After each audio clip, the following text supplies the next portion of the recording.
Calling doors, Historic Landmarks Commission, August 2nd, 2023. Calling to order. Yes. We're going to be moving fast today until we don't. All right, so let's start with a roll call. Thank you, Chair Grumbine. I'll take roll call. Chair Grumbine, Present? Vice Chair House, Here. Commissioner Butler, Here. Commissioner Dorden, Here. Commissioner Drury, Here. Commissioner Ensberg, Here. Commissioner Lundvik, Here. Commissioner McClure, Here. and Commissioner Uli. Here. Perfect. We have quorum. Thank you. All right. Item A, we'll start with public comment. Any member of the public may address the commission for up to 2 minutes on any subject within our jurisdiction that is not scheduled on this agenda for public discussion. So any item that is not scheduled for public discussion today, anyone in the audience wanting to talk about? Anything on your mind? No? Okay. All right. Virtual? Thank you, Chair Grumbine. We currently do not have any virtual participants. We did receive written correspondence from Kevin Boss, Randy Fox, Scott Wenz on behalf of Cars Are Basic. So back to the commission. Thank you. All right, thank you. All right, on to item B, approval of the minutes of Historic Landmarks Commission meeting July 12th, 2023, and July 19th, So moved. 2023. Second. All right, motion by Vice Chair House, second by Commissioner Uli. Under discussion, any edits? Mr. Changes to Chair, minutes? Yes, Commissioner Drury.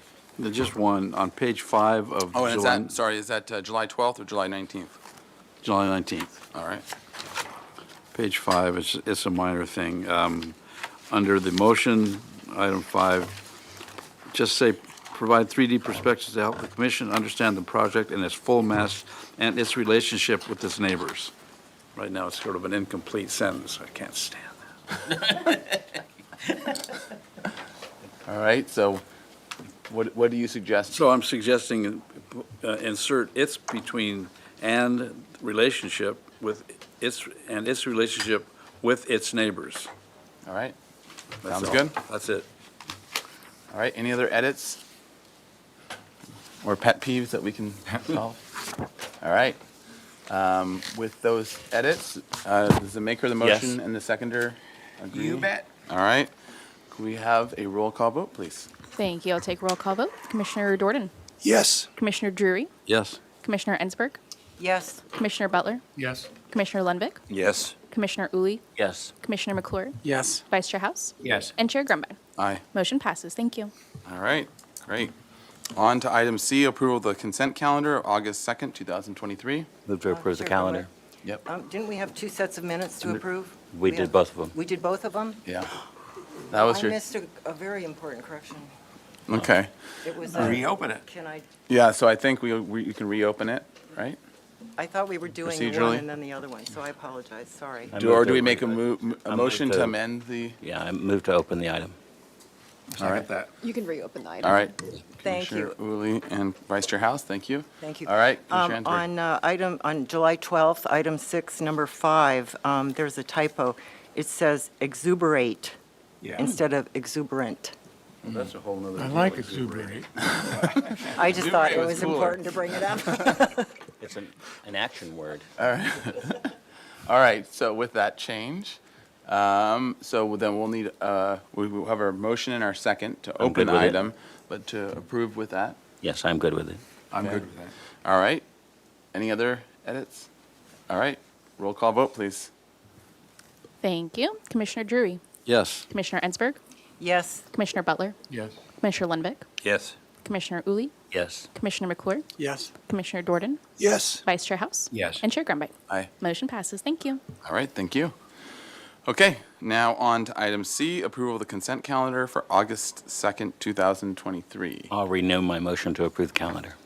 All right, motion, do I have a second? Second. All right, and under discussion, so can we have a summary? Thank you, Mr. Chair. We had item A, 29 East Cabrillo Boulevard, which received review after final as submitted. Item B was 1031 State Street, which was postponed indefinitely at the applicant's request. And item C, 1734 Anacapa Street, received project design approval and final approval as submitted. Okay. All right, any discussion? And was that Vice Chair House and Commissioner Nothing to McClure? elaborate on. Okay. All right.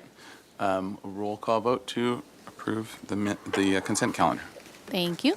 Commissioner Butler, Yes. Commissioner Lundvik, Yes. Commissioner Uli, Yes. Commissioner McClure, Yes. Commissioner Jordan, Yes. Commissioner Drury, Yes. Commissioner Ensberg, Yes. Vice Chair House, Yes. and Chair Grumbine. Aye. Motion passes. Thank you. All right, thank you.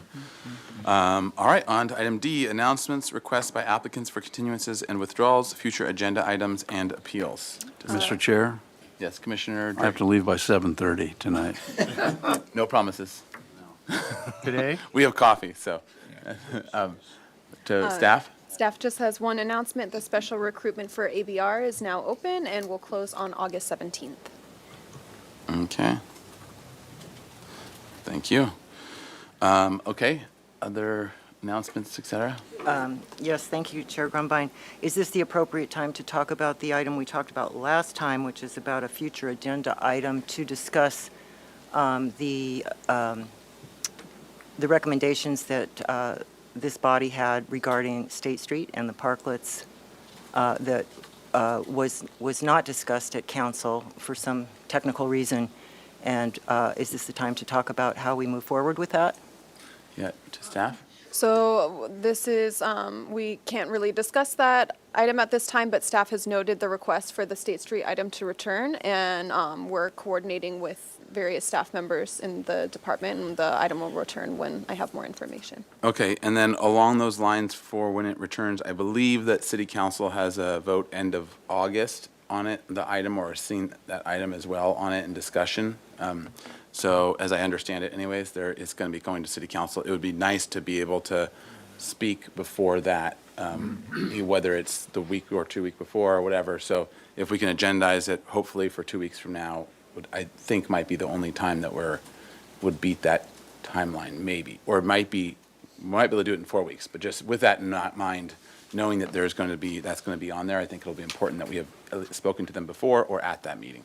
Understood. I will have to consult with the design review supervisor and some of the sounds other good. staff members and see if we can get it together by that time, but hopefully we can. Okay, great, thank you. Okay, anything else? Any other announcements, et cetera? All right, on to subcommittee reports. Any of the subcommittees meet or have anything to report? All right, going once, going twice? All right, on to, so that's all of our subcommittees. So then, if we are done with all of our general business, then it'll be on to item 1. Do we have the applicant here for 1733 Mountain Avenue? And you guys are ready and good to go early? Okay, great. All right, well, why don't you come on up, and I'll read through the description, and then we'll go from there. Okay. All right, so this is a new item, project design approval. It's for 1733 Mountain Avenue. This is a historic structure of merit constructed in 1930 in the English vernacular style. Proposal for a 40-square-foot first floor addition and a 608 square foot second floor addition to the rear of an existing 998 square foot single unit residence. Project includes addition of a dormer window on the front elevation and raising the side facing gables 5 foot 2 inches from 18 foot 10 to 24 feet. Removal of an as-built shed, new doors, rear windows, roofing, second-story balcony, smooth stucco, exterior lighting, and restoration of original windows. The proposal of a 2,100 square foot on a 5,100 square foot lot is 87% of the maximum required floor to lot area ratio. And this is for project design approval is requested. Project compatibility findings and major alteration findings are required. And so with that, welcome. If you would introduce yourself, and then we'll have staff. Oh, sorry. Got it. Okay. Chair Grumbine, Vice Chair Howes, and Commissioners, my name's Todd Stockwell. I'm from T-Stock Design Studio, the applicant for the owners at 1733 Mountain Avenue. So we'll Go ahead. Yeah, we'll pause, and actually, pause the time as well. You'll have 15 minutes, but we'll first go to staff for comments, and then we'll come back to you. Sure, and then sure, you'll be no able to problem. Do Okay. your whole presentation. Okay. So, all right. Well, Great. thank you, Mr. Chair and Commissioners. I just wanted to note a couple things when I did the evaluation to the Secretary of Interior standards. I did find that it mostly met them, but there are a couple things you should know as you listen to the project. they're raising the central roof line 5 feet, so it will be visible from the front, and we usually do additions after the central ridge line. So it will change the spatial relationship of the way the steep front-facing gables intersect with the side-facing gable, and they're also putting the dormer on the front, which we usually try to keep the front as original as possible. And our own historic resource design guidelines say construct new dormers to match the style, which it does, but avoid adding dormers to the front elevation of the roof. So for your consideration are those two items that are a little different than our usual items we see on front elevations. Okay, thank you. All right, so with that, if you could, walk us through your project. And Okay, this is the house. Here's the existing footprint here at 1733 Mountain Avenue on the west side. It is an English Tudor style. It has kind of a curved shingle eave to it. I can maybe show you some photographs of that.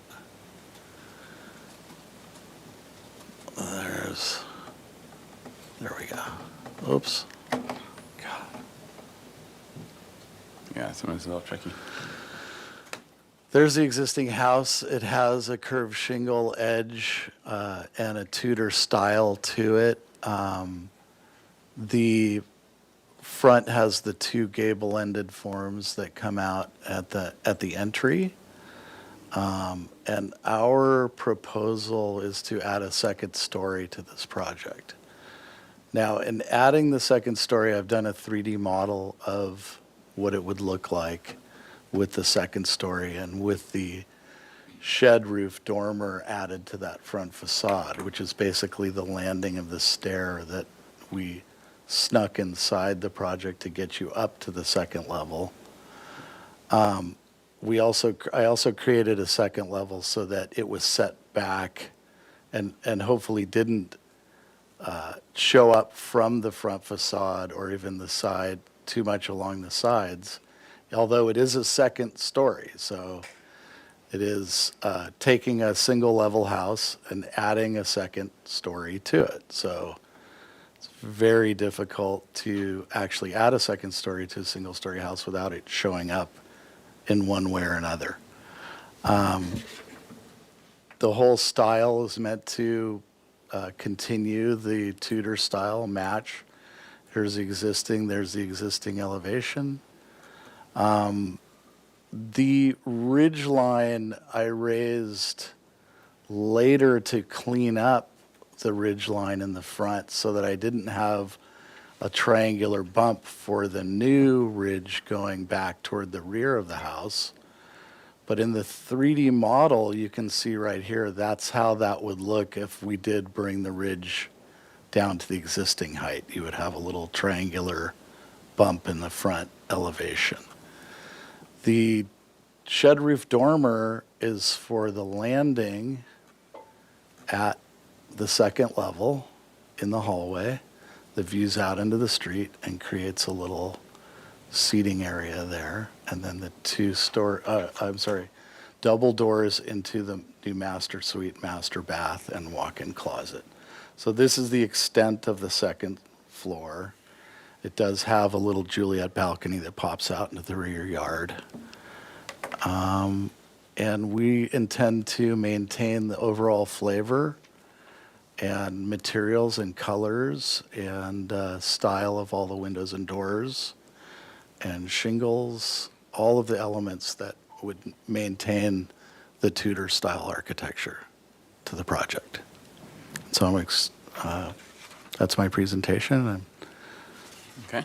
happy to hear whatever comments or how you guys feel about that. And sorry, did you scroll through all the drawings? I think you did, but I wasn't quite sure whether it was. Yeah, the very last sheet is, well, there's a sheet here that shows the other two-story structures that are on the street.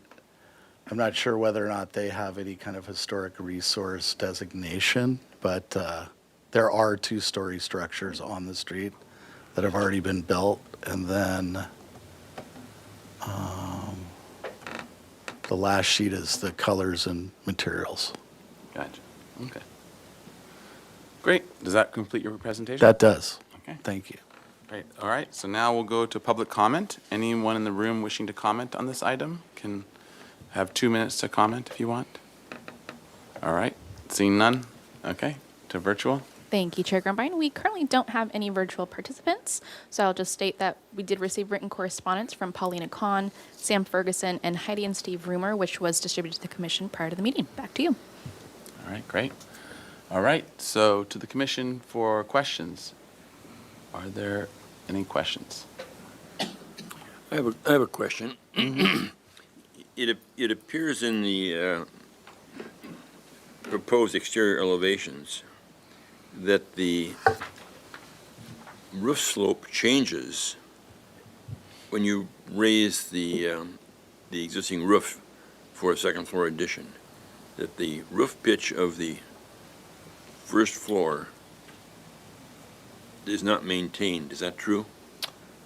Along which elevation? Well, I'm looking at the, The front elevation, north yeah, I'm looking at elevation? the existing north elevation and the proposed north elevation. And it appears to me that the pitch changes at the first floor ridge and lays down more. Is that true? It does on the, Well, it occurs both on the south and the north elevation. correct.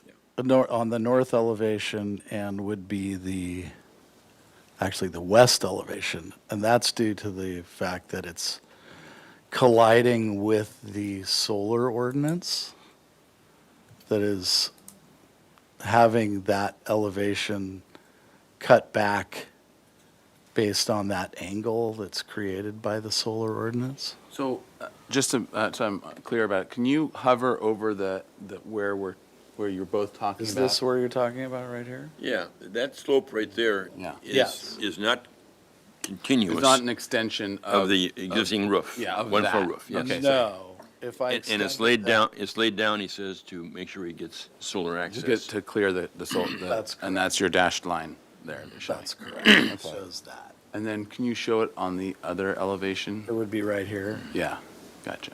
There's So like that's a the break portion pitch that. right there. Yeah, that breaks. Okay, Correct. makes sense. Okay.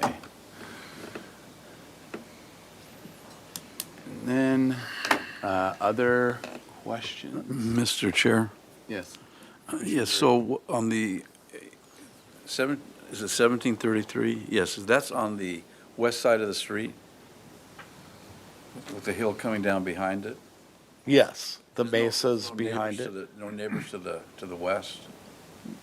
No, Actually, it would be the south in your drawings, right? The north is the street face, correct? Correct. Yeah. So the south elevation, you don't have anybody, no neighbors behind? No neighbors, well, there's a yard behind. and then Yeah, there's yeah, neighbors, okay. There's a whole rear yard. I can't read my writing. Okay, I got that one. No, I got that one done. That's good, This would that's be the good. rear, of the So, building here. how, I do have one more question, maybe plain to the architects and the commission, but how far back is the roof line proposed from the new addition, which is on the north side? How deep? How deep, how Yeah, much so farther back does it go? Yeah, so does You the can addition- see it here in this elevation. There's a dash line here. I would guess it goes back Okay. So it's maybe back like from a the foot, Back from the street a little bit? just a hair. Okay. Correct. That's an architectural term, a foot is a hair, I guess. I guess. Thank you. Depends on how What's the big, scale? how large scale the project is, I Yes, guess. thank you. Thank you, those are my questions. Okay. Mr. Chair, Yes, Commissioner I Jordan. have a question for staff. In the memo to the Secretary of Interior Standards, it says this may qualify for categorical exemption with less than significant impact to the resource. Significant change may require a historic resource structures report. In writing the memo and looking at the proposed, did you come to the conclusion that it is in fact less than a significant impact? I'm just trying to understand exactly what the, So I don't think it meets the standards with the change of spatial relationships of the roof, like raising the roof 5 feet. And putting the dormer on the front elevation. Those are a little bit different than the standards state. The commission can, so that's a discerning Evaluate. judgment for the commission to make. that's the discerning judgment. I mean, if you have to also make a finding that it meets the Secretary of Interior standards. Got it. So if you can make the finding that those are compatible and still meet the standards. Okay. But as you go through them, I went through them, and those are the 2 points, and then I always let you all do the additions. That's where you guys, the rear addition design is where you guys can really shine. But if you find those don't meet the standards, it would be an impact, and they would have a different. And if we said that it was substantial, then what do they have to do? Submit a new historic structures report? Well, they could change their design, or you could see if they want to go through a negative mitigated deck, like a negative declaration. Got it. It's a CEQA issue, so Got it. those are the 2 choices they have. And so just to clarify that, so what you're saying is or are you saying that they could also go and get a full architecture historic report and as arguing for it? Or is that, because you're based, it Yeah, seems like you're I saying don't- you're not being able to find it, that it. Yeah, I don't meets think, Per your, I think it's pretty simple that it doesn't, those 2 items. They're just too, I think it's, if you all think they do meet those standards anyway, I think you can make those findings. Or we can have them, I think probably it would be easier for them to redesign than try and, gotcha. that's why it's Okay. here before you with those, because Got it. they're maintaining the rest of the front elevation, Yep. which does meet the standards, so. Gotcha, okay. Other questions? Chair Grumbine? Yeah. You mentioned about the railing in the back, that it's a wrought iron, is that right? Correct. The little balcony there, is that, maybe you Little black could iron. zoom in on that a little bit? Or is it just If you hit the just Z vertical, key your and draw base? a marquee around the area you want to zoom in on. Okay. All right, that was my question, thank you. So actually, while we're here, did you think of another way of not having the plaster come forward, but just doing it in wrought iron, so that you didn't have to have the beam corbels coming out, or the wood corbels, or the plaster come out, but just doing it in wrought iron? And was there any reason that you didn't want to do that? The depth of the plaster coming out is the floor plate at that level.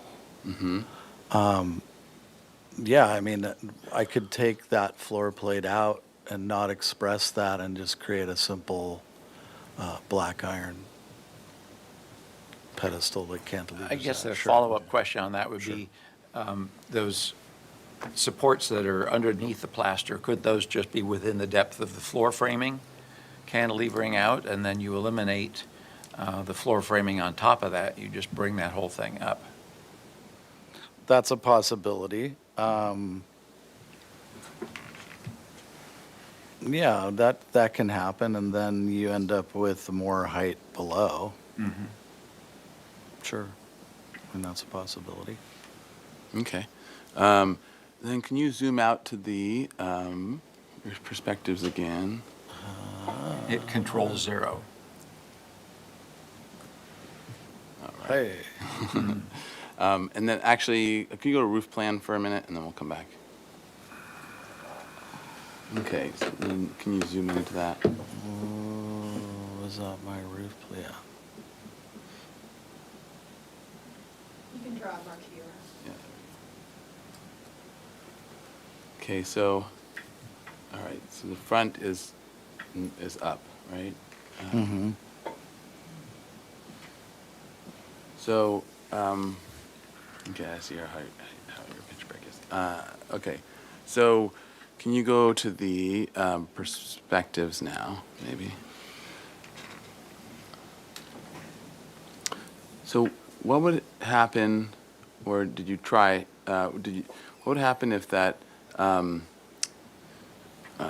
if your slope on the upper right, the proposed northwest perspective, if your slope continued with the existing slope, yeah, and that you can see it Then on there. it punches beyond the solar Solar. axis. And then, did you look at, I guess, a couple questions. What area is that Right peak there. going over? Yeah. That's right there. Yeah, what is that in floor plan? Oh, and the floor plan, that's actually over where the staircase comes over and the master closet. This zone right here. Okay. Can we see the floor plan? So that's, Like right here. okay, it's the stair. But that's all above the plate, so in theory, the roof at that point can be any roof plane and still have head clearance, is that right? Correct. That's what I Okay.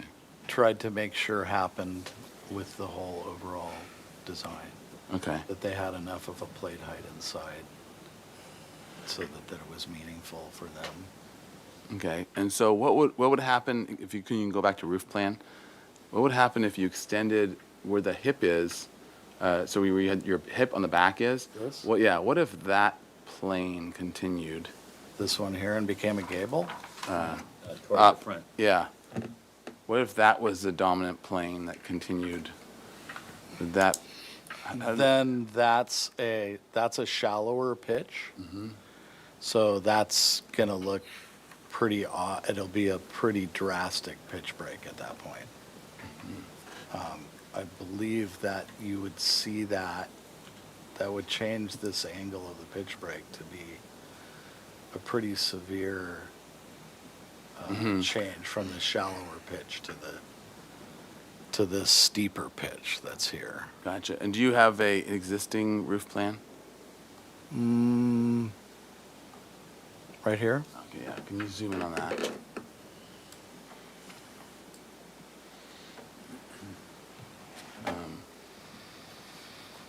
So is that dashed the new proposed? That's correct. Okay. That's the outline of the second story.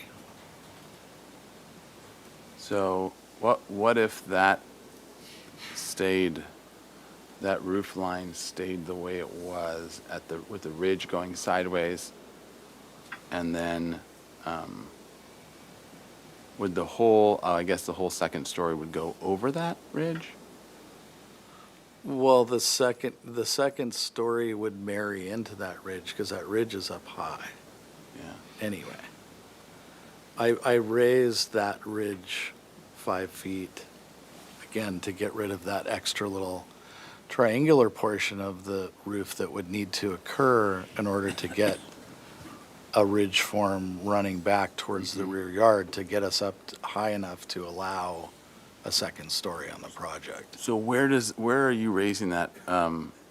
That ridge line right there is just This comes up ridgeline, 5 feet. exactly. It moves back towards the rear yard maybe a foot, and it raises about 5 feet. So yes, the front edge gets a little bit steeper, So and then sorry, the front. the front This whole roof thing is going. a Okay. little bit steeper, unless we want, everybody's willing to accept that extra triangular form of roof that would extend up beyond to catch the ridge headed toward the rear yard. Gotcha. And if that was the case, then that ridge doesn't, or that whole roof doesn't have to change angle No, and doesn't, and had to. we could maintain the same ridge height. It's just there will be, that 5'2" change in height will be an extension of this roof shedding up, the front roof shedding up to catch it, and I actually have it shown in the 3D model. right here. You can see it right there. And that shows the ridge at the current height? That shows the ridge at the current height with the triangular form going up beyond to catch the ridge headed toward the rear of the project. That's correct. So did you think about, what if you didn't have that ridge poke forward, but instead push that whole gable ridge, the ridge of the gable, shortened it, and so that it was pushed back, basically, and that the main ridge ran across, and it came down to a valley where the two sloped down to a valley on the backside? Did you try That can probably happen so that you wouldn't see it from the front elevation at all. Yeah. That could probably happen. It's just going to look odd from the side elevation. I mean, Yeah. I think We don't care what the neighbors do.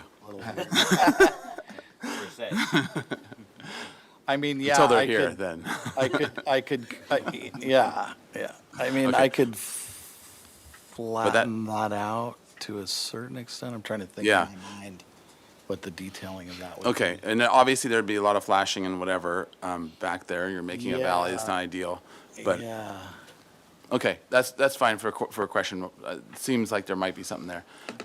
Okay, And then this, if I can chime in on this front gable form and the whole thing, and that not wanting to be an element that would transform the front elevation, I actually think that would be a positive element for the front. That's me personally, because this roof is ending up being a pretty large mass, even on the existing. and this is showing the existing, right? Like this This is showing configuration the existing with the addition of the of the dorm- gable. Yeah, and that little piece poking out. Of the And no dorm, change of to the the pitch dormer, of the I'm sorry, roof. the dormer, the shed dormer. No change to the pitch of the roof on this one, but it does show Right. how that would Poke out. pop up. Yeah. Correct. Okay. Okay, other questions? Okay. All right, let's roll into comments. Who wants to start?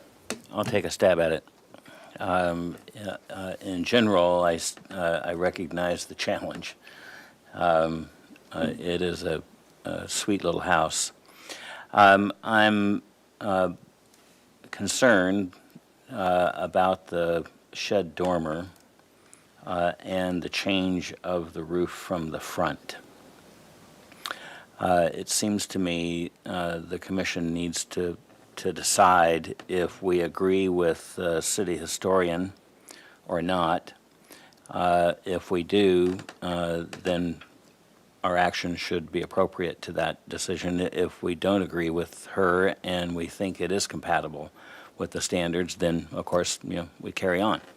I tend to agree with her analysis that the proposed changes are significant enough that it impacts the resource in a negative way, and might even jeopardize its status as a recognized resource in the first place. In my opinion, the dormer is of the wrong character for the building. It needs to be a dormer that is more typical for the style of architecture. They're much more narrower, single-lighted kind of thing. And I'm not bothered by, in order to solve the addition to the back of the building, I'm not bothered by the little triangle bump of the rear roof over the existing roof. I think that's much less of an impact than raising the entire roof up, in my opinion. There are some details to resolve in the back, and while we care about all four sides of the building, we care most about the front elevation facing the public view. I would agree with the line of questioning resulting in a slight comment about the balcony. But in my opinion, Juliet balconies are not typical to this style of architecture, so I would have a problem with just a Juliet balcony. It needs to be a balcony that is appropriate to the architectural style, not a Spanish colonial style. There's a start, Mr. Chair. All right, Mr. Chair, Vice Chair House. I guess I'll dive in. I wish I could be more accommodating, and I truly wish you had come to this commission with a concept, because you've put a lot of work into this. But I'm sorry, I just find a lot of what I'm seeing unacceptable, because it's just inconsistent with this style of architecture. Commenting on the shed dormer, you would be hard-pressed to find an example of this style with a shed dormer. They're usually always gable dormers, and they're small.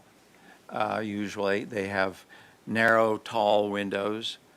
The chimney was another thing that I recognize might be a problem for you, which the problem goes away if you don't raise that ridge, but you've got to be 2 feet higher than the nearest point within 10 feet. And you're not going to add height to a masonry chimney that's already got a flagpole going up from the roof. So all the more reasons not to raise that ridge. I'm also dismayed by a pitch break in order to meet the solar access ordinance, where you could get a modification for that slight little bit of encroachment in it. But I think there are other solutions. I don't have a problem with the little bump if that's the solution to it. The east elevation is just totally incongruous.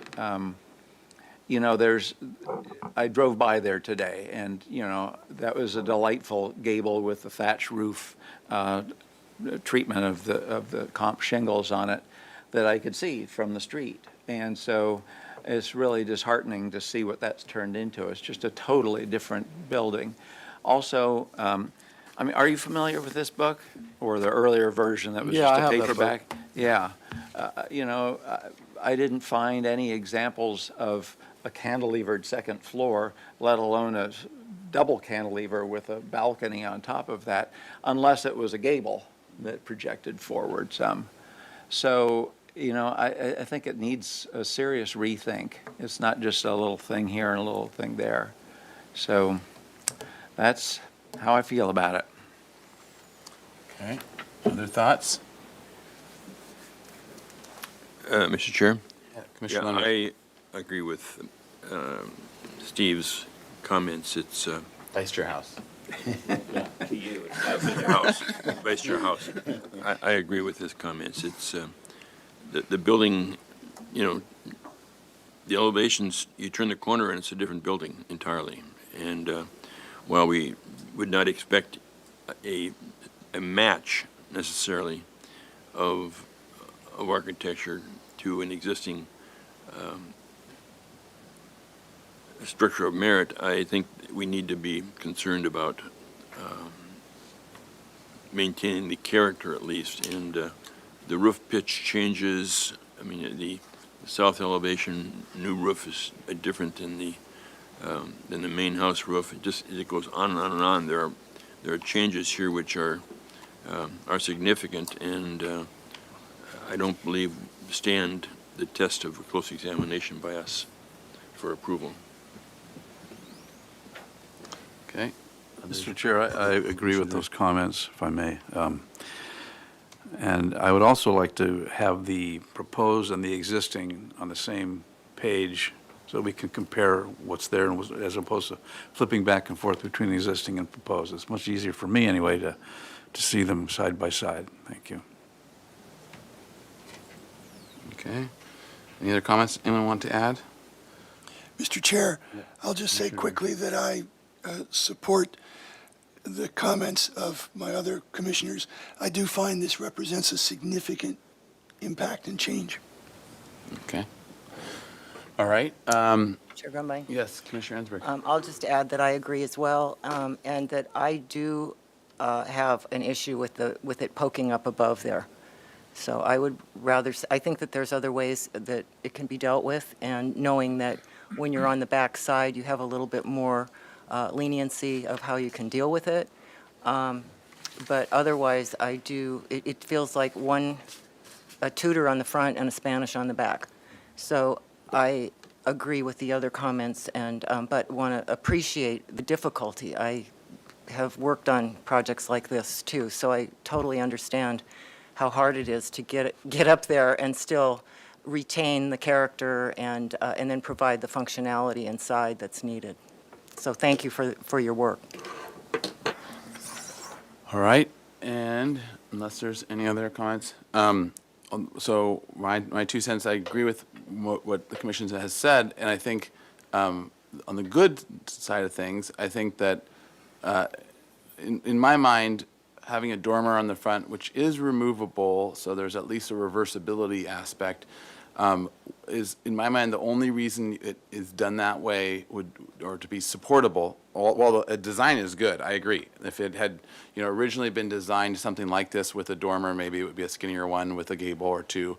That could have been an option, but especially from the front and the public view, the goal is really to keep that visual or restore that visual look and feel from the public right-of-way.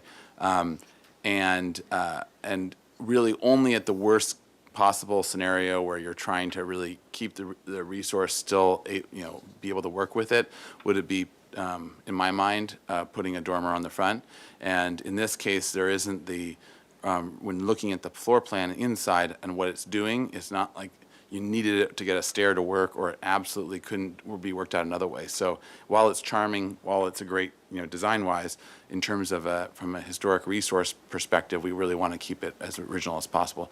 And I think there's going to be other solutions similarly with while I also agree that the little triangle roof poking out up top is not, it's not the end of the world, but it is definitely a negative, and if you can get it to work out any other way where you can't see it from the front like that, that would be preferable. And I think there is ways, so I think that's doable within the general layout and design that you have.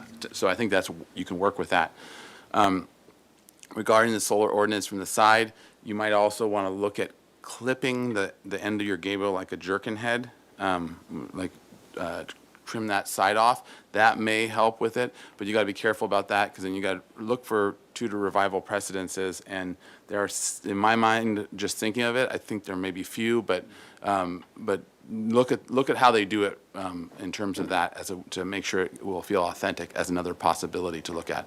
But I think part of what everyone's been reacting to as well is the change of pitches to a much shallower pitch in the back, which you're trying to get to work because you're trying to span this big space, and the Tudor roofs are notoriously hard because they go up so much for how much they go over. So as soon as you have any sort of width in plan, you've got this giant peak to deal with. So it is a tough design problem, and the other tough part of it is they're usually pretty simple in massing, right? They're a gable and a cross gable and some basic intersections, and so you're trying to get that extra square footage in, and it's a tricky puzzle. So it's not, there's not an easy solution, but it does, I think, need to, in the end, feel like a coherent, and the other sides aren't as important as the front, but a coherent whole in terms of its Tudor massing, and that's part of the challenge, I think. If I could add just a couple comments. Sure, yeah. One thing I forgot to point out was that the horizontal window you have above the bed in the master bedroom, that was totally out of character. So if you had a skinny, tall window on either side of the nightstands, that might be a better solution. And I've also seen buildings like this where there are a lot of complex roof issues to resolve. It's just a flat roof section in the middle, and you can't really tell there's a flat roof from down below. So that might be something you could explore. Mm-hmm.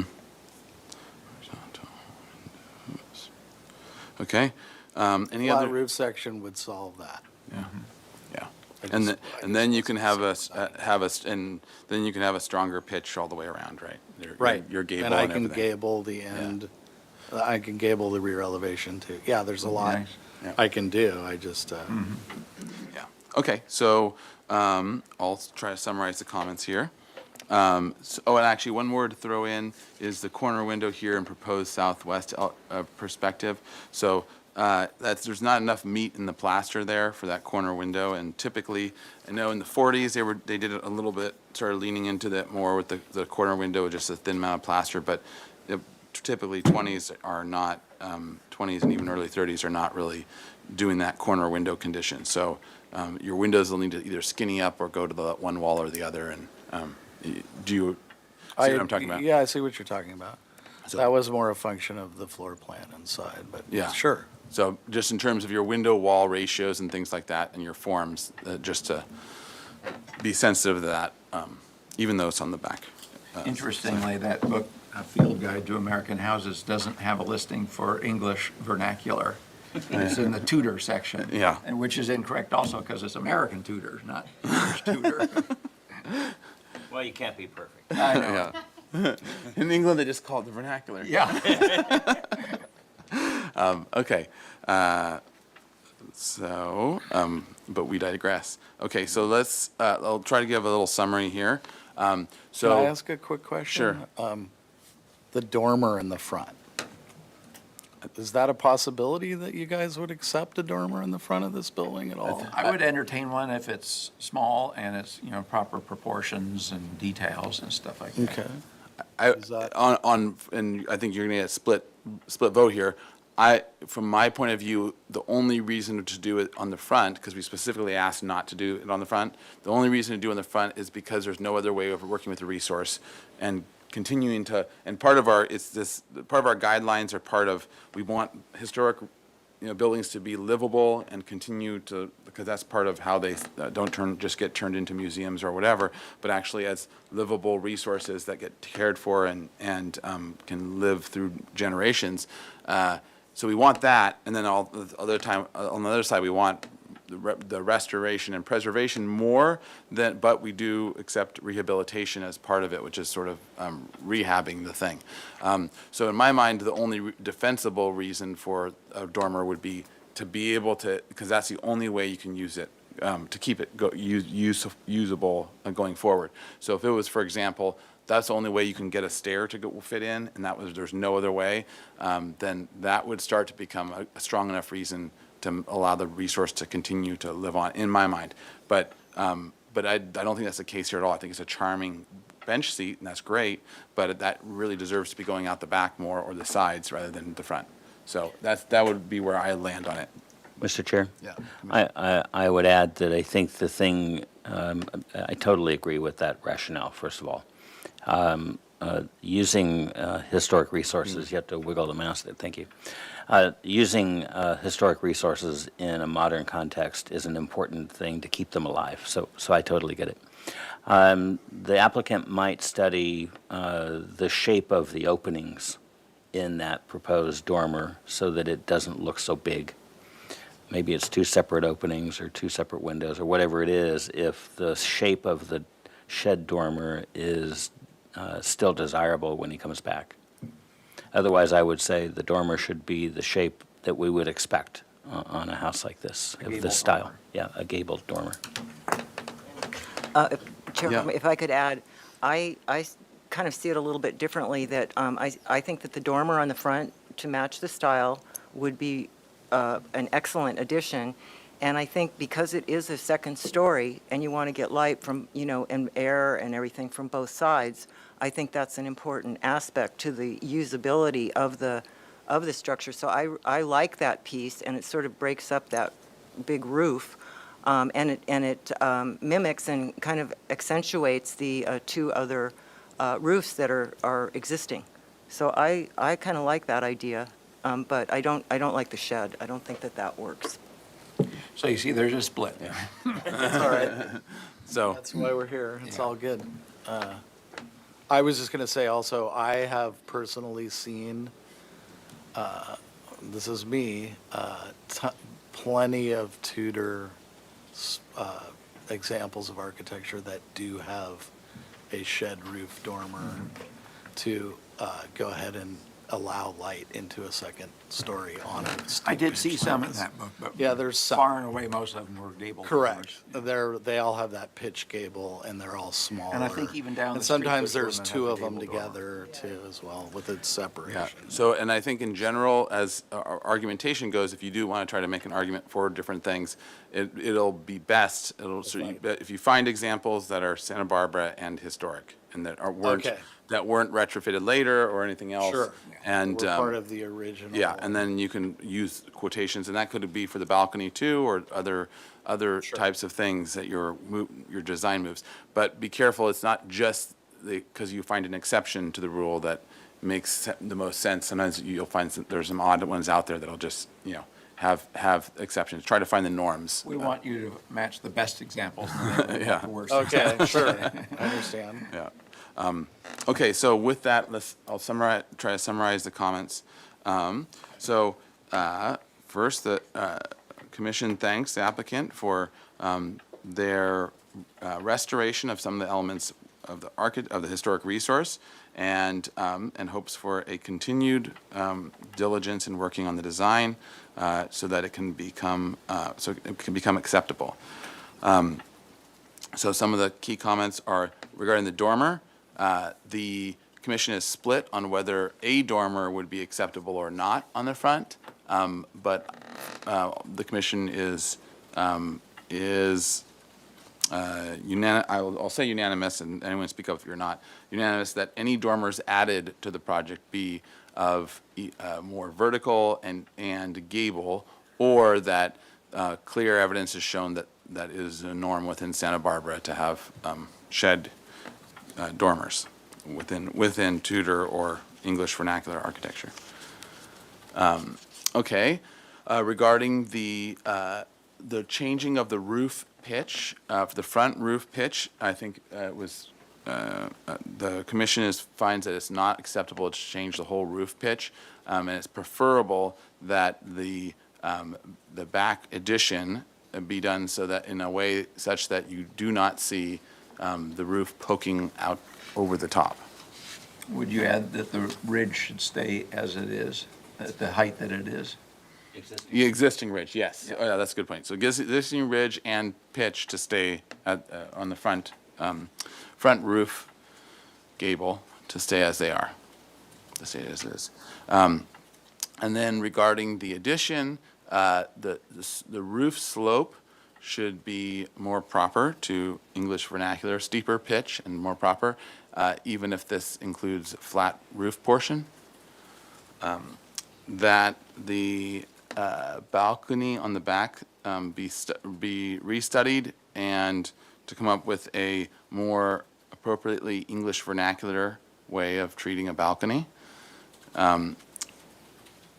As well, the second floor overhang cantilever to be studied as well for treatments of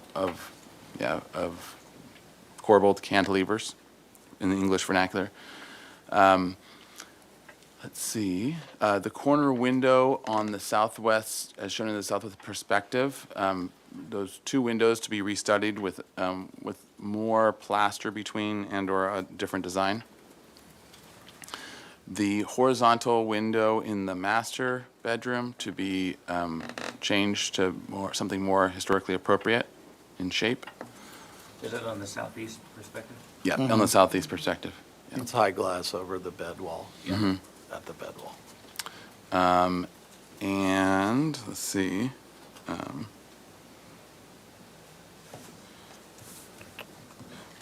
Chair Grumbine? Yes. Would it be appropriate to also say that we talked about the possibility of eliminating that cantilever altogether and, sucking that back? That's a good, eliminating the That it would be cantilever. okay Yeah. with us to do that if they chose? Yeah, to eliminate the cantilever, either by adding forward or by pulling it back.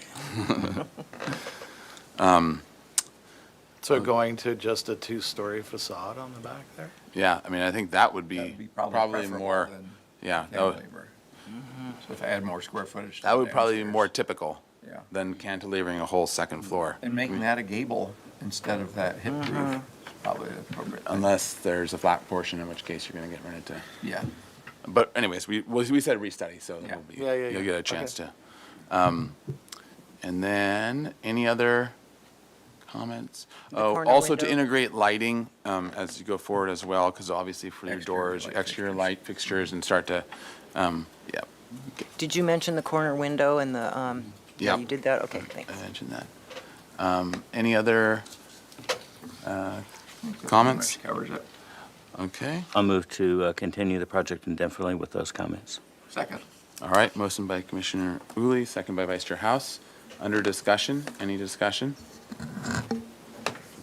Okay, all right, roll call vote, please. Thank you. I'll take roll call vote. Commissioner Lundvik, Yes. Commissioner Uli, Yes. Commissioner McClure, Yes. Commissioner Jordan, Yes. Commissioner Drury, Yes. Commissioner Ensberg, Yes, Commissioner Butler, Yes. Vice Chair House, Yes. and Chair Grumbine. Aye. Motion passes. Thank you. Good All right, luck. Thank you. Good luck. It's a It's challenge. it's a tough one. It's a tough one. Okay. And now we are on to item 2. We're 5 minutes early. We have applicant here. Okay, great. Come on forward. I'm gonna grab a quick cup of coffee. Would you grab me one, too? Nothing in it, please. Just a half a cup. Any other requests? Yeah, I'd like a grilled salmon. Yeah. Dill butter and some fresh asparagus. Toast with jam, please. Please don't overdo the asparagus. It's really hard to be a chair these days. Yeah. Tough job. Don't put any sugar in that. Oh, don't worry, I've already seen enough.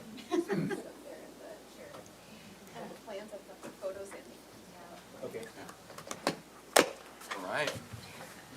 All right, so. Thank you. Welcome. All right, well, welcome. We're not always that mean. All right, so if you can state your name for the record and press the middle button there. Yeah. Got it. Okay, my name is Wade Nomura. I'm the landscape contractor for the project, presenting on behalf of Chuck McClure. Okay, and if you could, we'll just pause for a minute and I'll read the project description and then we'll go to staff for Okay. any comments and then we'll go from there. Okay. Mr. Chair, before you do that, we should acknowledge that Commissioner McClure has stepped out of the room. Oh, yes, and we should have just brought it up, or he would have brought it up that it was for a conflict of interest, because it's his project. Yes, and then as he's not presenting the item, we don't need you to read the sole proprietor spiel, but All right. yes, he has Thank recused you. himself. All right, okay, so this is 33 East Canon Perdido Street. This is located in EPV and designated city landmark. The Libero Theater was designed in 1924 by George Washington Smith and Luda Maria Riggs in the Spanish colonial revival style. Proposed landscape and hardscape changes, including replanting lawn areas on side elevation of Anacapa Street with low ground cover, planting beds, and new brick paving. The historic lawn appearance will remain and no trees will be removed or added. Project will abate violations in enforcement case, such and such. All right, no final appealable action will be taken at this meeting. Project compatibility findings and major alteration findings will be required for project design approval. All right, and so to staff, Ms. Yes, I Hernandez. just wanted to let you know that we did have a full structures report when they redid the steps in 2012. And in that report, they found that lawn area on either side of the entranceway character defining. And I put a photo of the early years, and they were in George Washington Smith's design to have these open lawn areas. So that I worked with the applicant to kind of, let's keep that feature so that we don't lose that landscape feature. And I found that the project met the Secretary of Interior standards because they did keep that. All right, so Libero gets lawn, Plaza de la Guerra doesn't. Sorry, too soon. Tiny lawn, tiny lawn. Sorry. Okay. Okay. So thank you for that. So back to you as the applicant. You'll have 15 minutes to take us through. You don't have to spend all the 15 minutes if it's simple, and just walk us through the design. And then Actually, if you can go to the plan itself. I don't know how you get there. You're in control. Oh, yeah. I Sorry. never drove this before. It's a Okay. new vehicle for me, guys. Here's the scroll wheel. By the way, just as a disclosure, I was 18 years on the Carpenter Architects Review Board, 12 years on City Council, 4 years as the mayor, just termed out. Oh, for Carpinteria. Yes, for Carpenter, Okay. so you guys run a tight ship, and I'm impressed. Okay, so here we go. First of all, we took into consideration some of the changes. Very little change of what we were requesting, other than mostly landscaping. As you heard, the lawn area will remain the same. That's according to historical documents from 1924. So it's been there for a while. We aren't proposing to change that. Personally, I was a little surprised that the courtyard went in, so I'm glad to see that. That has helped quite a bit with the flow of the larger events that we have there now. The planters that you have along the side street, Anacapa, those sit in a north exposure, and they're prone to never seeing sun, or very little sun, with the exception of in the morning. So the lawn that we had in there just was not functioning, so we are requesting then to put landscape plants in there that are more tolerant of the shade don't grow as fast and will require minimal amounts of water. So And can you just hover over them just for the visual? to show- Oh, okay, show if I your- could do that, does this work? Yeah. So we're talking about these three here. Oh, you guys got this thing all set up, this is cool. I have to bring this back to Carpinteria. We've been pushing for paper to come back. That's all we have is paper. We got coffee. Yeah, I got coffee. You though. guys beat us there, too. It's only took a lot of for this pressure. meeting. So these, anyways, those planters, the only changes are going to be in the ground covers and the back shrubs. The plants themselves, the trees are olive trees. They've been there for quite a while, been there for a long time, matching in with the two that we have in the front. The only structural change that we're doing are the two pillars, basically, that will be being proposed made out of brick. And the reason that makes those things kind of unique or unusual, if you look at the original design from 2012 of that patio area, you'll find that there was an opening in the wall itself, which was there for I don't know what reason, and it actually accesses onto the lawn itself. Nobody uses it. Personally, we didn't see it functioning or serving any specific Yeah, purpose. mouse over where those would be. Yep, you do. This one here Oh, okay. and this one here. As you can see here, there's an opening, which is kind of unusual in this, this wall. It's not a retaining wall, it's actually just a partition wall. It's about 3 feet high. So the proposal is to put a brick pillars there, along with urns and some plants in that one, then to match and replicate in the sense and feel of that entryway. The plants along the front, we originally put in, 2012. We used boxwood. These were African boxwoods. However, we found that due to the interesting flow of water in that area, they kept flooding out, and they would not breathe, basically. The soil stayed fairly stagnant. So we were planning on changing that with a type of rush grass that's more tolerant of that one. And you'll go by right now, you can see there's diebacks out in a number of those plants right now. Boxwoods are made to be drought tolerant. It just definitely is not a drought wet area, it's soaked. So the rest of the landscape remains the same. No request for changes on that one. In our opinion, we tried to minimize any requests that we had. The 2012 did a fine job. We are just trying to adapt the landscape now, to adapt to the hardships that we found with the previously proposed landscaping. All right, if that completes your presentation. Yes. And can you actually scroll down and just see? I could try. Yeah. If you have an elevation of those pillars, that would be helpful. Yeah, you know what? I don't think we have that in there. It actually is. Let me see if we do. No, I don't think we do. The pillars themselves would be about 2 feet high. It's a Oh. 4-foot square, column type. So we have 4 sides square, using the same brick as we have in the paved area there, the gathering area. And we will be putting a metal urn on top, kind of that period, along with some plants that are going to go inside. And can you go to the existing photos just so we can see that, Sure. both the area and then maybe zooming in? Okay, so I believe this is the current one. Let's see.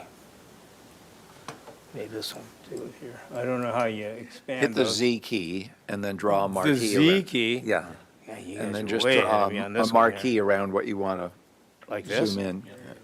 Okay, Yeah, okay, I gotcha. yeah. So this is basically the area. Right here is where the opening is. It's kind of unusual. So this is where it's actually going to occur. It'll be about 1.5 to 2 feet taller. It'll be square, 4x4 footprint, up probably about 4 feet, maybe 5 feet high, with an urn sitting on top of that, on both sides. For some reason, those pathways, breezeways, are occurred on both sides of this. So how high above that existing wall? Between 1 foot and 1.5 foot, most Okay. likely, yeah. Okay. Mr. All right, Chair. if that completes your presentation. Yeah, that should do Okay. it. All right, let's You go can tell me how to, to get out of here. I'm Yeah. happy to do that for you. Control 0. Control 0. and then in the meantime, if, we'll go to public comment. Any member of the public wishing to comment on this item in the room? Change the content now. Thank All you, right, staff. seeing none, we'll go to a virtual public comment. Thank you, Chair Grumbine. If anyone participating virtually would like to speak on this item, please raise your hand and we can call on you. Not seeing any raised hands, and then we did not receive any written correspondence. So with that, I'll turn it back to the commission. Thank you. All right, thank you. All right, to the commission for questions. Mr. Chair, Yes, Vice Chair House. sorry if I missed it in staff's presentation, but what's the nature of the enforcement case? I believe the enforcement case was just that landscaping changes. There was a drought-resistant lawn that was approved a while back that was never installed. So it's just similar landscaping changes to the Okay, I thought I saw that the lawn had been replaced, and that didn't thrive either. Actually, yeah, correction, the lawn had been replaced. We put in a drought-tolerant fescue at that point in time. In looking at the request that the city had, we then were asked to replace that with something that was more drought-tolerant. Going with, for example, Bacchus coyote bush, something like that, that would be shrubs as opposed to a turf area. In looking at that, we were told then, has to stay lawn because of historical significance. So that's why we're coming back. So we went back and forth, ended up with what we have there right now. Okay. Chances are we probably will be replacing that. It's a little bit burned out from the droughts. When I say replacing it, it will come in with a red fescue. More likely, the seed type will be a more drought-tolerant type, something that takes about 1/3 the water of most fescue lawns. Okay. Mr. Chair and Commissioners, yes. I do think, for everyone's consideration, as long as it stays that open, low ground Yeah. cover, it doesn't have to necessarily be Grass. high water grass. Yeah.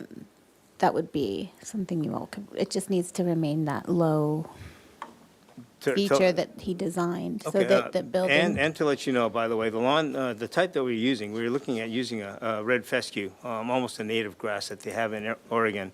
We use this one in front of the public library in Carpinteria. You see it, we haven't mowed it at all. It literally takes about the same amount of water as the ground cover would take, that we're being requested to replace it with. So it makes more sense that we would go and maintain that grass-to-grass Yeah. look. Great. Mr. Chair. Yes. I have a question again for staff. This says no final appealable action, project compatibility findings, and major alteration findings. Is it our discretion to say this is not a major alteration? I actually don't know the answer to that question. It's saying historic lawn appearance will remain, no trees will be removed or added. And I'm wondering what constitutes a major alteration in this. We do have the definitions in our ordinance. I can pull those up for Okay. really quickly. Well, we're not taking any final today, so, but I'll And- probably ask that question again. You also, if you do feel that this project is ready for project design approval, even though it's only being heard for concept and you think but you think it's ready, you can continue it to consent.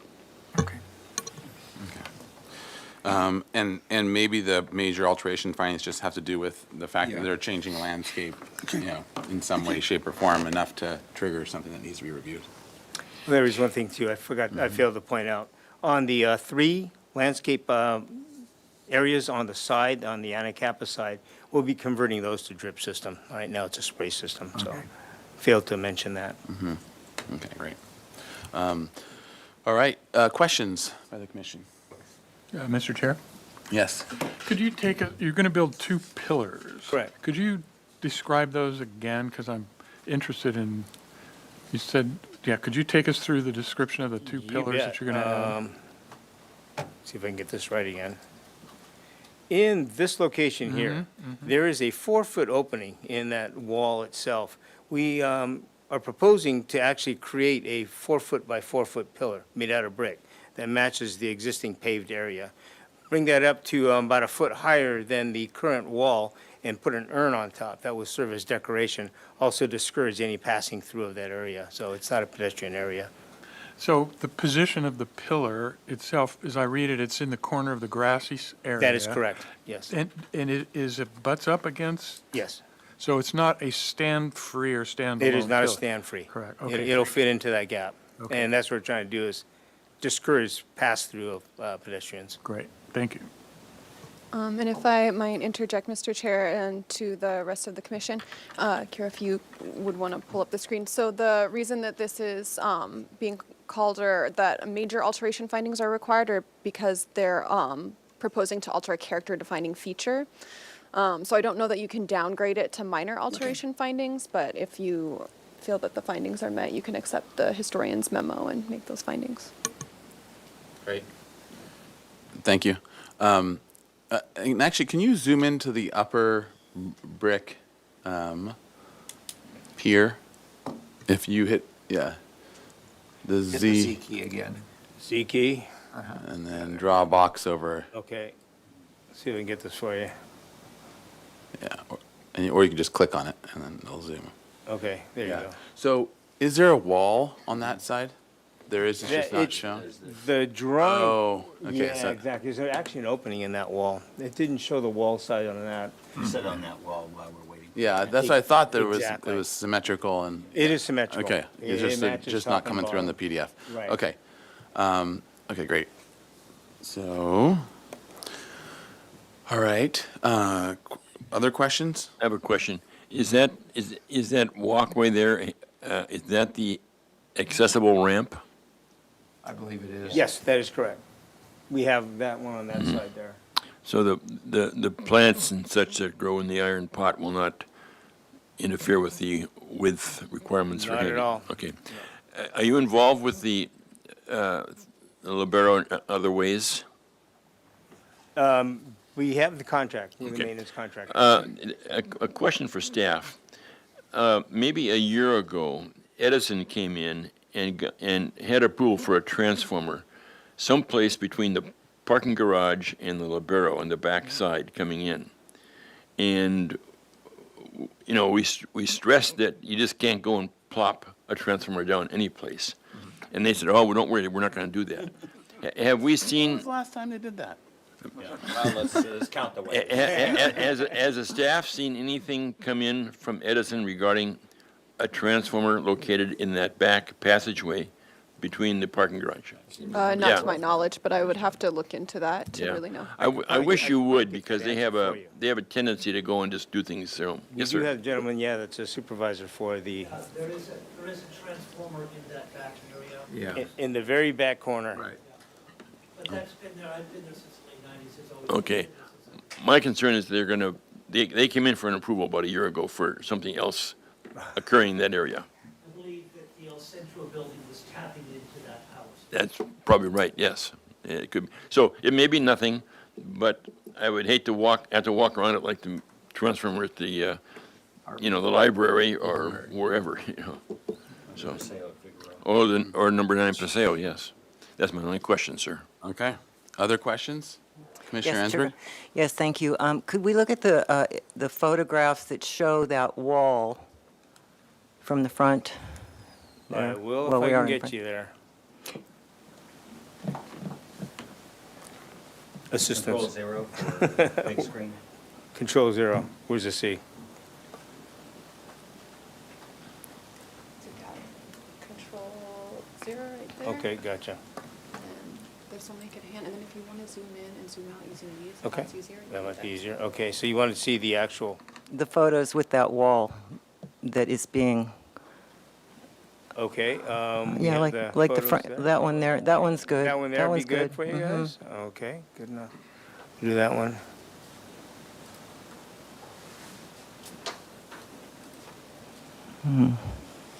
How we doing? Well, just hit the Z Or key and then actually, tap maybe on it. this one that says, the one on the right. That one there, right? A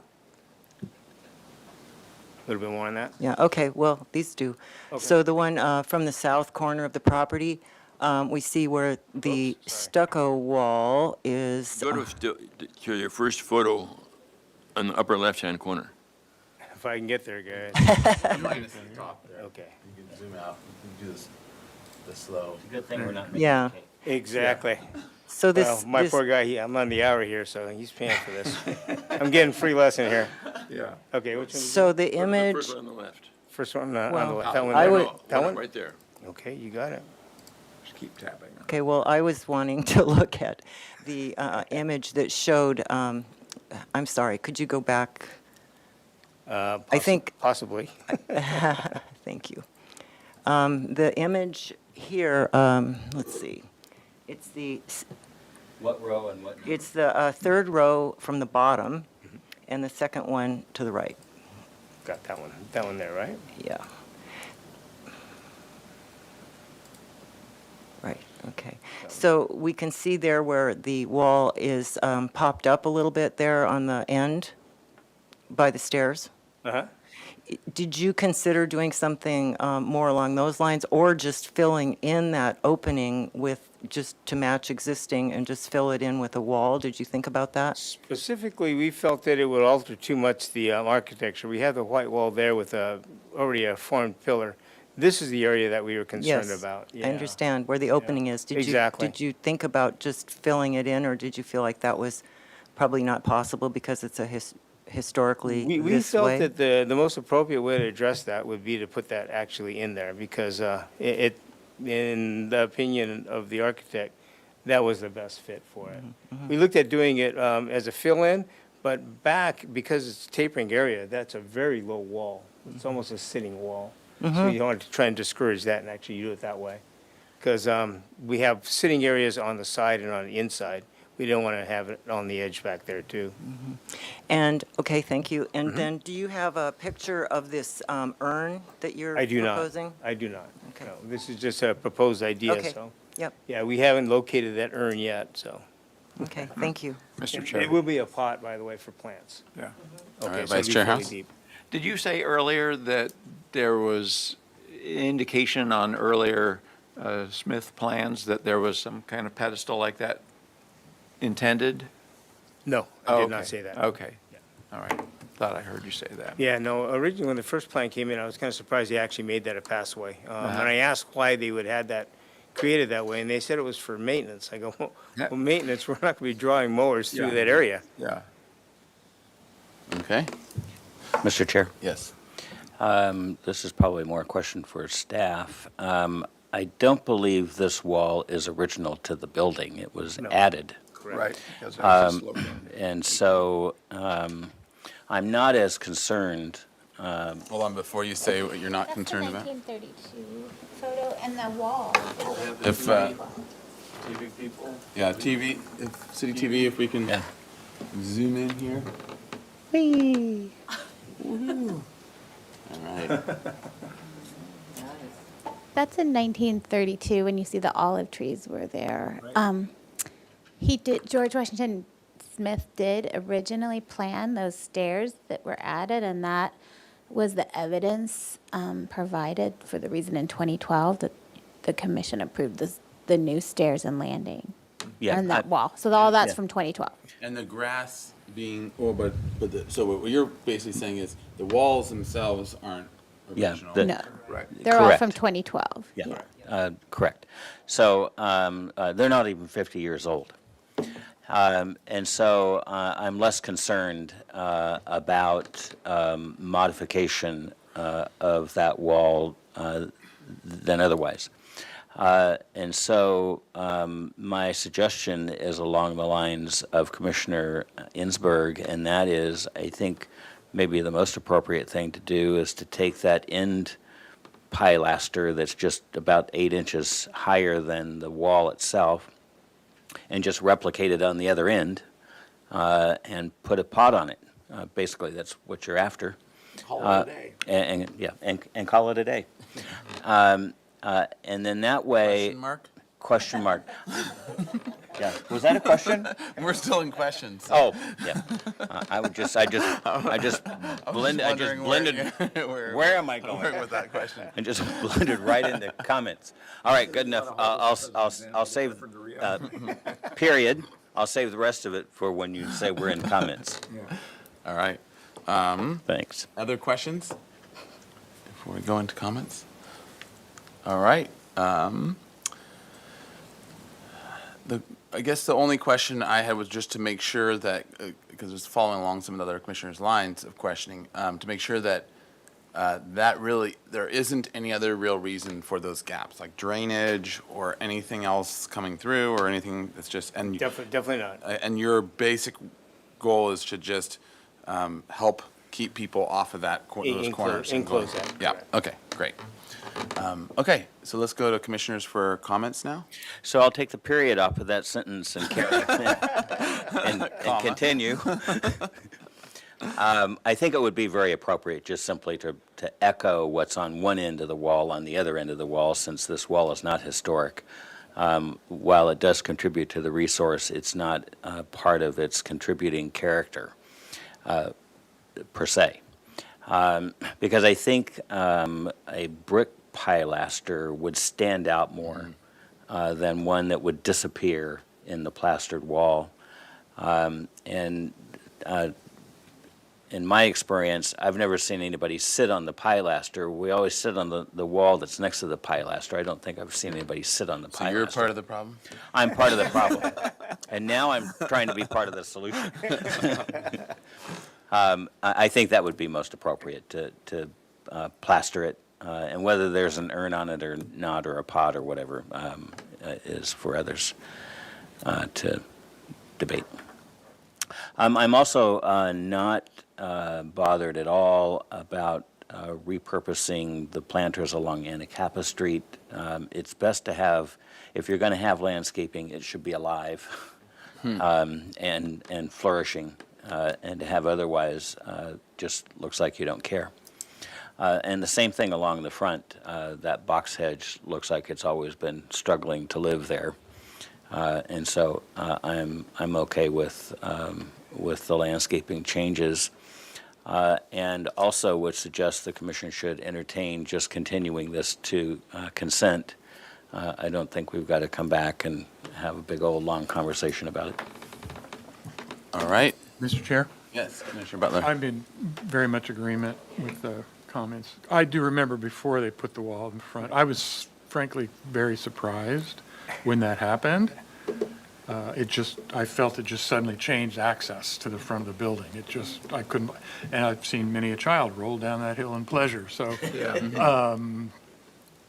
So the least impact upon that, to change it would be the best approach, and I agree. I think the proposed landscaping changes are certainly appropriate and fine, and move it to consent. Mr. Chair, Commissioner Jordan. I'm also very supportive of this.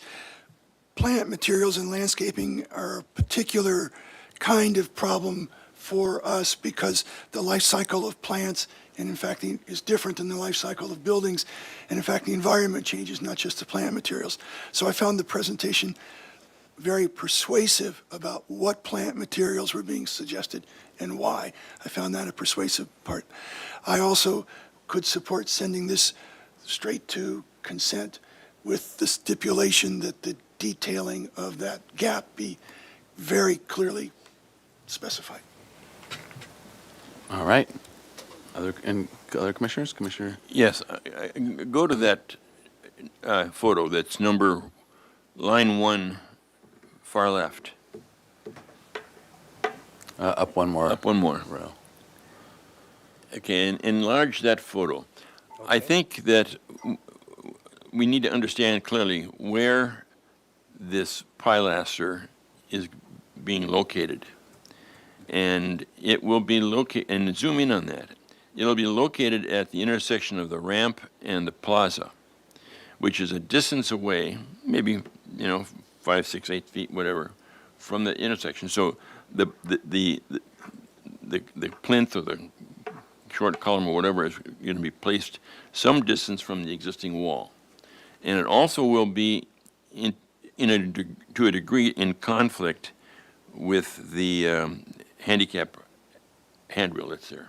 So as long as we understand that, and we're saying put a plaster column there as opposed to a brick column there, that's fine. But you're not tying it to the wall, unless you're telling them to do that. Actually, can you zoom Part in? of the gap that's I think I had a similar question. I should have asked it, but when I saw that, can you zoom in even more on that image that you had? Working on it. Yeah.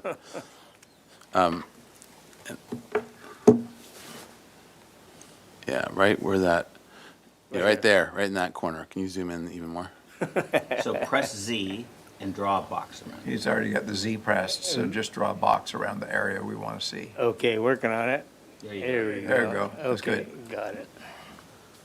Yeah, so I think, to Commissioner Lenvick's point, there seems to be, in the drawings and here, there seems to be some sort of a discrepancy that needs to be fleshed out, and whether that's means that there's a wall continuation, then the pier, plaster pier, or something, because to Commissioner Lenvick's point, I'm seeing 1, 2, 3, 4, 5, 6, 7, 8, 9 bricks at whatever, 8 inches a brick. So that's like 6 feet or so, 5, 6 feet. So the pier solution doesn't quite make it. So you connect the rest of the way or what? But then also on the other side, is that actually mirroring it or not? The accessible ramp, it looks like it should be okay because it should be stopping before the rail. So that probably won't be an issue, but just kind of finishing it off. And it's sounding like with the other commissioners' comments that just going with the plaster pier, matching the existing plaster piers, whatever they are, 3 feet square or whatever, and the height, and then just showing how the wall gets extended and finished off. It's probably the But general. that direction. doesn't close the gap. No, but if they do end up extending the wall, that would close the gap. True. And so, and whatever that solution ends up being, there's just not quite enough information for us to be able to fully judge exactly how it'll play out, but it's only here for concept. So if we forward it, if everyone's comfortable with that general direction and it going to consent for actual project design approval, then that sounds like it would be the next step. Mr. Chair? Yes, Commissioner Uli and then Commissioner Butler. So I understood that this proposed short pilaster would begin in the corner where the lawn meets the brick and be 4 feet square. And then obviously they'd have to close the wall gap in order to complete that barrier. That's how I understood it, and it doesn't look like it's going to interfere with the rail because we're, 4 or 5 inches off of the rail. So I'm still comfortable with that approach. The drawings just need to represent that. So, sorry, you're saying you're comfortable with a brick versus plaster? No, it needs to be plastered. Okay, got it, But got I it. understood that it's going to be Got it. 4 feet square, and there's a gap between that new pilaster and the existing wall, which they'll have to fill, and that should also be plastered. So what if, though, those current existing plaster piers are 3 foot square? Well, 3 foot square, 4 foot square. Or 2 foot square? 3 Yeah. foot 8, 2 but- foot 9. No, in terms of, I think they're 2 foot square. by the way. okay, so in terms of direction, I think if we're going to give them direction and clarity, I think it'll be good to say, matching that, if we're good with matching that.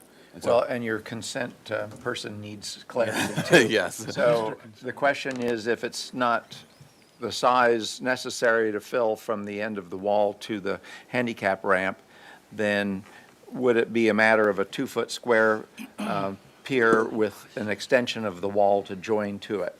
Yeah, that sounds like we'll get there. Commissioner Butler and then Commissioner Ensberg. Yes, and I would address if needed lighting. So That's a light right I believe there. that's a light box. Right. I So think you'll there's a want to light be right there sure. in the Yeah, wall. but Yeah. if you want to, maybe he will add another one, I don't know. So you'll want to be prepared to address that. Okay. Okay, Commissioner Ensberg. Thank you. If I could just suggest, I think simplicity is always the best. I would suggest you think about just simply extending that wall over as is and just bring it over to that corner. And that's it. You're done. And not put, I don't think that an urn is really appropriate, because when you're at the street, just looking at that elevation, it's just a beautiful, very simple elevation, and I think we have the tendency to, sort of add stuff along the way, like a covering. I know this is temporary. But the more we can just preserve that beautiful, very simple elevation, I don't think we need to add anything more to it. So I would vote for no urns and just extend the wall over to match the existing over to the corner and call it a day. And I do agree with the other comments about the landscaping, but that's my one suggestion of how to deal with this in the most simple way. Thank you. Okay. And additional thoughts on that? If I'm there, okay with that. yeah, so if there's, it would be nice to give them direction, but at the same time, also some flexibility for design, as long as there's things that we're, in general, would be supportive of. Because it might be best to go for this super simple, just wall extension and that's it.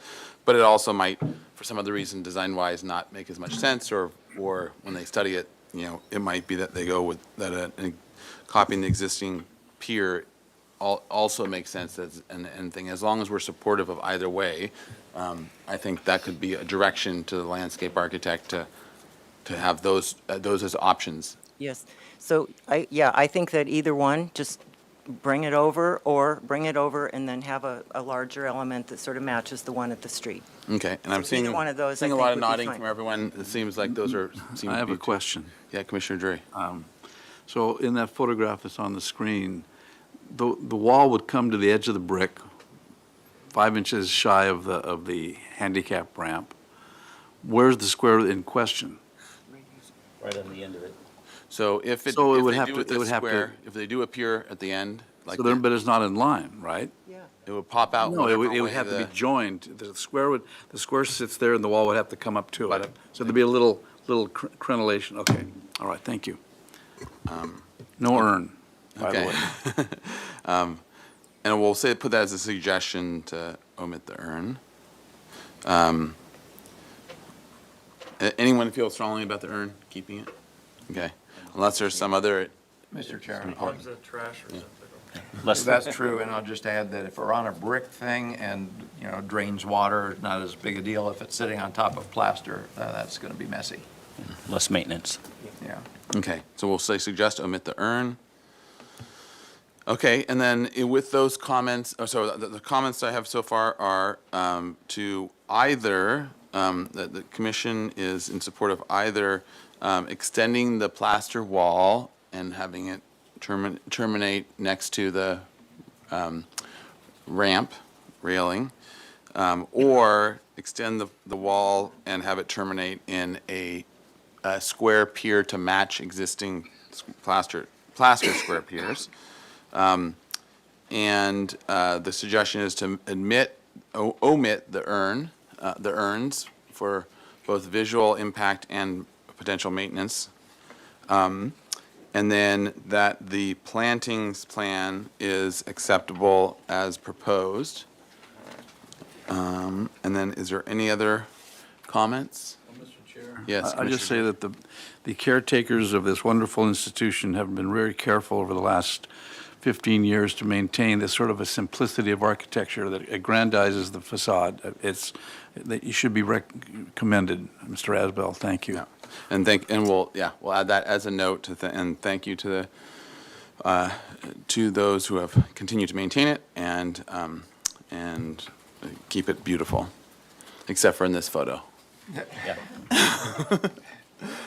Okay. Mr. Chair, do we Yes. want to give direction that it's a 2-week continuous to consent or indefinite? Can you? Would you like a 2-week? Drawings by? We could do a 2-week. I'll volunteer, Chuck. That's always the best. Exactly, since he's not here, it works. Yeah. I would recommend a motion to continue indefinitely. We can't accommodate 2 weeks, but we could accommodate 4. You could continue indefinitely for, the applicant needs a few more things before we can grant Okay. application completeness, so continue indefinitely would be Okay, to and you also want to consent. say it's ready for PDA. Yes, and with an additional comment that we feel that it's, with these changes, it'll be ready for project design approval. If that's a motion, I'll second it. All right? Well, I don't know if it was I a motion, wasn't- but I will make a motion. Okay. Oh, and actually, one more thing to add is we're also the lighting to be continued as part of that, to match existing as part of that. Okay. So, Mr. Chair, I'd move that the item be indefinitely continued to the consent calendar with the comments that you just outlined. Second. All right. Motion by Commissioner Uli, second by Commissioner Drury. Under discussion? Any other discussion? All right. Can we have a roll call vote, please? Thank you. I'll take roll call vote. Commissioner Uli, Yes. Commissioner Dorden, Yes. Commissioner McClure is absent. I'm sorry. Commissioner Drury. I think he wants to vote yes, but he can't. Yes. We're buying tickets. It's on there. I'm sorry. Commissioner Drury, Yes. Commissioner Ensberg, Yes. Commissioner Butler, Yes. Commissioner Lundvik, Yes. Vice Chair House. Yes. And Chair Grunbein. Aye. Motion passes. Thank you. All right, thank you. Thank you very much. Good project. All right, so we are on to item, is everyone here from item 3? Looks like it. For new okay, 36 East Victoria, come on up. We'll get started a little early. Okay, so this is for 36 East Victoria Street. This is for concept review. It's located in EPV, proposal for a 2,700 square foot addition to 2 existing buildings on 2 separate parcels totaling 13,100 square feet, resulting in a new combined building totaling 15,900 square feet. Additions include ground level infill to an existing recessed entry, a new 450 square foot mezzanine level, and a new 2,300 square foot upper level. Project includes a new roof deck, exterior alterations to the existing facades, 8 short-term bicycle parking spaces, and a lot merger to combine the 2 parcels. Project requires approval of design review development plan by the Historic Landmarks Commission, and no final appealable action will take place at this meeting. Project compatibility findings and development plan findings will be required for project design approval. All right, so with that, if our computer system will be logging on soon. And then I'll have you introduce yourselves for the record, and then we'll go to staff with any comments. And then No comments from staff at this time. that was easy. And do you have anyone else from your team here, or you're all good? You got it. Okay, great. All right, so welcome. Are we on? Yep, you're on. You're live. Chair Grumbin, members of the commission, thank you very much for being here. We don't have a choice. And they gave us coffee today, so it's not too bad. And we are making $1.38 an hour. Yes. You are? But now we're Wow, paid- he reads fast. Now we're paid quarterly instead. Didn't know what you were walking into. The atmosphere has gotten better lately. Ken Radke from Blackbird Architects. Adam Sharkey with Blackbird Architects. Kyle Wells, Christ Presbyterian Church. Great. Welcome. So you'll have, since there's no comments from staff, you'll have 15 minutes to walk us through your presentation. You don't have to take the whole time, but feel free to, and just go through all the pieces, and then we'll go into public comment and questions from there. Great. Thank you again, Mr. Chair. Kyle would probably just introduce himself and the meaning of this project that we're pretty excited about. Yeah, thanks. Yeah, so my name is Kyle Wells. I've been the pastor at Christ Presbyterian Church for the last 13 years. The church has been downtown for over 25 years. It's a small, diverse, but growing congregation of people who really have a common interest in either like they're interested in the teachings of Jesus or they love the teachings of Jesus.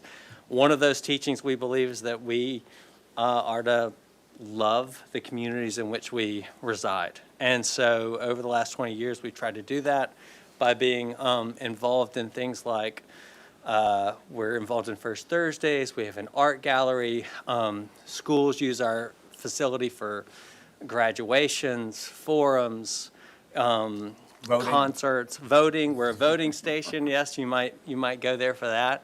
We also seek to have been very involved and invested in helping refugees and recent immigrants figure out how to transition and that kind of thing. We've also been very involved and partnered with the city, and our building has been a hub for especially addressing the issue of homelessness in our city and working in collaboration with lots of folks. So even the mayor's been there several times for events discussing that.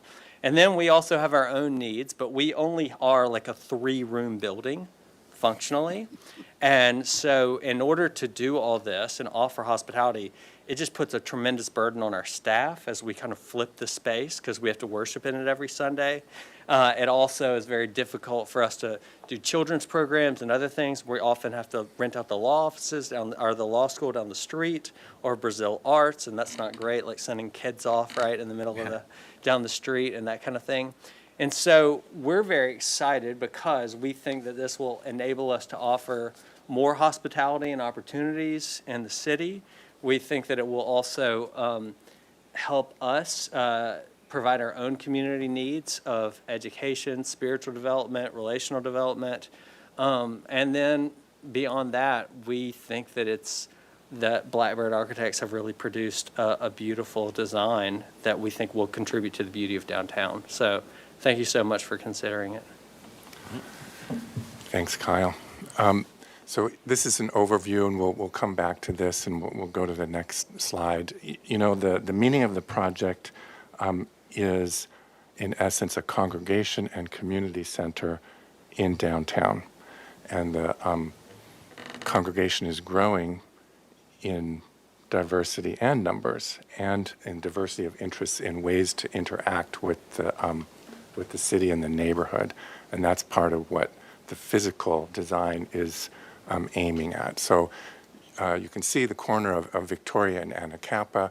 The church exists on the corner half of this, and you'll be familiar where Art Essentials has been owned by the church for quite a while. And finally, the church feels it's in position to realize this project. And we can probably go through here. I think it's highly understandable, this project. That you will have seen is the corner. And you can see over the years, we'll show some other images, that this building has become more inward looking. And that's at odds with the goals of the project and the congregation. Next. Here you can see Victoria Street is this kind of like restaurants and somewhat smaller scale, way more pedestrian oriented. Cadario there is across the street. And for example, on this first Thursday or at times when the congregation gets together, a group of young people who don't have to rush home to their families and stuff might go across to Cadario. So it's very interactive and seeking to interact with the sidewalk. Anacapa, much more car-oriented, with scales ranging from 1 to 5 stories. And so the county building is just sort of diagonally across the street from this property.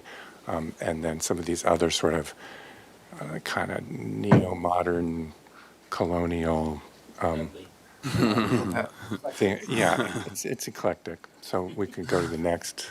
It's okay, you're in a safe space. We can call it ugly. The upper, these are for snapshots in time, but the upper left one is really interesting, and you might zoom in if you can, Adam. Originally, that photo with the cars was taken shortly after the earthquake. So that's how long this building has been there. What's that? All the photos have cars. You mean? Oh, sorry. With the old black and white photo. It was one of was one of the only unreinforced masonry buildings to survive the earthquake, and you can see it was a car dealership, and it was early on ground to window head glass, mullions, and this kind of pilasters, geometric pilasters with a kind of a geometric capital on it. So we'll be coming back to that. And then you can see on the upper right, it was antiques and Beverly Fabrics and so forth. So next. This kind of rectangular volume with parapet tops and so forth is common in EPV, and it's approached in different ways. Next. We're also proposing in the project that you'll see some flat sort of covered pergola trellis type elements, one specifically kind of like the lower two images, which you were just looking at Libero, where it's kind of a weather-bearing flat trellis, if you will, or pergola, with plaster walls, and then these like upstairs patios. That's good. The existing site plan, 260 by 120 buildings, side to side, line to lot line, no landscape, a corner entry. Next. We're proposing to move the entry, since these two elements will be combined. The entry will come to the middle, and it'll be a pair of entries. And you'll see why. Next. We have to dig up and grind down a lot of different floor heights to make it accessible, which is a big part of the goal. Next. Here you'll see the existing, this is a proposed plan, but the existing church is in the right-hand side as you look at it. And the proposal is to have this community center, coffee, wine on First Thursday, art gallery display, and kind of like an invitation to the community and the congregation to come in and be sociable and enjoy themselves. On the left-hand side, you'll see the sanctuary so that they won't have to put up and take down all the time, and they'll be able to enjoy the use of this place. The two entries at the top, the right-hand one is to the narthex in this community space, and the left-hand one comes to a lobby that goes to the sanctuary, and that then can take you up to our proposed second-story floor area and upstairs rooftop patio. Next. Existing roof plan, we're going to essentially demo and confine the major construction to one side because it's a lot to bite off with these structures. Next. The proposed upstairs floor plan has at the far north an outdoor loggia, offices, kitchenette, a lobby and gathering space, and then half of the upstairs is then proposed to be a rooftop patio or garden, if you will. The gardeny part would be a ring of ornamental steel, vine-covered trellis. Next, the upper, we're proposing a parapet roof on this second-story element, which would be a good way to consolidate some of the existing mechanical equipment and so forth up there, as well as photovoltaics and other things. Next. This is the existing sanctuary that has to be put up and sort of disassembled in order to accommodate these diverse uses that they do over the course of a week or a course of a season. And you can see the improvised nature of this building. Those trusses are original equipment from 100 years ago. Next. Proposed new sanctuary that they don't have to take up and take down utilizes the same kind of space, but in the next building over, and that's a walkable skylight above that will bring natural light into the sanctuary and allow for just circulation on top, perhaps akin to the kids museum Moxie. And you'll see none of this is formal or churchy, for lack of a perfect term. And this kind of religious formality isn't part, it's more about inner spirituality and calm, light-filled interaction and congregation. Next. Existing sections. Next. Yeah, those are all existing, and then cutting the other way parallel to the trusses existing. Next. The proposed. So at the right, you'll see the Victoria Street facade. So we're adding the offices and lobby upstairs. We're having a loggia that basically takes place just behind the existing parapet of that facade. And then you can see to the left-hand side the upstairs garden patio. And the upper right, you'll see kind of like a detail of just the sort of the proportions of that street interface. Next. Existing, you'll kind of recognize this situation and proposed. And so essentially we're kind of revitalizing these boxy structures and adding to it and trying to reestablish some compatibility with the neighborhood and EPV. Next. Again, we return to this historic photo on the upper left, that kind of original palette and the existing situation. Next. Here is the proposal. And if you look above at the upper elevation, you'll see still the pilasters. On the right-hand side, you'll see those pilasters have been there for 100 years, and the facade articulation. Over the years, where the glass has been infilled where that hatch is, and some of the pilasters have just gone away. They were deep inset windows, so we're proposing here to restore that kind of original palette, essentially bringing back the pilasters, their same capitals, the same sort of indentations in the facade, build upon the cornice and the palette, use muted blue tile at these glassy indents. That facade division is probably more than what was there in the olden days.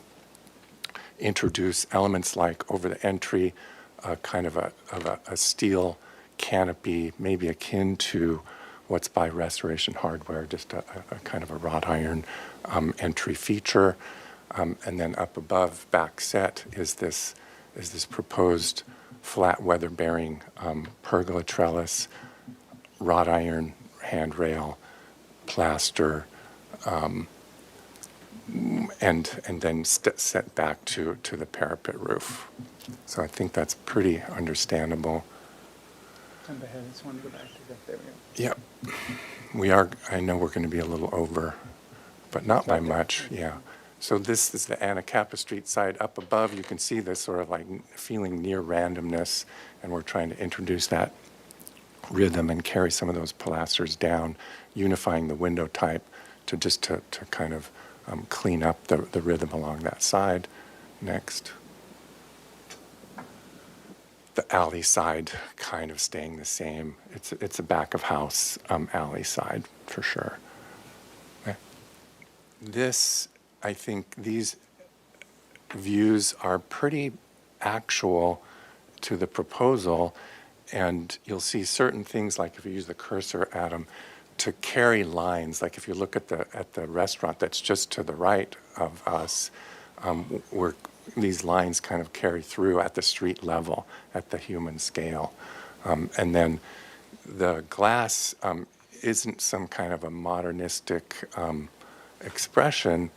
It's an expression of the congregation's desire. Those spaces in there are art spaces, community meeting spaces, classrooms, gathering spaces, and inviting spaces that would interact with the neighborhood and the sidewalk. Likewise, with the upstairs loggia there, that's got offices and the breakout spaces and so forth upstairs, so that members of the congregation could come out and see the mountain view and see people at Cadario and so forth. Next. From the corner, again, on the corner is a community, an inviting community classroom and meeting space that could be used by many comers. And then you kind of just see the carrying of the rhythm, the reintroduction of something that might have been there 100 years ago, and then building upon that same palette upstairs and setting it back within scale. So again, you can see this kind of like the kind of surrounded by some pretty big buildings, the county on the left, the parking garage right behind Granada, and then along Victoria, really trying to add that rhythm and invitation to the community. That's our concept. All right, thank you. If that completes your presentation, we'll go on to public comment. So any member of the public in the room wishing to comment on this item, you can fill out a speaker slip. Not seeing anyone, not seeing any takers. We'll go to virtual public comment. Thank you, Chair Grumbine. Turning to virtual, if anyone participating on Zoom would like to speak on this item, please raise your hand and we can call on you. Not seeing any raised hands, and then we did not receive any written correspondence. So back to the commission. Thank you. All right, thank you. All right, to the commission for questions. Mr. Chair? Commissioner Drury, then Vice Chair House. Yes.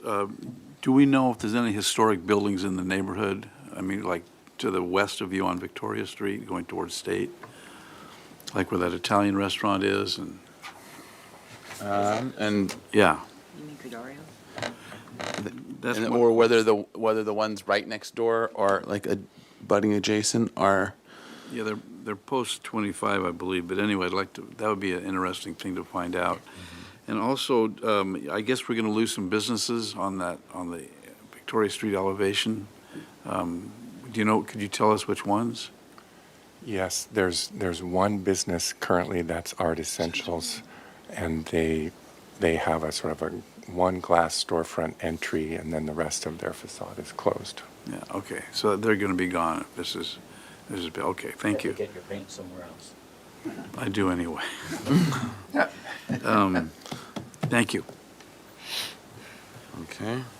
Mr. Chair. Yes, Vice Chair House. So the proposed glazed openings are the same height as what originally existed? Yes, exactly. And as a matter of fact, we're enthusiastic to use the same existing structural headers and so forth. Okay. And what kind of storefront system would you be using? I apologize, I didn't mention that. We're proposing, and it's in the plans, to use a steel look, gray matte finish aluminum. Mm-hmm. Okay. Well, and Commissioner Drury kind of stole my thunder, but I was going to ask, where am I going to buy our supplies? I was going to ask the same thing, so. Yeah. That's my questions. All right, other questions? I have a question. I really appreciate what you're doing on Anacapa Street from the standpoint of making it look more traditional and giving it some character. Do you think you're going to have a problem getting the pilasters to come down onto public property? Good question. For Anacapa, it's a really good question. So that the work that was done in the early 2000s did a overskinning. And so we've been debating on how we're going to reestablish pilasters. It's not clear. We know the pilasters existed on the Victoria Street frontage, but on Anacapa, that was sort of the service side of the old Lincoln Motor dealership, and it's doubtful that there were pilasters. So we are looking to maybe establish new ones without trying to detonate all of the overskinning. So It appears your property line and your building face are one. Yeah. Yes. So things to be worked out. But I hope it's on so. our mind. Yeah. I will support anything you can do. That's for sure. Okay. Other questions? Commissioner Ensberger? Yes, thank you. This is not, or is it on any kind of a historic structure? I mean, you've shown us pictures of way back when, but is it, it's not? No, on it's the- just because it's EPV. Okay, thank you. And then the other question I had is what we're seeing in the green at the bottom, is that a tile? What is that material there that we're seeing in the green, below the windows? Yes, blue-green, Blue-green. EPV blue-green, rustic tile. On the wall below the windows? And those are very thick, the pilasters are thick, and those openings are essentially sort of deep wall depth openings. So you're seeing some kind of decorative tile there? Yeah. Okay, thank you. All right, other questions? Mr. Chair. Commissioner Uli and then Commissioner Butler. Other than wanting to keep your construction over the inboard section of this big box, had you considered putting the second floor at the corner? We really did actually quite a bit, and the original schemes were trying to do that. It seemingly made sense from like an urban point of view to mark the corner. It winds up actually being friendlier and quieter in our studies to have it here in the mid-block. And then that's where, and there's some advantages as well, because that the upstairs isn't just for an expansion, but kids and groups and small gatherings can go up there, and this whole sort of like pair of entries approach also lends itself to put that element on the western half. And that's because the second floor spaces are more supportive to the sanctuary use than they are necessarily to the more community side of the building. Exactly. All right, thanks. All right, Commissioner Butler? I have two questions. First sort of pertains back to Commissioner Emberg's question about the color tiles. Have you explored color options to make it sort of match or coordinate with the other structures on the block? And then does the height, just from the illustration, it appears just visually that would be the tallest building on the block on that side of the street, or is it proximate to the other. It's a little hard to tell, and I know it's just a rendering, but Yeah. that make on that side. In that regard, it's really close. You can see the ridges of those adjacent buildings are in the proximity of the same height as our proposed upstairs parapet. Is it 45 feet?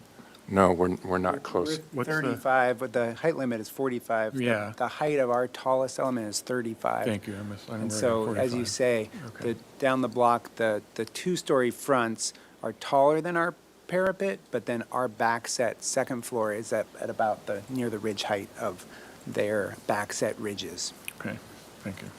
All right. Mr. Chair, can I answer questions Question about about historic? historic, Yes. So, the building next door to this building here is a historic structure of merit. It was, Now, is that next door, or is that, there's a little guy in between? Or is it the hotel building? oh, so there's the little one in between. Are you talking about the two-story hotel? The old Victoria, the old, I think it's called the Virginia Hotel.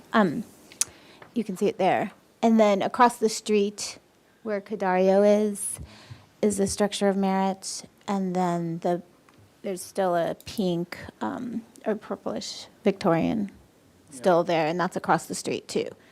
So essentially it is sort of, it's an EPV. They're always a historic building, every stone you throw. All right. Commissioner Ensberg. I did have one other question, thank you. On the back side, the alley side, which is just, plain, and that is the driveway. It's partially a driveway, but it's also kind of a paseo, right? Have you considered, or would you consider some kind of working with the city on an art program or some sort of maybe a mural application or some such thing to make that back area more attractive and, part of our whole paseo system? Yes, I think, I can't recall, but there was some years ago that we were very hopeful that there were actually, something was proposed back there that was gonna open it up a bit and make it more pedestrian. Right now, you do have a lot of big trucks that go back and forth through there, especially the Granada and others, and so it's kind of like a paseo, but it also is very No. difficult. And so, like, I'm always having to step onto, like, watch out for plants or whatever when I'm going to the parking garage or whatever. And so, but we would be very hopeful that that would open up, and we have, we've tried to see, can we make that, is there a way to make that more pedestrian and still get a way for those trucks to access or whatever at certain times of the day, or that kind of thing. Especially because it would be advantageous for our purposes. One of the reasons that we're very excited about the upstairs is, we're a very diverse in age and stage kind of congregation, and we've got nowhere for like kids to roam, and so having something outdoors, especially in Santa Barbara, is really crucial. We love being downtown, but we miss the outdoor. And so that was one of the things that we were trying to see is is there anything here that we could use, right? So.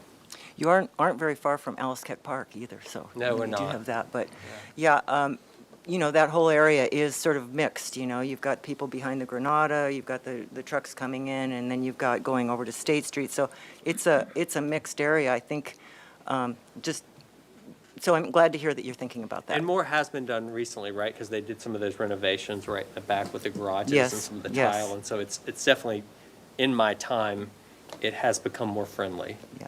And the mural that just recently was put up there. Thank you. And they'll have a great view of the PV panels on the. Oh, yeah. A nicely designed trellis and PV panels on top of the garage. It is notable as well that the congregation has a person involved who's actively staffing the fostering of art programs, gallery space, exhibits that are just community artists. So it sounds like Awesome. something That's right great. up there. That's it. And then one other, thank you, that's great to hear. Did you, on the second floor with the, the balcony there, or the, covered area, did you think about, it seems very open, with the wrought iron.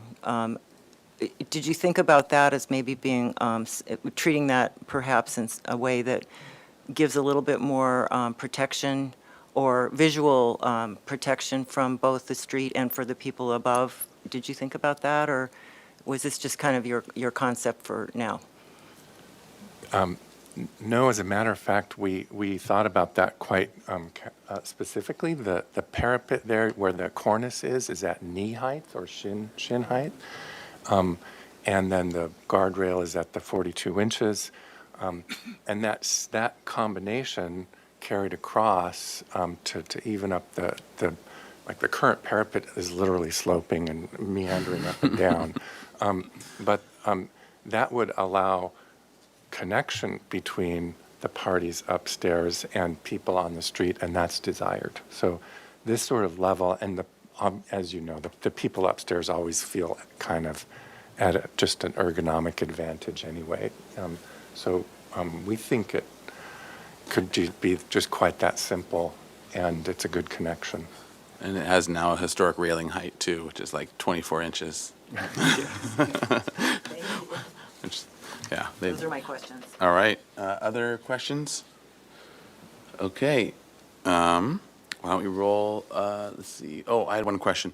Do you have any photos of that pre-earthquake with the openings as what those openings were filled in with in terms of the garage doors or the whatever storefront windows or the Is how? that the one with the Model A car in front of it? Yeah, we don't have that, but you can see where it was being built in and kind of, or rebuilt if you zoom Oh in. yeah, actually zoom in. You can see the upper transom still Yes, there. Yeah. yes. Gotcha.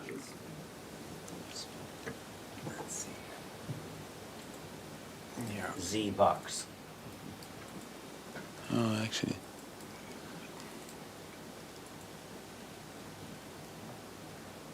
Oh, this is, No, I think you were in the right. You had it right the first time. But it jumps big. Robert says he. Oh, it's PowerPoint. That's why. Yeah. Oh. those tools don't. I see. Well, there must be a way to. Well, zoom in the yeah. portion. You have to It's put called your foots paper around it. plans. Yeah. But you can't zoom in on that. Yeah. It is what it is. You also have a PDF version of the presentation loaded. You can kind of see the main divisions. Okay. Yep. And that's what we're Playing off of. Yeah. Off of that. And Gotcha. the slight little. base. Yeah. Little base there. Okay. triad division. Great. Okay. That was it for my question. So, two comments. Mr. Chair? I heard Mr. Commissioner Drury, and then go Vice Chair House. Yes, I think this is eminently supportable. I very much like the fact that it's historic, and it'll add to sort of the mishmash architecturally of the neighborhood. This is not a bad, I'm not saying that's a bad thing. I think the Presbyterian Church was before, years ago, was facing the library, the original Presbyterian Church in Santa Barbara. Yes, that's correct. Many years, yeah. My mother made me go there to Sunday school, even though I was raised a Catholic. I had to go to Buddhist teachings, and, it was pretty ecumenical. That's exactly why I'm the way I am today. Makes sense now. It all makes sense.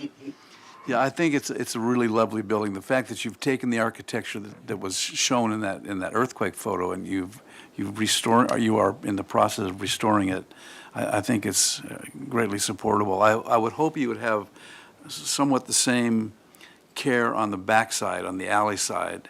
And I think that that is kind of a de facto paseo.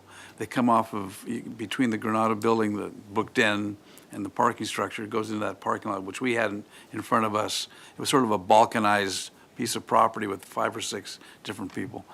I would hope that some of the same care that's lavished on the west-facing facade is also lavished on the Paseo side.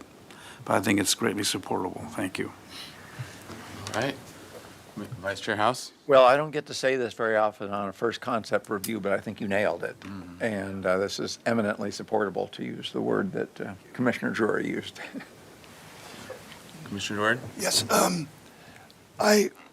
I also think that it's very supportable, but I have another comment, because when I first looked at the plans, I said, it looks like an auto dealership. So I was surprised, or at least to find that out.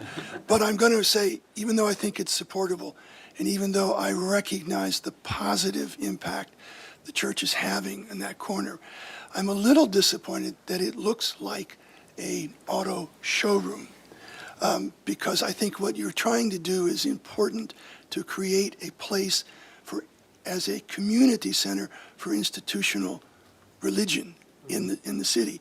And when you look around places like Trinity Episcopal or Our Lady of Sorrows nearby, they were a certain kind of architectural statement about the presence of institutional religion in the community.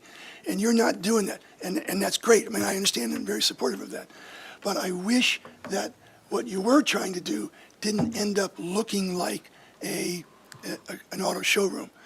So I would encourage you, again, I'm very supportive of the project, but I would encourage you to find ways literally in detailing of the building or in signage or in as you come in to send that signal that you're not an automobile showroom.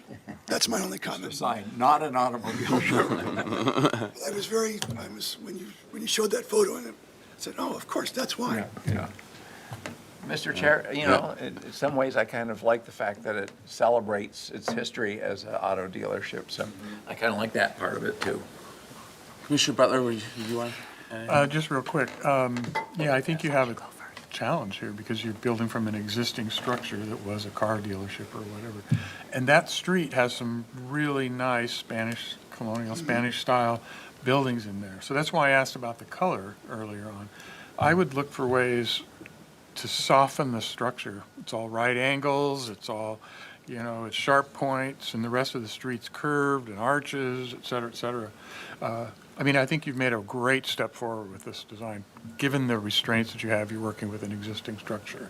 I support the location of the second floor. I think moving it away from Anacapa and off to the other end of the building where at the corner is a good approach. So I just think to try to make it a little softer, a little more familiar to the rest of the street would be helpful. Yeah, we'll go Commissioner McClure and then Commissioner Jordan. Could you go to the facade that's next to Trap Vic? That'd be the south facade? We never got. Where? The restaurant side, yeah. And, I'm not, of course, a building architect, but to have just that blank wall, is there any comment that the architects would have about, is that typical? Or, Grow a vine on it? Yeah, just, I mean, No, I'm just kidding. It's, any thought? yeah, we have a lot of thought about that. It's sort of troubling, and there's not much you can do there because it's a party wall essentially, and so there's a bunch of code and other things that you can't do. And Not like party woo-woo. Yeah, exactly. And it is common in downtown DC, a lot of. Yeah. Yeah. The block has those sort of like blank party walls are prevalent. But to sort of continue this as a comment, though, I do think that there might be, yes, it definitely is historically, like this is a regular way to treat the party wall because someone else is going to build right up against you, right? So, but there's also an opportunity, I think, to maybe give some play in the wall, whether it's a subtle recess, of an inch or two or whatever, breaking it up, which might help visually and still provide a party wall until someone builds next to you, which may be, whatever, 100 years. So in the meantime, you might have something nicer to look at as a thing. Mr. Chair. Commissioner Woolley, then Commissioner Ensberg. I'll offer some Oh, wait, comments. sorry, You did go that way before you went this way, so you can go back that way and then come back this way. Let's go Just- Commissioner just Jordan and then Commissioner Woolley. One additional quick comment. We see so many projects that come before us that are trying to max out the building envelope, really push things. And I think that this is a very gentle approach to adding to urban space, and I very much appreciate that. I think it should be commended. Okay. All right, Commissioner Uli, then Commissioner Ensberg. Thank you. In general, I think the project is very supportable. I appreciate you reaching back in the history of the property and bringing that history forward in the form of the openings and the pilasters. And I guess subtly, the triad window has something to do with the business you're in. I'm okay with the weatherized trellis on the second floor. I don't think it needs to be transparent so that it's much more lighter. There's a kind of a similar thing going on at the museum that faces the library. It seems to be a very appropriate place and use. I'm comfortable with your rationale for the railing on that floor, that you want it to be more transparent and not solid. Don't have any issue with the party wall. Somebody's going to build there tomorrow or never, and that's all right. With respect to I suppose, Commissioner Jordan, what you were saying in your comment about the institutionalized churches in town is they have a signature. And this one doesn't have a signature, and that might be intentional. But I think that's where my question about putting the second floor at the corner, because I think you kind of expect that you want to go in the corner and not in the middle of the block. But I'm okay with the rationale that you've presented about that. And I suppose the only thing that says you should go in this way is that metal hat that you want to put over those two doors, which I'm okay with in concept, but it just doesn't have a strong enough, you should go in this way, or a strong enough suggestion that this is a church and not a Lincoln dealership. But then again, it is kind of the personality of the organization to be that way, so I'm okay with that. I don't really have any concerns about the back of house alleyway slash paseo slash big truck driving. The parking garage had a wonderful lamp hanging on the corner, and that went away in about 5 minutes. I don't know, because it was hit by a truck or a skateboarder. I'm not quite sure. So I recognize that that's a really busy kind of way, and so I wouldn't look for anybody's attention to be drawn to the back of the building necessarily. But in general, I look forward to how you're going to detail this. And along with Commissioner Limvik's suggestion about the pilasters going down Anacapa Street, if you can get them, I think that would be nice. But if they weren't there in the first place, then I guess I wouldn't stay up at night losing sleep because you couldn't figure it out. It's okay. Maybe you get to wrap the corner of that first bit and then let the rest of it go. So there are my comments. All right, Commissioner Ensberg and then Commissioner Lenvik. Yeah, thank you. I agree with most of what has been said, and I appreciate the restoration of the windows and the openings. I guess I'd like to see, here you have what we were talking about earlier, the county buildings that are down the way that are not Spanish colonial revival, except when you get to the courthouse. But everything else is, there's a lot of really important historic that are little Spanish, especially the Cadario building. And so while I really appreciate, knowing the history of this, I remember when there was the big gigantic pair of blue jeans up there? Corbs, yeah. So I appreciate that information. I think that picture showed a parapet cap with a tile on it. And I guess I would be looking for ways that you could kind of take this basic structure and maybe add a little bit. You've got the wrought iron upstairs. Maybe, and you've got the tile there, so you can work on some really, beautiful tiles to put there. But maybe doing that, maybe do a cap, a red tile cap on top of the parapet. I think that would help here and also on that mesa side, the south wall, which I don't have a problem with. I'd rather just see it be a plain wall than having it be articulated somehow. I think you'd have to go to a lot of work to do that, and I'm not sure it's really, I like a plain wall. So if you just had the tile up there, I think that could just give you just enough of the little detail and a little bit of color to kind of help it tie in with the rest of the buildings.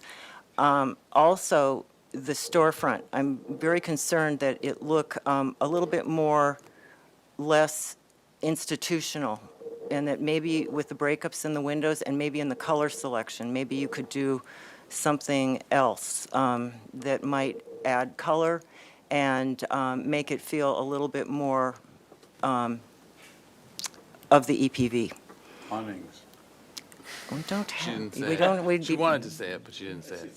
I was going to let you say that. So I think those were, and then, of course, really appreciate anything, any art elements are always really great, and so appreciate that. Yeah, it's kind of a deco-modern kind of a house, so, building. So I guess I just try to take that really basic. I like the pilasters, think they're really, really appropriate. And just, add a few elements that can kind of take it in that slightly in the other direction without going too wild. Those are my comments. Thank you. Commissioner Lenvik. Thank you. I think you've arrived at a good solution, and my only comment, you can take it for what it's worth, is that you maybe could find a way to accentuate the entries a little more. Maybe they're recessed, maybe they're whatever, just, I think the little metal canopy helps, but I think down at eye level, you might be interested to see what you can do. I think it's great to have an urban church, and there's no reason why you shouldn't advertise the fact that you are an urban church, other than painting crosses on the glass or whatever. I think maybe you can find a way architecturally at those entries to say, this is an urban church. And I think it would kind of balance everything out that's going on with regard to the remnants of the auto dealership.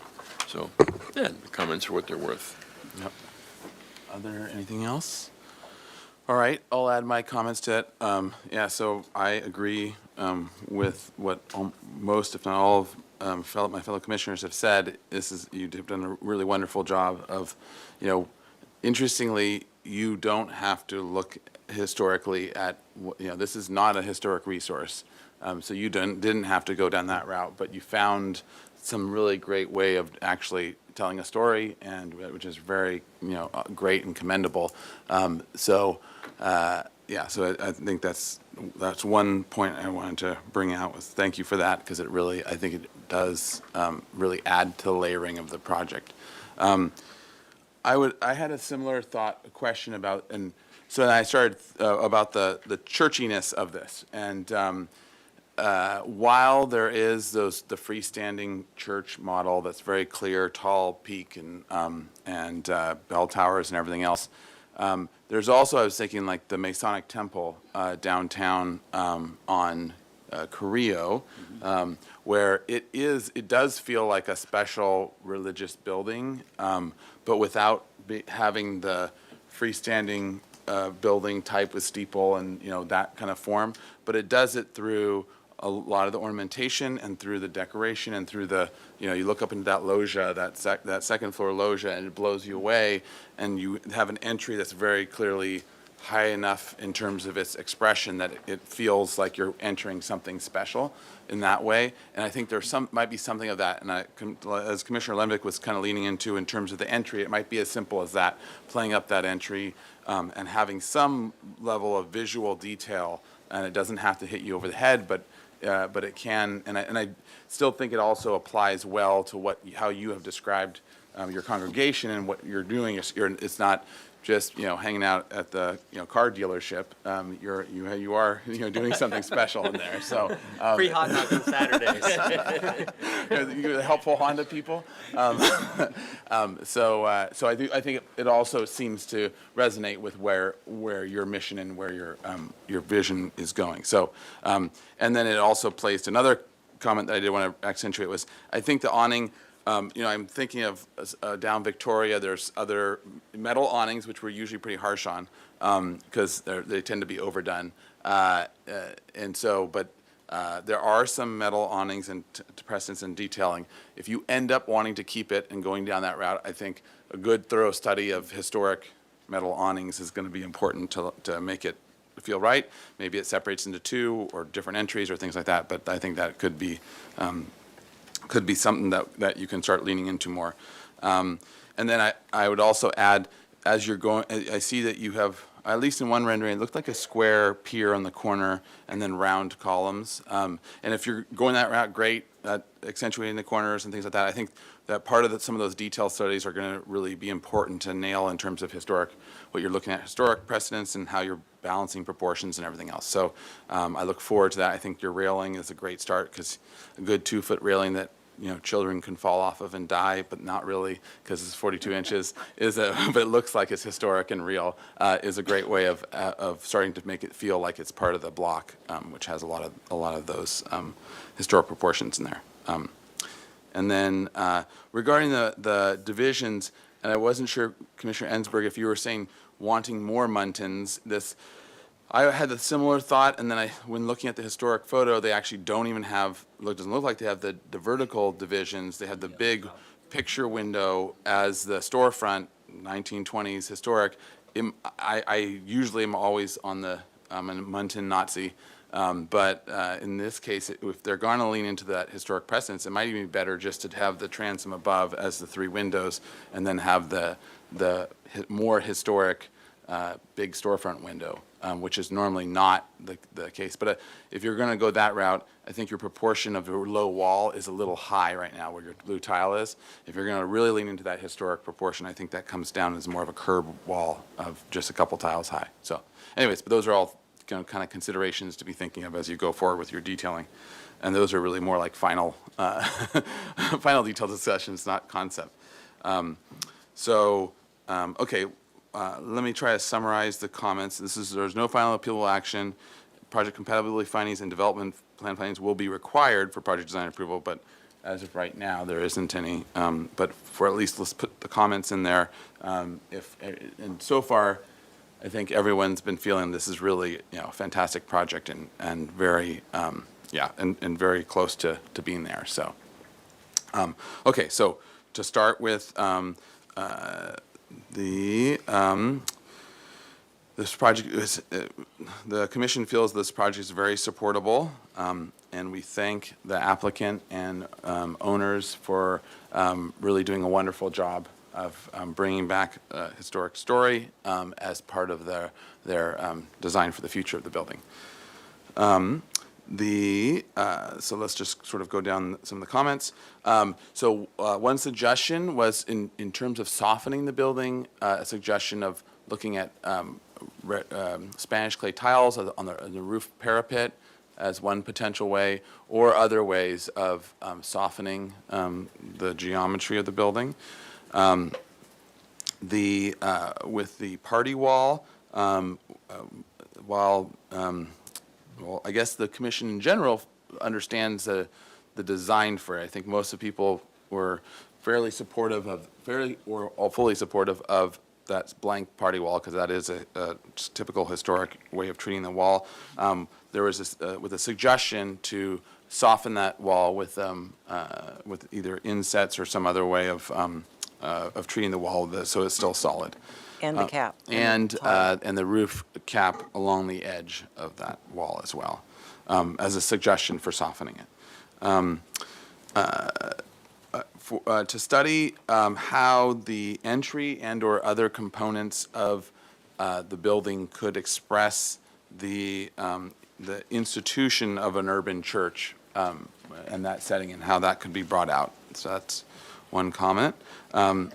and actually, we should bring this one back to the front and add it to our first comment, is we do find this is eminently supportable. And it was said more than once, so we'll read that in. Another comment is to encourage looking into an art program as part of the Paseo and perhaps in the other portions of the building that it makes sense to. For the openings, so for the storefront windows, the tile in general is felt to be, we're looking forward to the design as it gets developed. Look at potentially shortening the tile walls to be a little more like the historic photos. And let's see, there was a question about historical resources nearby. Do we need that read into it, or are we comfortable now that we had the historian? No, I think that's fine. Okay. We have a map. Yep. All right. And another comment was that we're very supportive of whatever you can do on Anacapa Street to help break up the facade. And if you can't do pilasters, some other potential treatment of that facade if you don't have the depth to do the pilaster. Let's see. Not seeing any other. Mr. Chair? Yes. To make the Paseo more hospitable if possible. Okay, yep. To study making the Paseo more hospitable, if possible. Chair Grumbine? Oh, Yes, Commissioner Ensberg and then Commissioner Uli. the color on the windows, Oh, yes. storefront color, to study that. And then also, just to follow up on your comment about the Muntins, I would just urge them to study, the possibilities of breakup. I know it's a gallery, which I really like that. That's a wonderful idea. And, but just, again, to sort of take the dealership out of it and kind of give it a little bit more detail like that. So to study that. And then lastly, which I forgot to mention, but signage, I think, is so important. And I see you have looks like a painted sign on the wall above. I really feel like just the community overall, we could do better in our signage program, because the signage is so much art and it's such an important aspect. So I would hope that they could do something really cool there, in addition to the other comments that have been made about the canopy, and how to, and I think Yeah. Commissioner Lenvik or someone said about maybe recessing, somehow making that more obvious.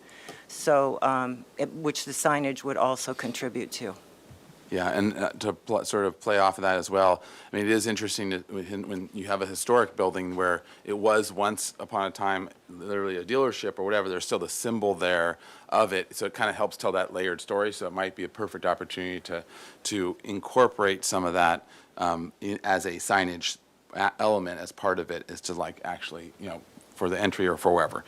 So that just might be, signage and recognition in general as a design. And pardon my interruption, Mr. Chair, and to the rest of the commission, the signage, when it is proposed, will go to the sign committee. It's a separate review body, so. Unless it's architectural. You can comment on the architectural features around the signage. And I think that's maybe part of that, to study it and to see what you can come up with design-wise that might help, make it more than just the typical signage. And then, let's see, anything else? Oh, I would say, I would agree. So I think a great design could be with Muntins, and I think a great design could be without. Normally, I would just say the first part, and I wouldn't say the second. So, but I do want to say also, I think it could elevate the car dealership, kind of model up a bit to have the Muntins as well. So, but to study the Muntins divisions with all those comments in mind. All right, any other comments? Is it worth mentioning that commission generally supports the location of the second floor? Yes. So I think sounds like everyone has, everyone was positive about that. So let's, put that in as well. The mass, bulk, and scale of the design is very supportable and as located where it is. So. Then with that, I would make a motion for an indefinite continuance with those comments, and of course, and not put in a reference to Matthew McConaughey's Lincoln kind of thing. Strike it from I'll the record. second. All right. Right, Motion by right, Commissioner right. Uli, second by Commissioner Drury. Under discussion? Any other discussion? Commissioner Ensberg? I just have to say, usually these buildings, and you can see on the side of the Granada right now, way up high, they would have these signs up there that would say Granada Hotel, or whatever it was. And so this used to be a dealership, so maybe on that Mesa side wall, you could have, or like the Paradise Cafe, the thing on the side there. So many examples, but anyway. Could be an opportunity for some art. Yeah. Anyway, All thank right. you. Location of a former Lincoln dealership. All right. Any other discussion? All right. Roll call vote, please. Thank you. I'll take roll call then. Commissioner Dorden, Yes. Commissioner Drury, Yes. Commissioner Ensberg, Yes. Commissioner Butler, Yes. Commissioner Lundvik, Yes. Commissioner McClure, Yes. Commissioner Uli, Yes. Vice Chair House, Yes. and Chair Grunbein. Aye. Motion passes. Thank you. All right. Thank you. Thank you. All right. Thank Well, you very again. good job. Well done. Thanks again for your constructive good humor. Thanks. All right.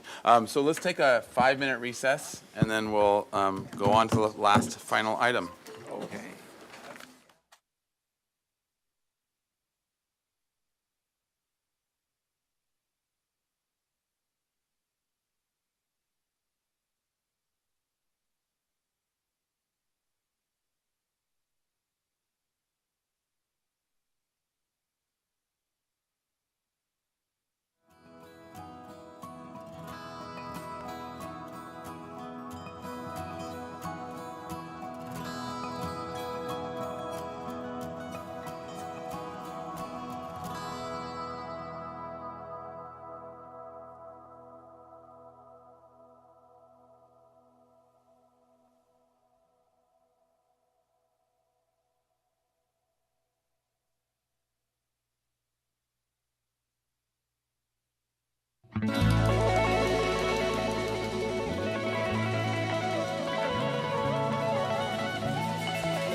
started?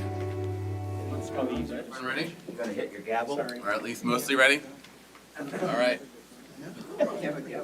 I do. It's a Vitruvian He's gavel. within reach, too.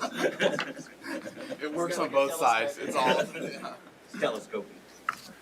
All right, we ready to start? All right.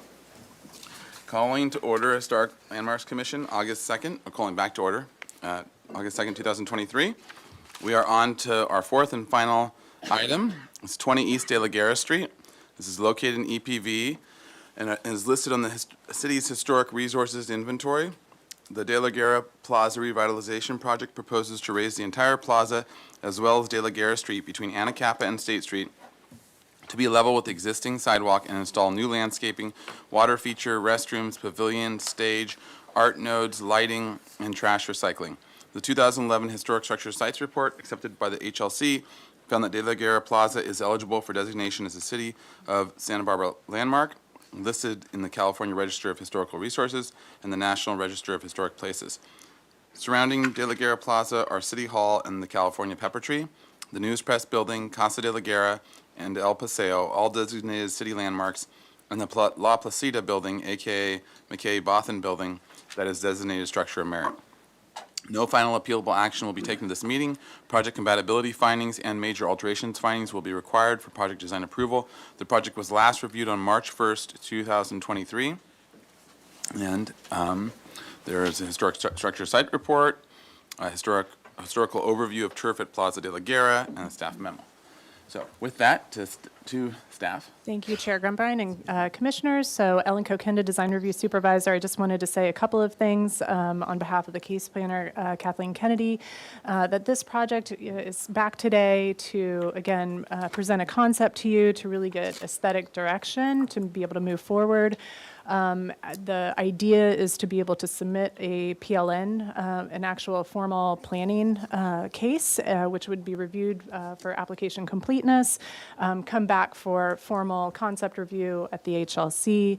A couple of other things that would be tied into that is a historic structures and sites report, ARC report phase 3, and then a couple of this project would also need to go to the state, the Street Tree Advisory Committee for a decision. But ultimately, there are no, in the project PRT or the pre-application review, the HLC is the decision maker for this project. There, other than the Parks and Rec Street Tree Advisory Committee, no other approvals are required, so no land use decisions for this.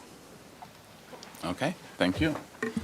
All right, so with that, if you could introduce yourselves for the record, and you will have 15 minutes to give a presentation, and then we'll go to public comment.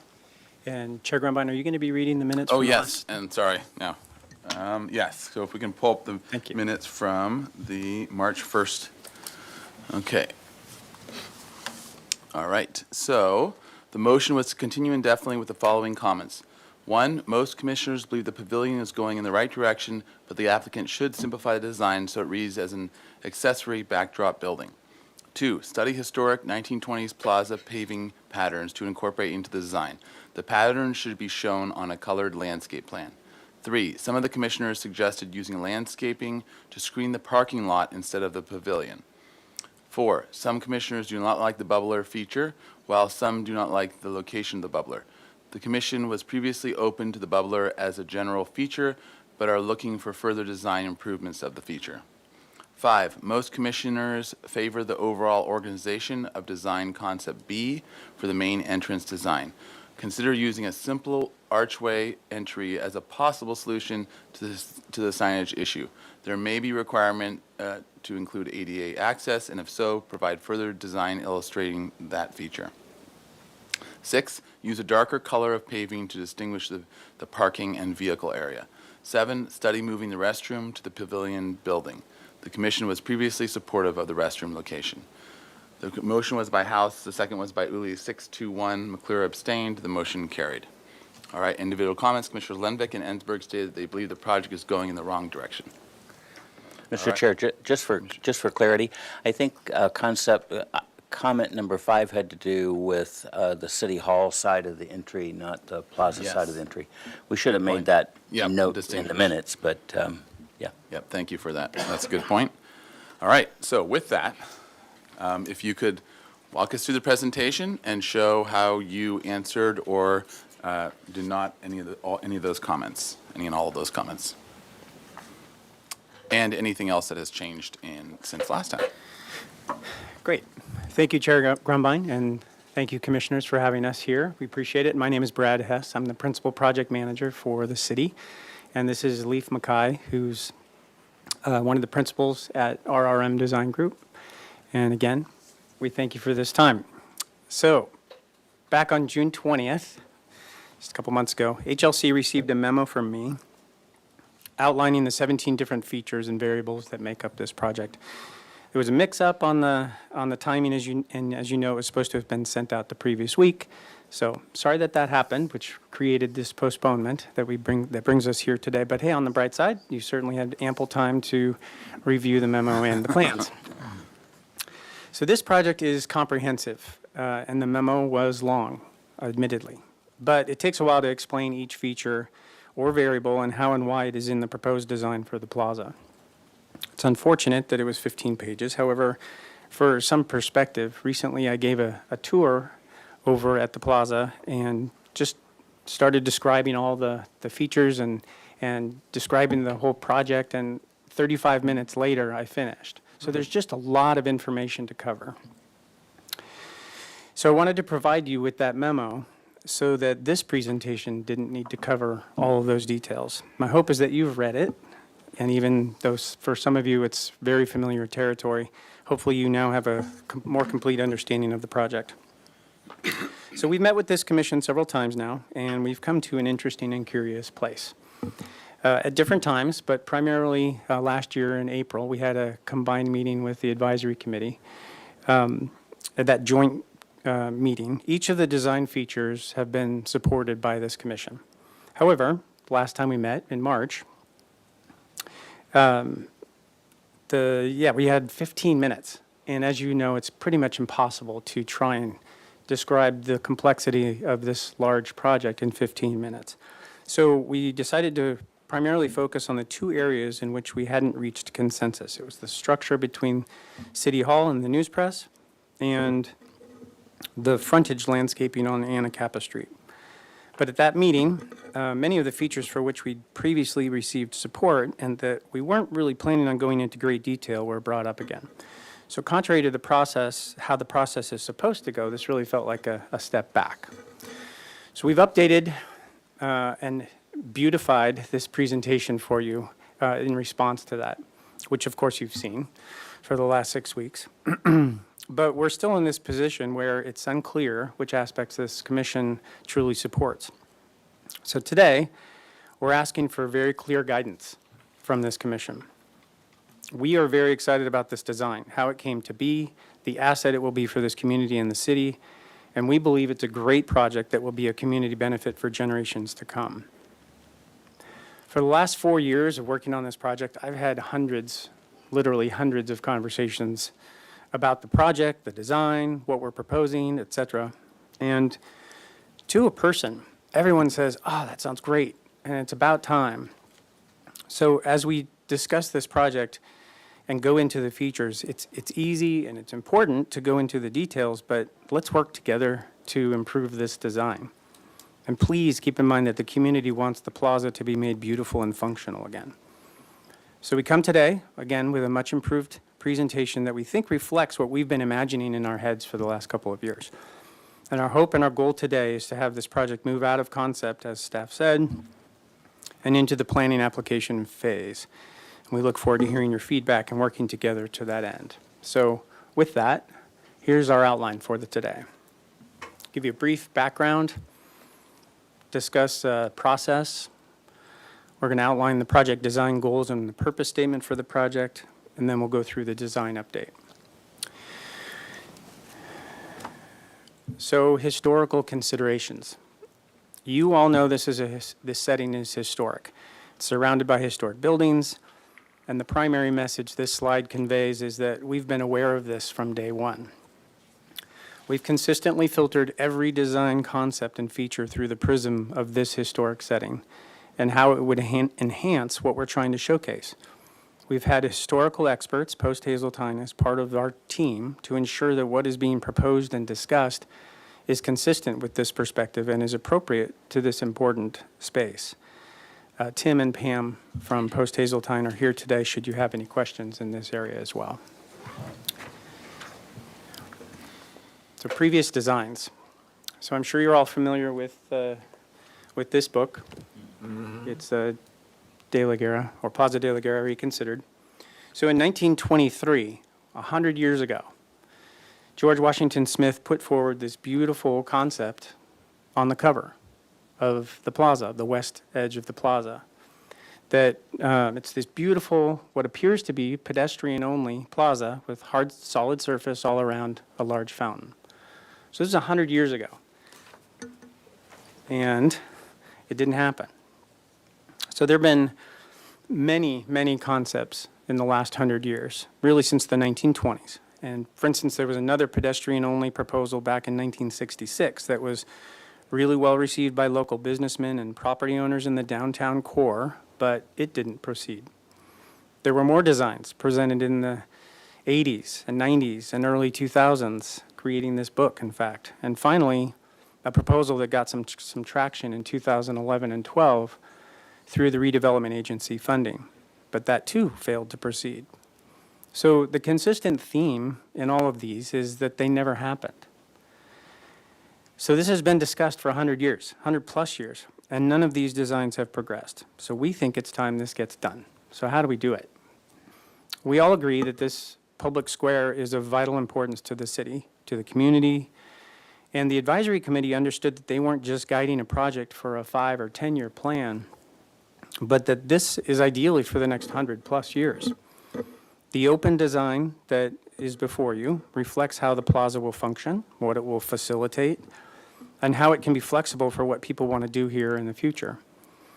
The commission's task is to evaluate how this project design can meet the compatibility criteria so that we can keep this moving forward. And honestly, I think this is really the challenging and probably the hardest part for you guys. And mostly because this great design before you may not match what you have in your head. It may not be what you would do.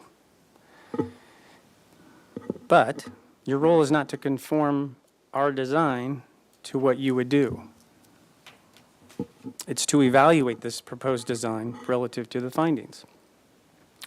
And to reiterate, this wasn't created in a vacuum, but rather it's a design that is a result of hundreds of hours of discussion, public input, design meetings, and great sensitivity to all the factors that influence how this space will be accessed, used, and maintained. So I ask again for your very specific and clear direction today in how to refine the details of the design that will provide us with clarity and unambiguous understanding. Letting us know that we're moving in the right direction or moving in the wrong direction isn't actually really helpful. We need specificity. This slide highlights the process this project has been in over the past 4 years. The primary message here is that this project has been seen, reviewed, and discussed by a multitude of people and is not a result of a small group of people at the city creating a concept and then presenting it to this commission. It's had a wide range of input and progressed through many iterations to get us where we are today. We've had one primary committee to guide this project, and it was the advisory committee that was created by the city council. But there have been 3 other subcommittees that were created to handle specific areas. Here are the committees and the members that have worked together to move this concept forward. We've had a lot of interaction with the community. Here's just some photos that document the working with the community. So now we get to the overall design goals and the purpose. So this purpose statement was created by the advisory committee really early on to guide the process as the committee considered the many ideas and concepts that were coming at them. And it reads, De La Guerra Plaza celebrates and honors the historic heart of our city and provides the flexibility to serve our community's diverse social, cultural, historic, economic, and environmental vitality. So each idea and concept that was considered was filtered through this prism of these 5 vitalities and helped to ground the committee's decisions throughout. So we looked at historic setting, we received constant public input, we've had multiple committees and a purpose statement as a reference point, but there are also just consistent factors and principles for plazas that have helped formulate the design. These principles guided the design features and their relationship to the overall space, the businesses in the area, and the users. So now we launch into the design concept. This view is from the west, looking towards City Hall with the new building and the News Press building in the center of the rendering. We think this is a much better reflection of the plans and the intent for this project instead of a black and white site plan that we had the last time. So I'm going to hand it off to Leif to take you through the design concepts, but I just want to say again how much we appreciate your thoughts and perspective as we work together to make this project a reality. So, Leif? Thank you and good afternoon. Good afternoon. Yeah, I have the pleasure today to walk you through the design. Much of it's familiar to you, but and much of it's been previously agreed upon. There are still a few areas of debate. But for the benefit of the audience, I'm going to run quickly through the entire concept, just to give a complete picture of where we are. As Brad mentioned, today we're primarily hoping to get either some favourable comments for the pavilion building, or if not, some clear, unambiguous direction on that we can react to and work on. We need the same direction for the frontage of City Hall, although that's been less debated. Just to refresh everyone, the red line is the approximate limits of the project, so it extends out Stalk Placida and all the way around to the front of City Hall on Anacapa. It's a flat, uniform surface. That's been a foundational objective from day one for flexibility. There are a couple of curbs remaining, and they're adjacent to the short-term parking next to City Hall, which is a code requirement that they would taper off to zero once you get around the corner. It's all able to be driven on by authorised vehicles, but it's not open to daily traffic.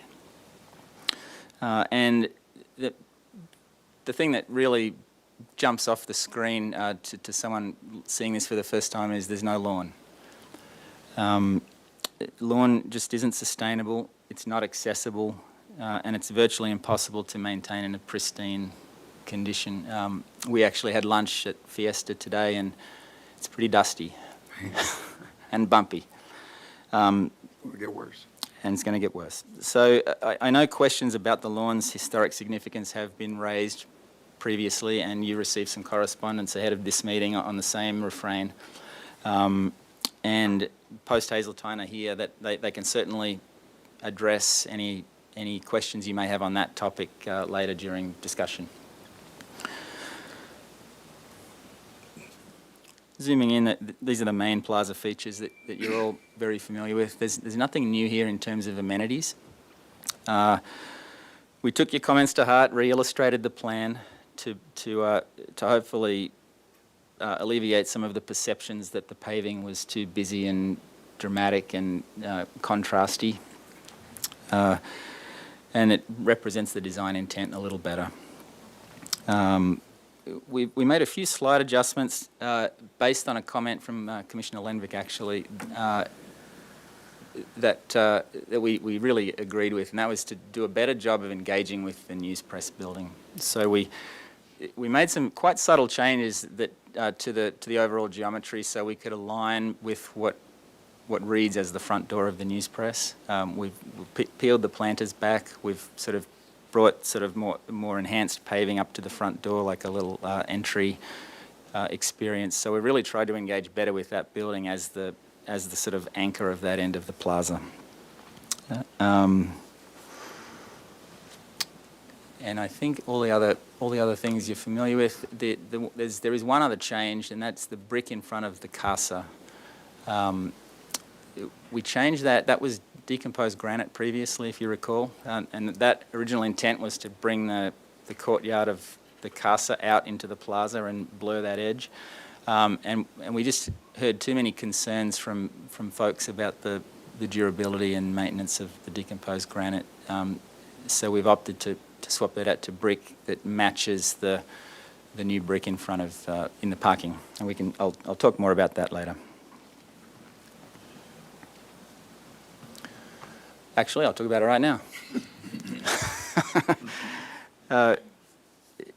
Commissioner Howes suggested swapping to a darker coloured brick where the vehicles were going to be, partly to define the vehicle space relative to pedestrians, and it's also, frankly, a good idea for oil spills and just discoloration. So we went ahead and made that change.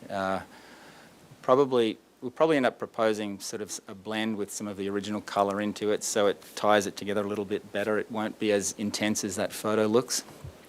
The rendering, I think, is closer to how it would read in reality. And then once we did that, we ended up carrying that all the way down De La Guerra Street, so it didn't stand out as being just a strange little isolated area. All the rest of the materials are unchanged from what the subcommittee chose. The street in Spain, as you recall, would pick up on that feature in a modern detail of that meets ADA, and that would be the sort of the higher end, richest material that we're using, and that would sort of be used more sparingly around the edges of the plaza to take the street in Spain out through and out Stock Placita. You asked us to look at some historic precedents for the sort of central field that we were showing with the 45-degree sort of grid pattern. And you know, if you look at Central American and European plazas, there's myriad paving designs. A lot of them seem like they've developed randomly over time with replacement projects and stuff. So you could find all sorts of examples, but the one closest to home that struck a chord was at Casa del Herrero. That's the sort of entry court you see there. It's a scratchy Google photo, but and then the ground level. So we think that's the sort of intent that we're trying to achieve with our design.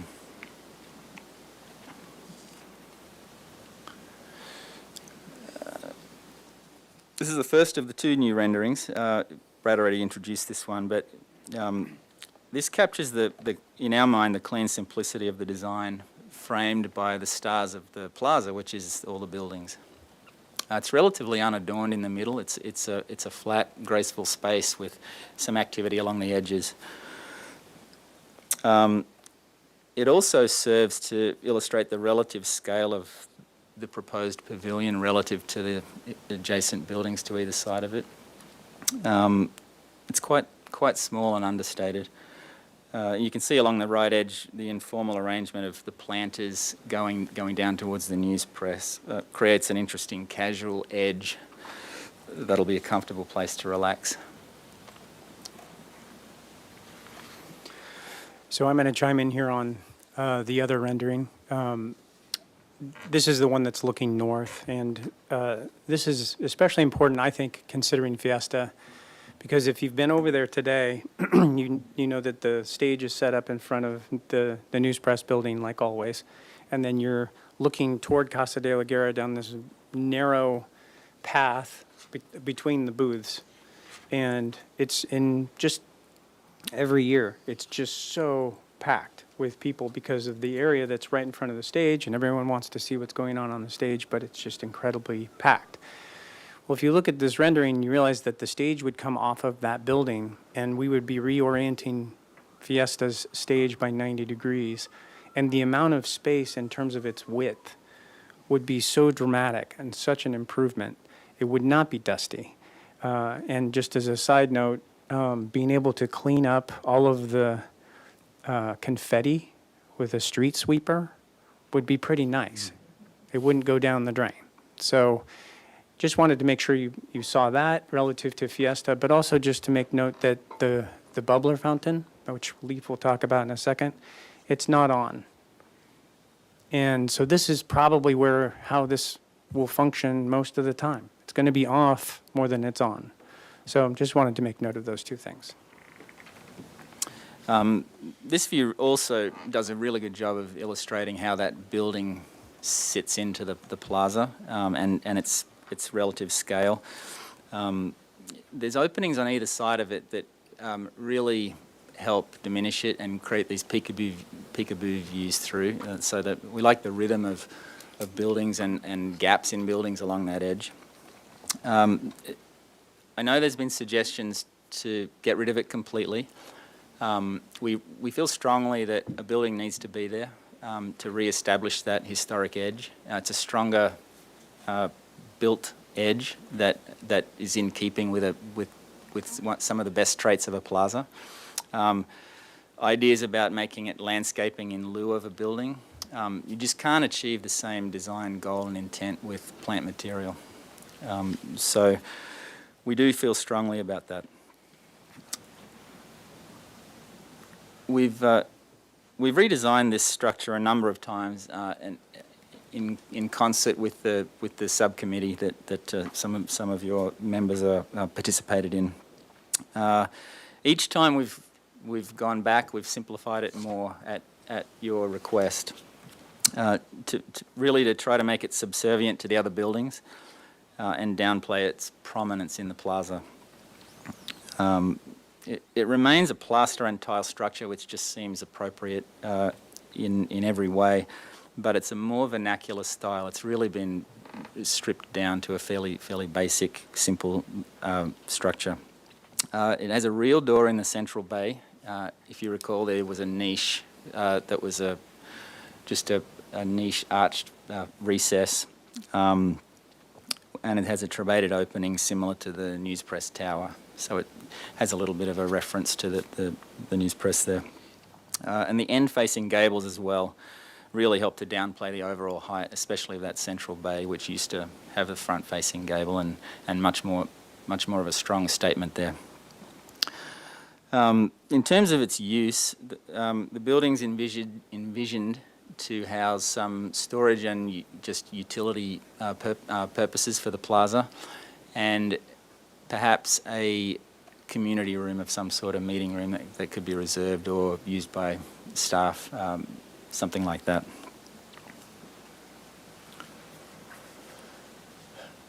The green edges kind of highlighted here. That's the busiest place of a plaza, generally speaking. It's along the edges. So that's where we've created a shadier, more human scale for people to sort of relax on any given day. The two primary species are olives and the pink trumpet. It looks a little dramatic in the renderings, but it'll add some seasonal drama. Just to bring that to life a bit, so you'll get that seasonality coming through with the design, which will add some interest as well. And they're all located in these raised planters you can see in the inset there, with tile on the face and sandstone caps that are all sort of seating opportunities. Most of the other materials are really quite muted and earthy, so the pop of these tiles we think will add a little bit of interest and whimsy, perhaps. They'll also use those tiles on the stage step rises. How am I going on time, Chair? I think you're way over, but it's can important I enough. go further? Don't worry, we got coffee, so. Keep going. All right, where am I? I've lost myself here. Okay, the restrooms. This was another item that's been batted around like a hot potato over numerous meetings. Our conclusion is we looked at putting it in the pavilion, and we just couldn't reconcile some of the conflicts that we saw with having it in that building. Like if that's a stage, if it's a public-facing building and there's like long queues for a bathroom, or people suddenly come out of a stall and there's the audience looking at them, it just seemed a little odd.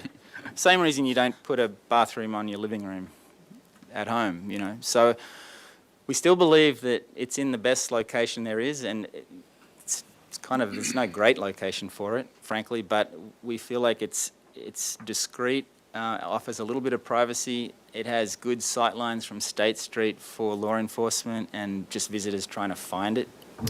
So we batted it around and we came back to where it currently resides, and that design's unchanged from the last time. Simple shed roof against the blank wall.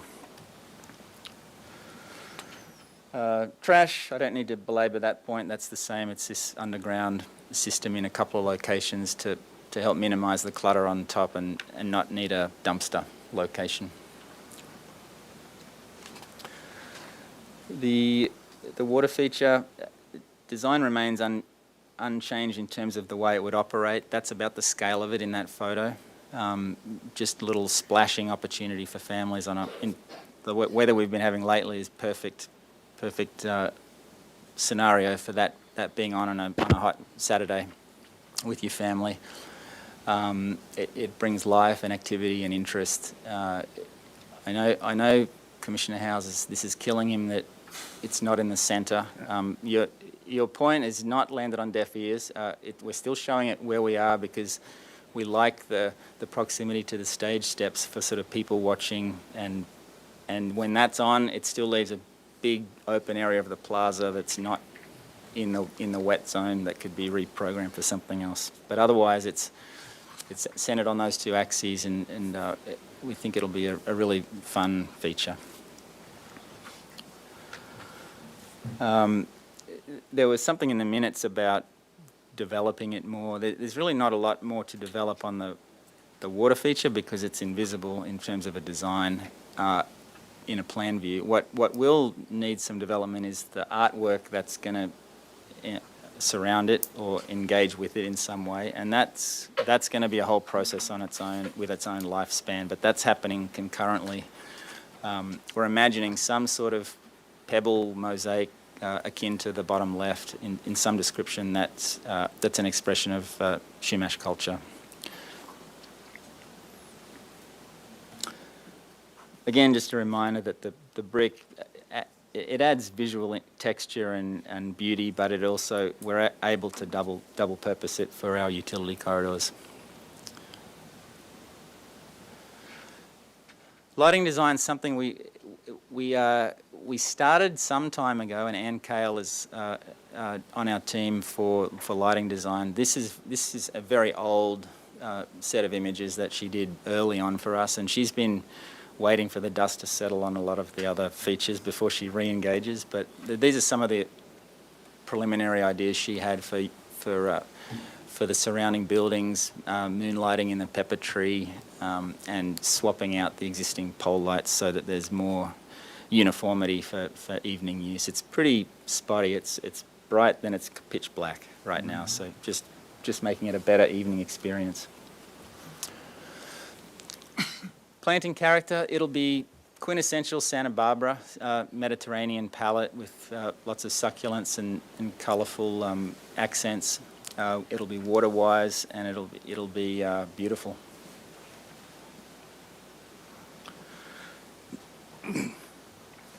So the City Hall, I'm getting close to the end, so you'll be able to breathe in a second. Concept B, as Commissioner Uli pointed out, was referring to, we showed you two ideas for this front, and this is basically representative of that. You see that the darker paving adjacent to the pedestrian zones. There's like a water garden at the corner of City Hall, and a small forecourt that pulls in the same paving style from the back.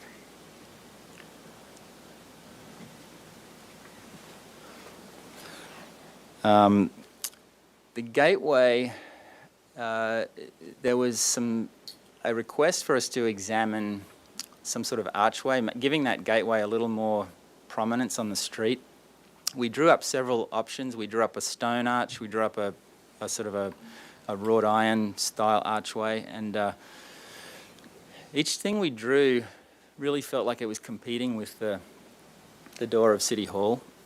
So we we opted against it after drawing several out, and now we're showing sort of some pilasters that are more akin to the courthouse, the corners of the courthouse block, and then embedding the signage into the wall itself, which would be a sandstone. Excuse me. You see the low curbs against the parking with the darker paving. There was also a question about ADA access to the front. And we did some research. We don't believe we need it.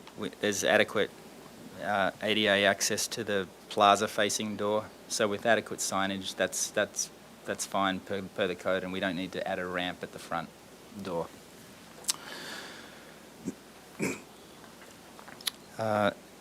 One last view. The planting in this area is going to be more garden-esque than the other side. It's going to be a demonstration where a homeowner could come and get some inspiration and ideas for their own yard, probably some interpretive signs with plant names and things like that. But it's going to have a higher garden-esque quality than what you might find in the plaza, which will be a much busier, active zone. And then sandstone curbs, which we're hoping to repurpose from the city's courtyard, if there's enough of it, as garden edging. So we know that this design will continue to be refined through the planning process. So we would like to submit our formal planning application. We can then update the historic structures and site report. We can present to you an archaeology phase 3 work plan, and both of those would come back to you for your review and approval. So here's a colorful version of the process, which I'm sure you're familiar with, so we don't need to belabor that. So again, thank you very much for your time, and we are available for questions. Thank you very much. All right, thank you. All right, so with that, we will go to public comment. So anyone in the room, we'll start with the room. We have speaker slips, so we'll go in order. You'll have 2 minutes. Please come to the podium, and maybe we'll even queue up the person after as well. So you'll have 2 minutes to speak. All right. Thank you, Chair Grumbine. First up, we have Kira Push, followed by Ann Peterson. And if you can just make sure the button's pressed and the light is on, little green light. Okay. You guys can hear me? Okay. Hi, my name is Kira Push. I'm a 5-year resident of Santa Barbara, and I'm here to speak in support of the proposed designs. I represent at least 30 people who are members of Strongtown Santa Barbara. We are a local organization dedicated to making Santa Barbara more walkable, livable, and fiscally resilient. I believe that you may have read our public comment letter, which was emailed a few weeks back. Many of us signed that letter, and I'd like to just reiterate some of the points included in it, namely the fact that we love the proposed redesign. We are strongly in support of revitalizing this plaza and are grateful that it is finally getting the attention it deserves, given its centralized location in the heart of the city. DLG Plaza is currently devoid of design features that encourage passerby to spend time in and enjoy the space. Instead, it is full of parked cars and some decidedly sad-looking grass.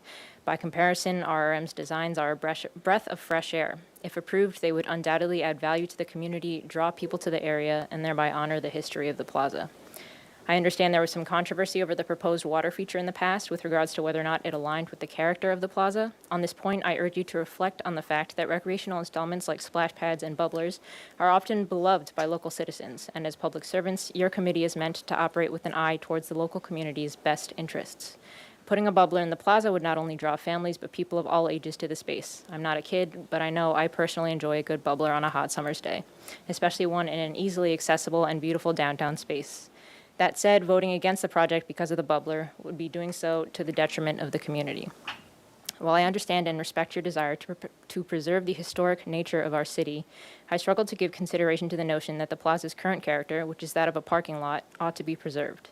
I acknowledge that a long-standing design within a community can promote feelings of security and nostalgia. However, any impartial observer can reasonably see that the use, or specifically the lack of use, of the present-day plaza is not reinforcing any positive feelings amongst the current and upcoming members of the Santa Barbara community. Attempts to bring back character, charm, and community to an underutilized public space should be especially encouraged by committees such as yours, which work so hard to create beautiful and well-designed public spaces. Thanks. Thank you. Thank you. Thank you. Next, we have Ann Peterson, followed by Kathy McGill. Hello, members of the commission. Thank you for allowing me to speak this afternoon. I'm Ann Peterson, the Executive Director of the Santa Barbara Trust for Historic Preservation and a member of the De La Guerra Plaza Advisory Committee and the Plaza Arts Committee. I was named to the committee in 2019 after a city council meeting where I spoke to encourage the council to designate funds to make a plan to revitalize the plaza. The public comment that day was robust and helped win a victory for that project. The meeting was followed by community surveys and a public workshop where the city asked me to present a summary history of the plaza for attendees. That program was followed by a workshop with community members about what they would like to see in their public plaza. Although there were many ideas about what to do at the plaza, there was consensus that change was required, and that's what the subcommittee was tasked with accomplishing. The committee has a diverse set of skills and expertise, but we work together surprisingly easily and achieve consensus quickly on the big questions, including removing parking, transitioning to an ADA-compliant hardscape, and reconnecting Casa de la Guerra to the plaza.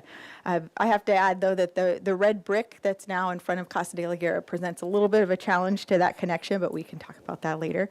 All of those priorities were also priorities for the Santa Barbara Trust for Historic Preservation.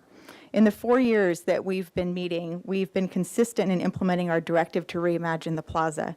We've incorporated public feedback and represented the project at various meetings, including 2 joint meetings with HLC. I encourage you to support this project. At your April 2022 meeting with the advisory committee, you supported the location of the bathroom, the location of the bubbler, and the palette of the hardscape. At your March 2023 meeting, you revised the location of the bathrooms, reevaluated the location of the bubbler, and found issues with the hardscape. Now is the time to accept prior recommendations and move forward with the advisory committee so we can complete this project. We're looking forward to seeing the commission use its expertise to improve the parts of the project that need work. And as I said in my presentation during the first public workshop way back in March 2019, Santa Barbara's been trying to redesign Plaza de la Guerra for 100 years. Let us be the generation that finishes the project. Thank you. Thank you. Thank you. Next, we have Kathy McGill, followed by Kristen Sneddon. Good afternoon. I think I'm about to pick off and reiterate what you just heard. Briefly then, I'm Kathy McGill. I'm a member of the advisory committee and also the arts subcommittee, and I'm coming from the Parks and Recreation Commission. I'm also here to voice my full support for the project design that you have seen today and have been reviewing for the past months. I believe that it fulfills the purpose and the aspirations for the plaza in a way that is beautiful and functional and, quite honestly, I think inspired. You've seen from the presentation, and in particular from the accompanying memo, that the depth of community outreach and the level of design research that has gone into this proposal. A pun intended here when I would say that no stone has been left unturned in reviewing this project. If the project is executed, and I really do believe it should be, the end product can be a vibrant, active civic space that brings the community together and honors our past, present, and future, and one that we can all be really, really proud of. It's been an honor to serve on both the advisory committee, but especially the arts subcommittee. And I want to speak to that because although we come from very different backgrounds and perspectives on that subcommittee, we have come together, we speak openly, respectfully, and we come to align decisions that we can all stand behind, even those decisions that we might not all 100% agree with. And I say this because in my mind, this respectful conversation and alignment is a symbol of what this plaza can and should be for the entire community. So reiterating what Dr. Peterson just said, let's be the ones that get this done. Thank you very much. Thank you. Thank you. Thank you. Next, we have Kristen Sneddon, followed by Robin Elander. Hello, Kristen Sneddon. I am council liaison for HLC, and I'm the chair of the De La Guerra Plaza Committee. But for Brown Act reasons, I'm here just speaking on behalf of myself and having observed actually the interactions among the three. And it frees me up a little bit to speak just as myself as well, not as a council member and not as liaison. I've been reading through the documents for the HLC, and landmarks are designated for their, as you know, historic, architectural, cultural, and aesthetic significance. And then in the HLC general guidelines, one of the goals on the first page, their big bullet point, is to promote the public use of landmarks and historic landmark districts for education and general welfare of the people. It's also HLC purview to promote high standards for architectural design and landscape and construction aesthetic and structures. As you know, I'm acknowledging that these are important functions of HLC, and HLC purpose is in the guidelines is to ensure high design standards, maintenance, and is applied in the EPV. Then the De La Guerra Plaza Revitalization Committee, again, not speaking for them, speaking my own observation, worked on programming. They want people to be able to use the space either passively or actively. They want to elevate the Chumash history that incidentally or not so incidentally predates the plaza history by thousands of years.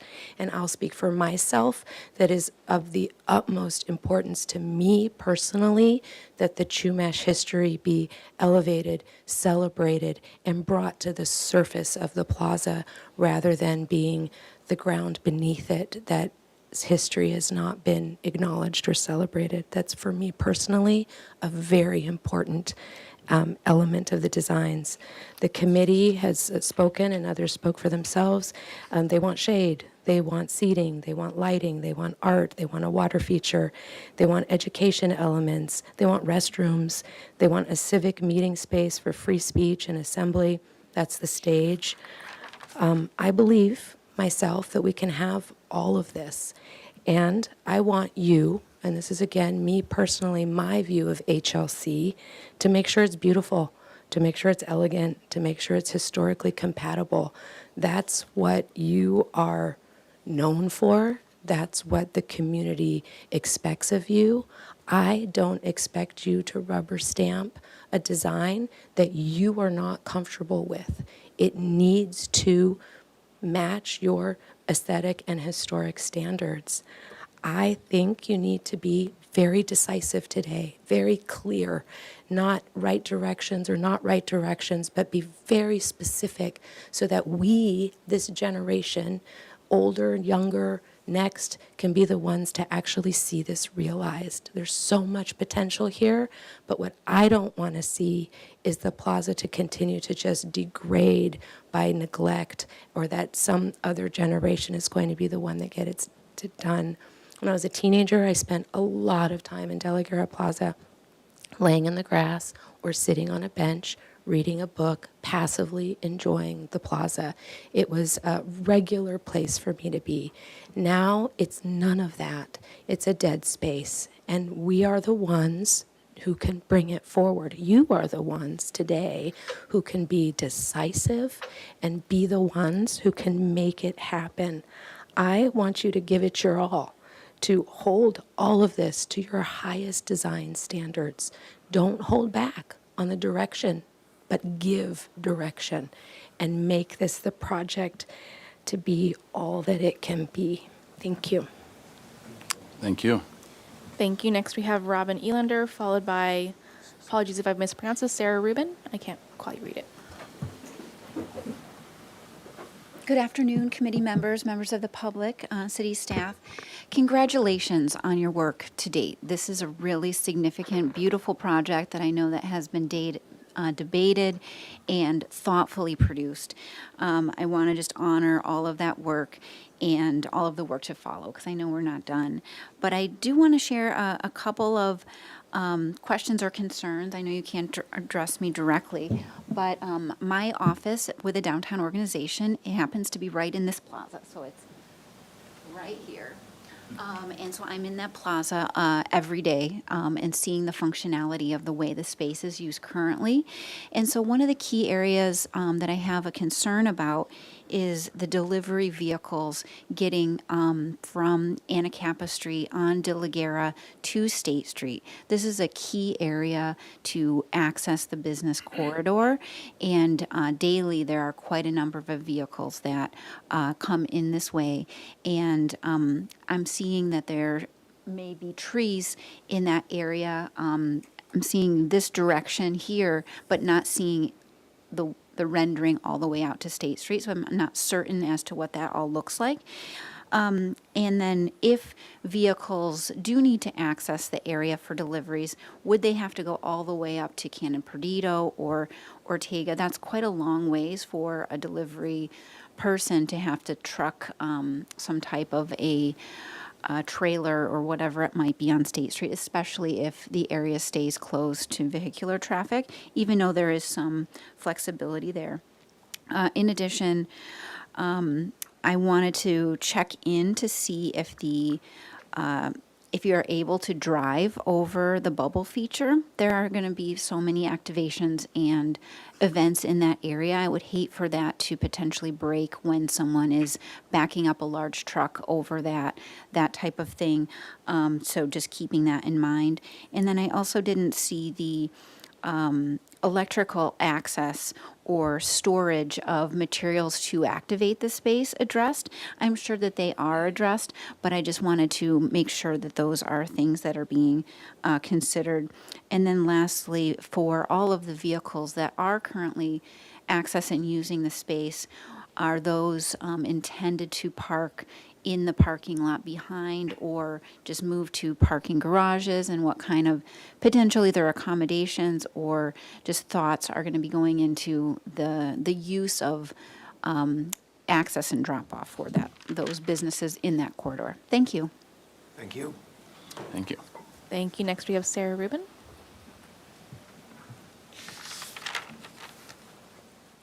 Good afternoon, Chair Grumbine and Commissioners. I'm happy to see everyone today. So my name is Sarah York Rubin, and I serve as Executive Director of the Office of Arts and Culture. We've partnered with the city, our office, for over 40 years to support public art in Santa Barbara. So that's what I'm here to speak to. It has been a privilege to work with Mr. Hess, RRM, and the members of the Art Subcommittee. You saw some representation today on envisioning what public art can be for the plaza. And I think we've been especially blessed, humbled to have Mia Lopez, who's the previous chair of the Coastal Band of the Chumash Nation, and her daughter Lily participating in the Art Subcommittee dialogue, which has been humbling and thoughtful and complicated. And I just really appreciate the space that everybody has held to think also about what public art can do for spaces. So certainly aesthetically, but also to energize a space, to enliven it, to make it feel inclusive, and also just to think about how that holds relevance for the next generations. And so I'm not sure how much has been shared, but the Art Subcommittee has come to consensus around a theme, which would be the elements. And I think there are so many timeless directions and really beautiful ones that can go. So that's what I have to share. I really do want to thank everyone, and certainly the Art Subcommittee members who are volunteering their time. But I just always appreciate your support of art in public spaces and in our community. Thank you. Thank you. Thank you. Thank you. And that is the end of my in-person speaker slips. If there's anyone else remaining in the room who would like to speak on this item, please make sure you fill out a speaker slip and turn it in to me. In the meantime, we'll turn to virtual public comment on Zoom. If anyone participating virtually would like to speak on this item, please raise your hand and we can call on you. I already have 2 raised hands, so first we'll go with Sullivan Israel and then Katie Klein. Sullivan, I'm going to go ahead and send you an unmute request. Please unmute and you'll have 2 minutes to speak.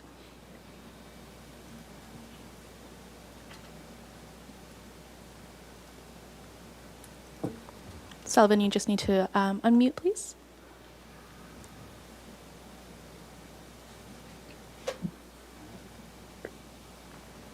Are you there? Hello? Perfect, we can hear you. Oh, perfect. Hi, this is Sully Israel, and I'm speaking on behalf of Strongtown Santa Barbara. I had to duck into the hallway where I work to speak today, so I apologize for that. And I just want to say I appreciate the designs. I think it's really incredible that George Washington Smith's original work has been considered. This plaza really needs a remodel. We wrote a letter to the HLC that was signed by over 30 local community members, and that's just one part of the long history of public outreach that has been done on this project. I think that the public is really behind this. I know from a casual standpoint, I give tours. I've given some of you on the HLC tours, and I always ask about the plaza and always mention that it's going to be remodeled, and I only ever hear positive things. I think that many of the elements are really fantastic. The shade trees, the paving, the water feature, I think is super important. I was recently at Grand Park in Los Angeles, which serves a similar function of being the park in front of City Hall. And they have a huge similar bubbler feature. It was full of children. There were people hanging out on the chairs nearby watching them. I took a few pictures, but I didn't want to look too creepy. But it was just such a lovely space, and I really want that for De La Guerra Plaza. I want it to be a place where people actually go, where they hang out, where they bring food from nearby restaurants and actually use the space. And I think that this design accomplishes that.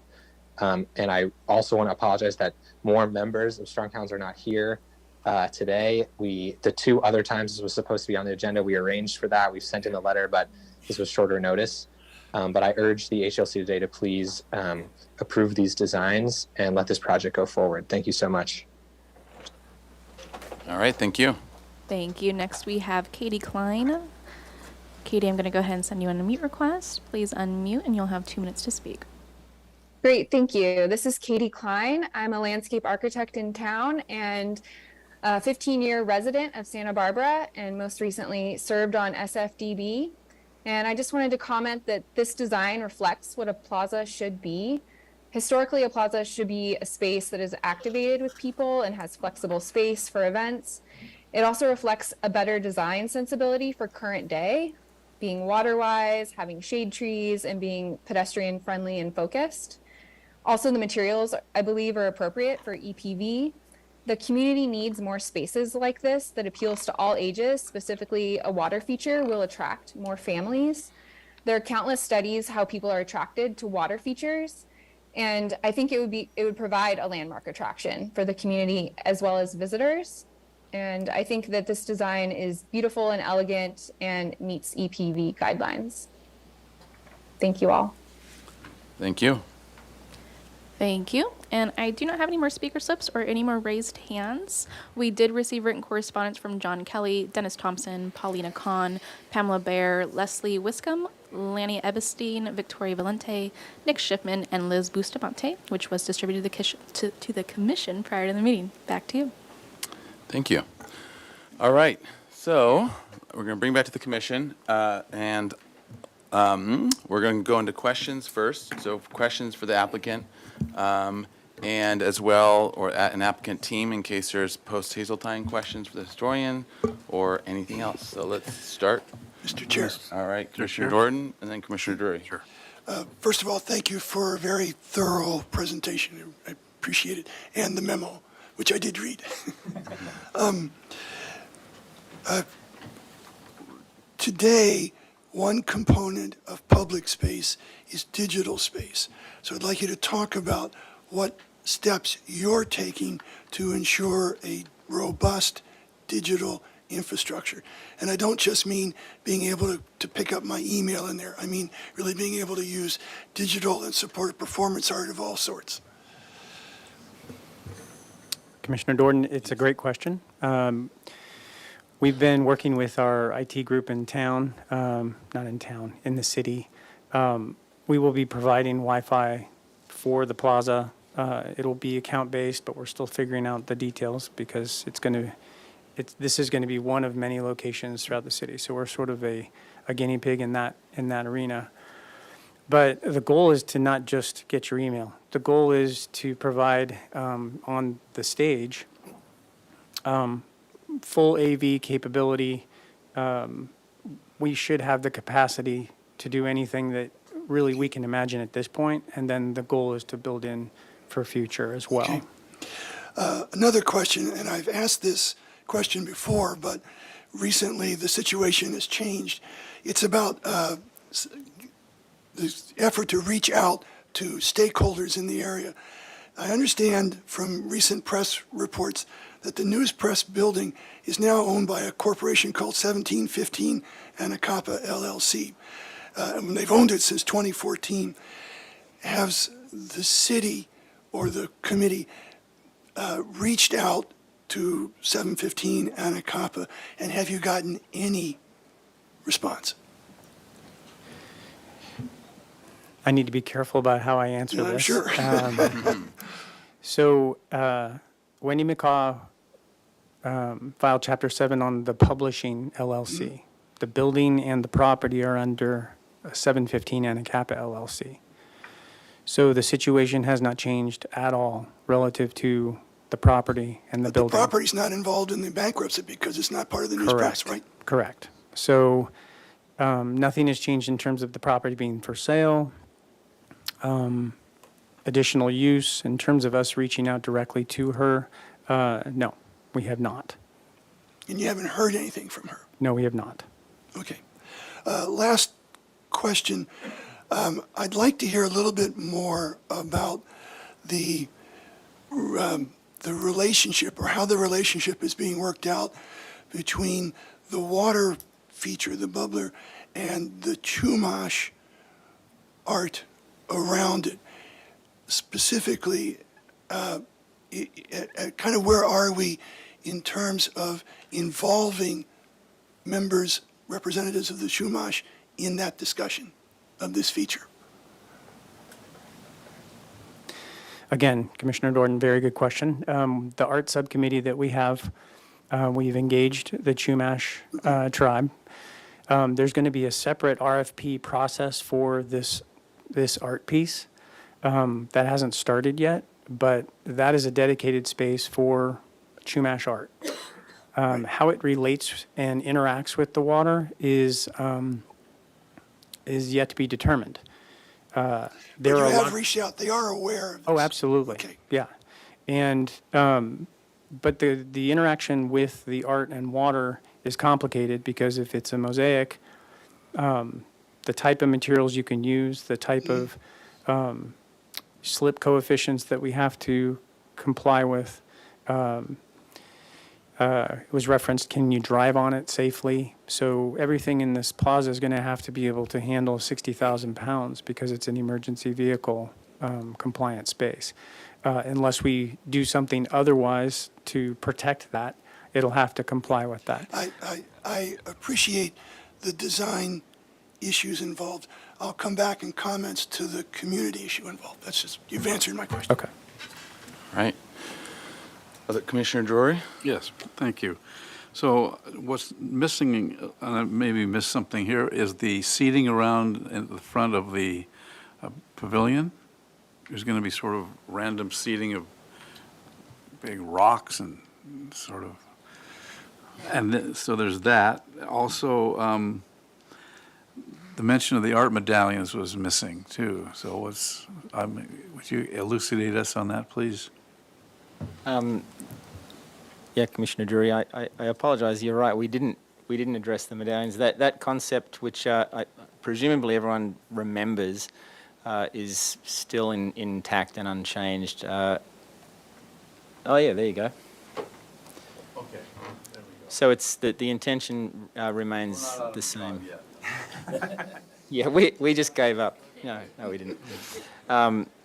The other question, the seating area, it's sort of shown there in the yellow. You're correct. It's just they're kind of like big sandstone blocks, not sort of geometric blocks, but sort of random looking, rough edges that are saw cut flat on the top to sit and have a sandwich or watch the kids hop around on them. And the other thing is there any interest in having the... Oh, can you turn your mic on? Oh, yes, thank you. In having the front garden of City Hall featuring native plants? Is there an idea to have that, them sort of... Sorry, are you speaking about on the Anacapa side? On the Anacapa side, yeah, the garden. That's certainly possible, and we could work with that brief. Currently, we're proposing Mediterranean, so climate-appropriate plants, but not exclusively native. Well, got pretty much a Mediterranean climate here, so I'm sure something could be worked out. Thank you. Yep. Thank you. All right, Commissioner Uli? Mr. Chair, I don't have any particular questions. I have a lot of comments. But what I did want to say initially is, Mr. Hess, your opening comments were very compelling. And I wanted to let you know that I appreciated kind of the laying out of the history and the development of what the community wants to do with this plaza. And if I, as a commissioner, have been inconsistent in my comments or conflicting in my comments, I apologize to you, sir. Question mark? Question.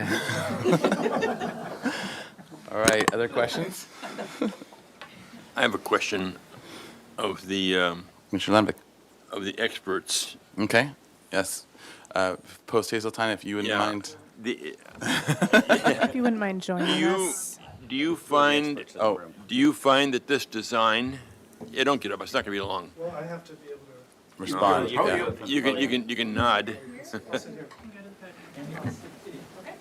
Do you find that this design that conceptual design we have before us today, meets the requirements for a design that respects the period of significance for De La Guerra Plaza? Commissioner Lenvick, I'm Tim Hazeltine from Post Hazeltine Associates. And then just Pam, if you want to. Pamela Post of Post Hazeltine just would Associates. say that. I could say in one word, yes. Well, okay. Easy, there. Let me qualify that, Commissioner. It could be a yes or no answer, and I would love it'd be to. adequate. Yeah, our report would be one word long, which would be wonderful. But to back up a little, this is a conceptual plan. We have not carried out the Phase 2 analysis on it. We are waiting for the commission to reach a broad consensus on the overall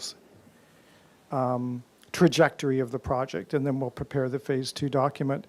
But to follow what Dr. Post said, yes, generally the project would meet the standards, and we would elucidate that in the report by applying the 10 Secretary of the Interior standards for rehabilitation to the proposed project. Okay, thank you. All right. Mr. Chair? Actually, any other questions for the historians while we have them here? Okay. And Combine? did you have, sorry, No, I Commissioner? have just general Oh, questions. okay. All right, thanks. All right, did you have other Well, questions? I have three questions. Okay. The first is, will all the views from the plaza to the parking lot be blocked? Like, will we look from the plaza to the city parking lot and ever see any cars? Because that would be important to me. The answer is no, it's not completely blocked. There's you would get some glimpses of vehicles. Okay.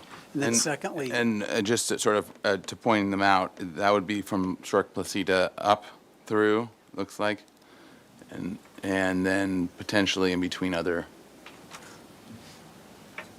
Let me find a view of that. We'd only be seeing the nice-looking cars, though. Yeah, we had the historic ones parked in the that would be prime staged. spaces.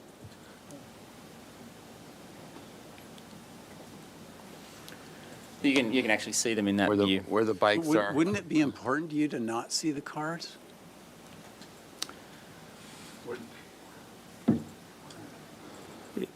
If I may, Commissioner McClure, one of the first concepts that we had for this building actually was much, much longer, and it took out the pepper tree, and it took up that entire area. And as it was studied, at that point, it was more of an arcade. And as it was studied and refined, I think this may be the 10th iteration of this building. It ended up being this size. Oh, no, I was just But- saying, in my view, it would be nice to not see any cars from the plaza. Yeah, That's but at just- this point, we could also add some additional landscaping where those bikes are so that the cars would be. And then secondly, if we could go back to your main site plan that you had up a minute ago, what you described as 36-inch squares of flagstone is that just a graphic Those look more like 6 feet or 7 foot squares. So are we really getting, I know this is conceptual, but is that really how it would read from, say, a helicopter, or would it be a much busier feeling? Each square you see there in the area that it says flagstone is comprised of 9 3x3s with a tight joint. Okay. So from a helicopter, it would probably look pretty much like this. And then the banding in between is? Stone again. Yep. And then lastly, what's the furniture management program? Who's responsible for furniture? And would it be put out at 6 a.m. for people that would like to use it then, or would it be controlled by restaurants or? That is a fantastic question that we will get to because it's going to require operational consistency. You know, it's just one of the things that we're going to need to deal with. All right, other questions? Commissioner Butler? Can we revisit the pavilion just for a second? Now, I know it's been through multiple iterations, and can you just share with us what you've done in this rendering versus previous concepts?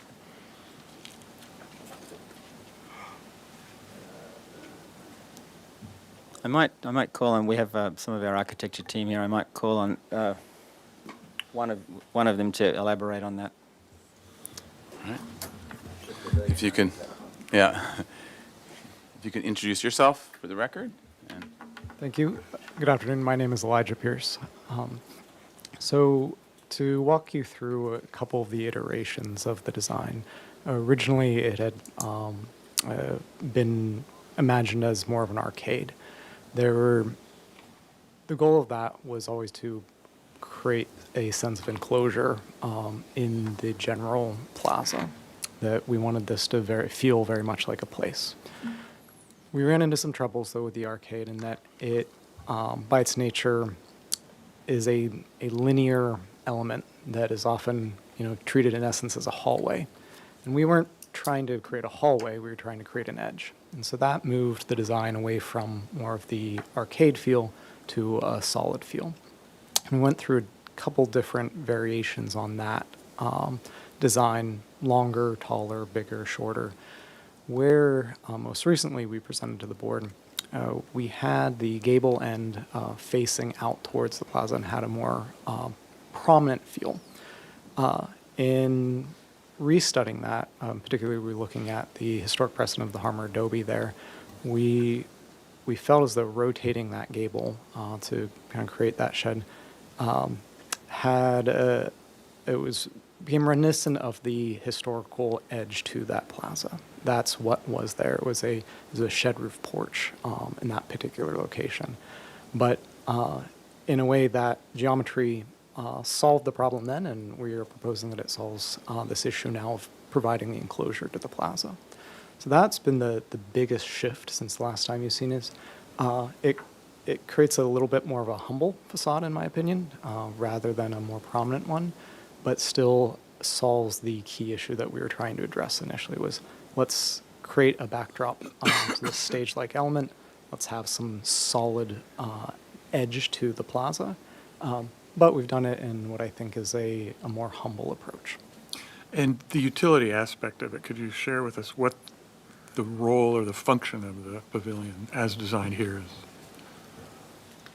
Commissioner Butler, there really are 3 components. One is an actual utility room for the power that will be provided for the entire plaza.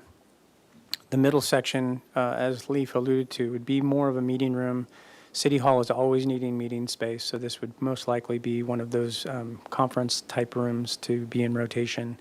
And then, like festivals like today, you could have that as a dressing room that people would be getting ready in the back, being ready to come up on stage. So it would be multifunctional.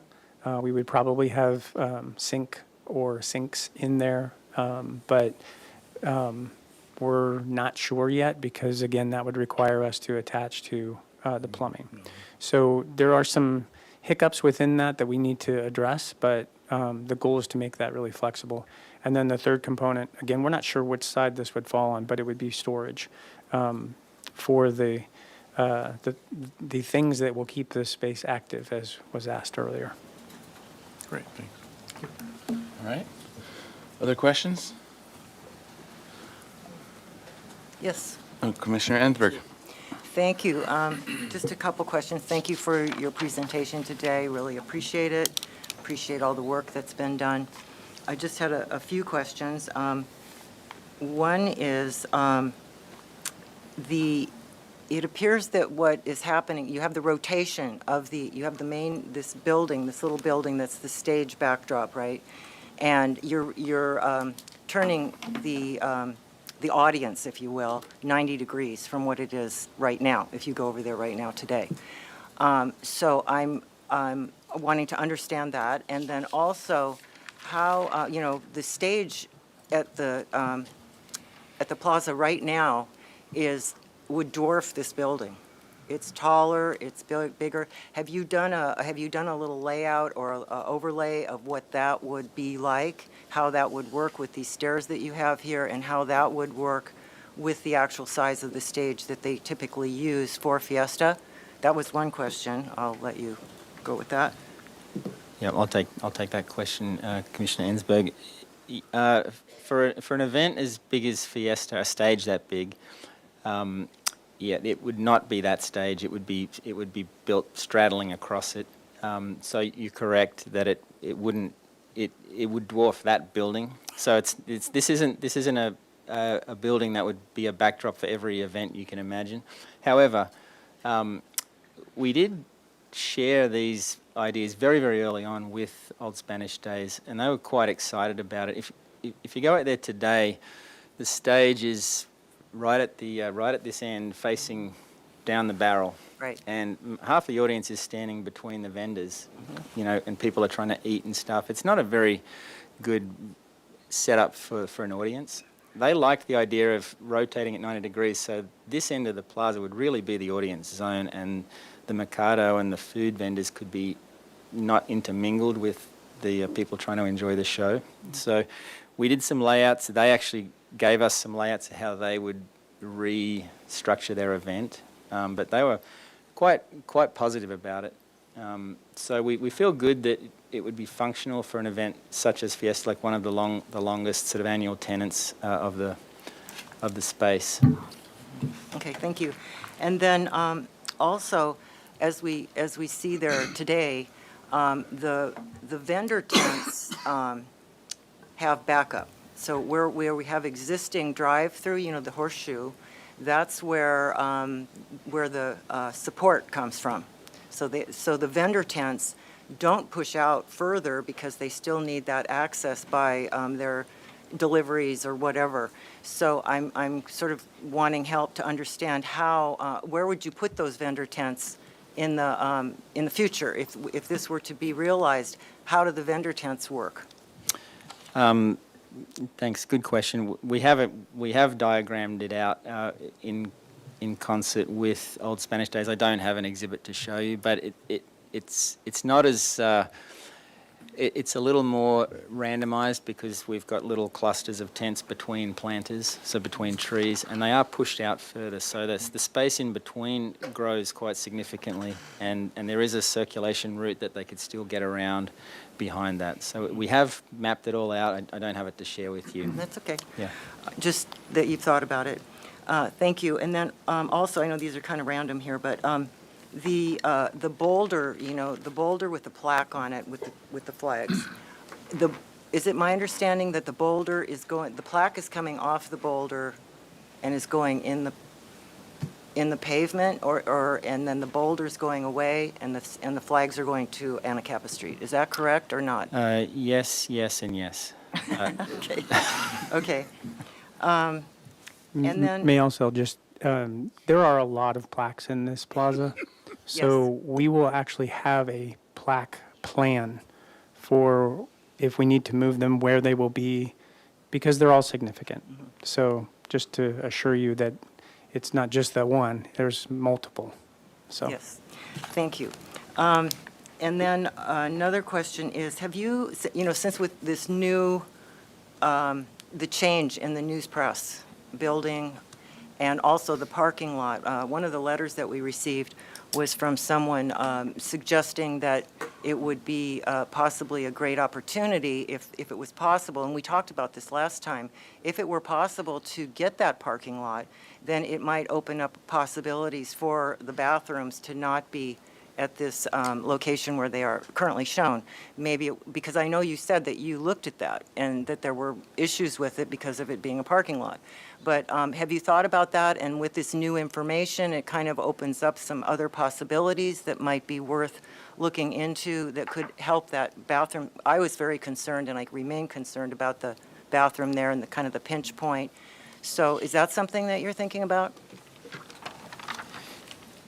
Commissioner Ensberg, it's a multi-pronged question, but I'll try and answer it because it relates to, the property that's owned by Wendy McCaw. It was suggested by Mr. Ebenstein, I believe, that that we pursue that and try and purchase it, and that would be a wonderful opportunity if it were set for sale. It's not for sale. But he implied that we should be actually waiting to see what happens before this project proceeds, which I don't agree with. I think whatever ends up happening with that property, I really hope, is going to do nothing but complement what we are doing, and vice versa. We will complement whatever they have intended for that property. With respect to the restrooms, however, the reason that we have not gone into the City Hall parking lot is, again, multi-layered. One is it's, as Leif pointed out in the beginning with that red line surrounding the project site, we are limited by not going into the parking lot. It is not part of our project site for several reasons. One is archaeologically, it's a landmine. Literally, it's everywhere you look. That's where the adobe was. That's where we don't want to go down that road. But also because with stormwater management, that is not part of our project site. Otherwise, we would have to do a stormwater management plan for that entire parcel. So that's why we're not pursuing the parking lot at all. So hopefully that answers at least most of what you asked. Well, nothing's easy, right? No, it's not. I just have two more questions, and then I'll let others. All right. The lighting, what about night sky compliancy? I know you're throwing light up into the trees. Is that, how does that work with night sky compliance?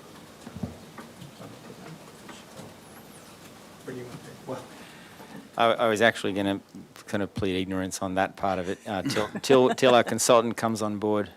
Okay, all right. And then lastly, on you got these fancy trash basements, I'll call them, and it looks like there's one at the Placita, and then over on the other side. How, so the trash trucks would come through there on the Placita side? How do they get accessed? Or do they just pull them out and drag them over to somewhere where they do get picked up, or? Yeah, Commissioner Ensberg, it's a great question. Access is obviously key there. The reason that the trash enclosures, the hydraulic underground trash enclosures are where they are is because they'll have access to State Street. So Marburg would be scheduled to be coming up State Street and pull the recycling and trash off of the lift, pull it onto State Street, empty it, and put it back for both locations. I see. Okay. So they wouldn't be entering off of the plaza at all to do that. There are other variables that we need to consider that are still in the works. Grease traps is one of them. So to anticipate the question, it's one of those things that we're still working through some of those details in terms of access. Okay, thank you. All right. Any other questions before we go into comments?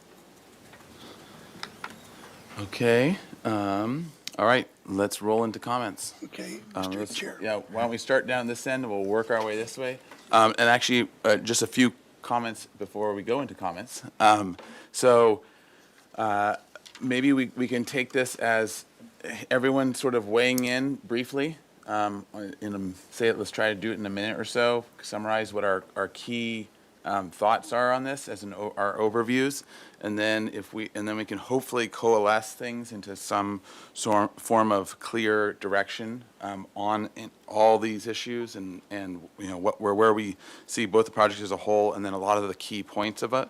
I also want to be very sensitive in terms of how we are. You know, this has been, well, let me start with this. It's both hard. It's hard to be specific about difficult design challenges, and it's not as easy as to say. And I remember when we were having our training a couple of years back, Ms. Ostringer will enjoy this because she said, "Don't say things like it lacks poetry." And then to which all of us responded, "But that's the perfect summary."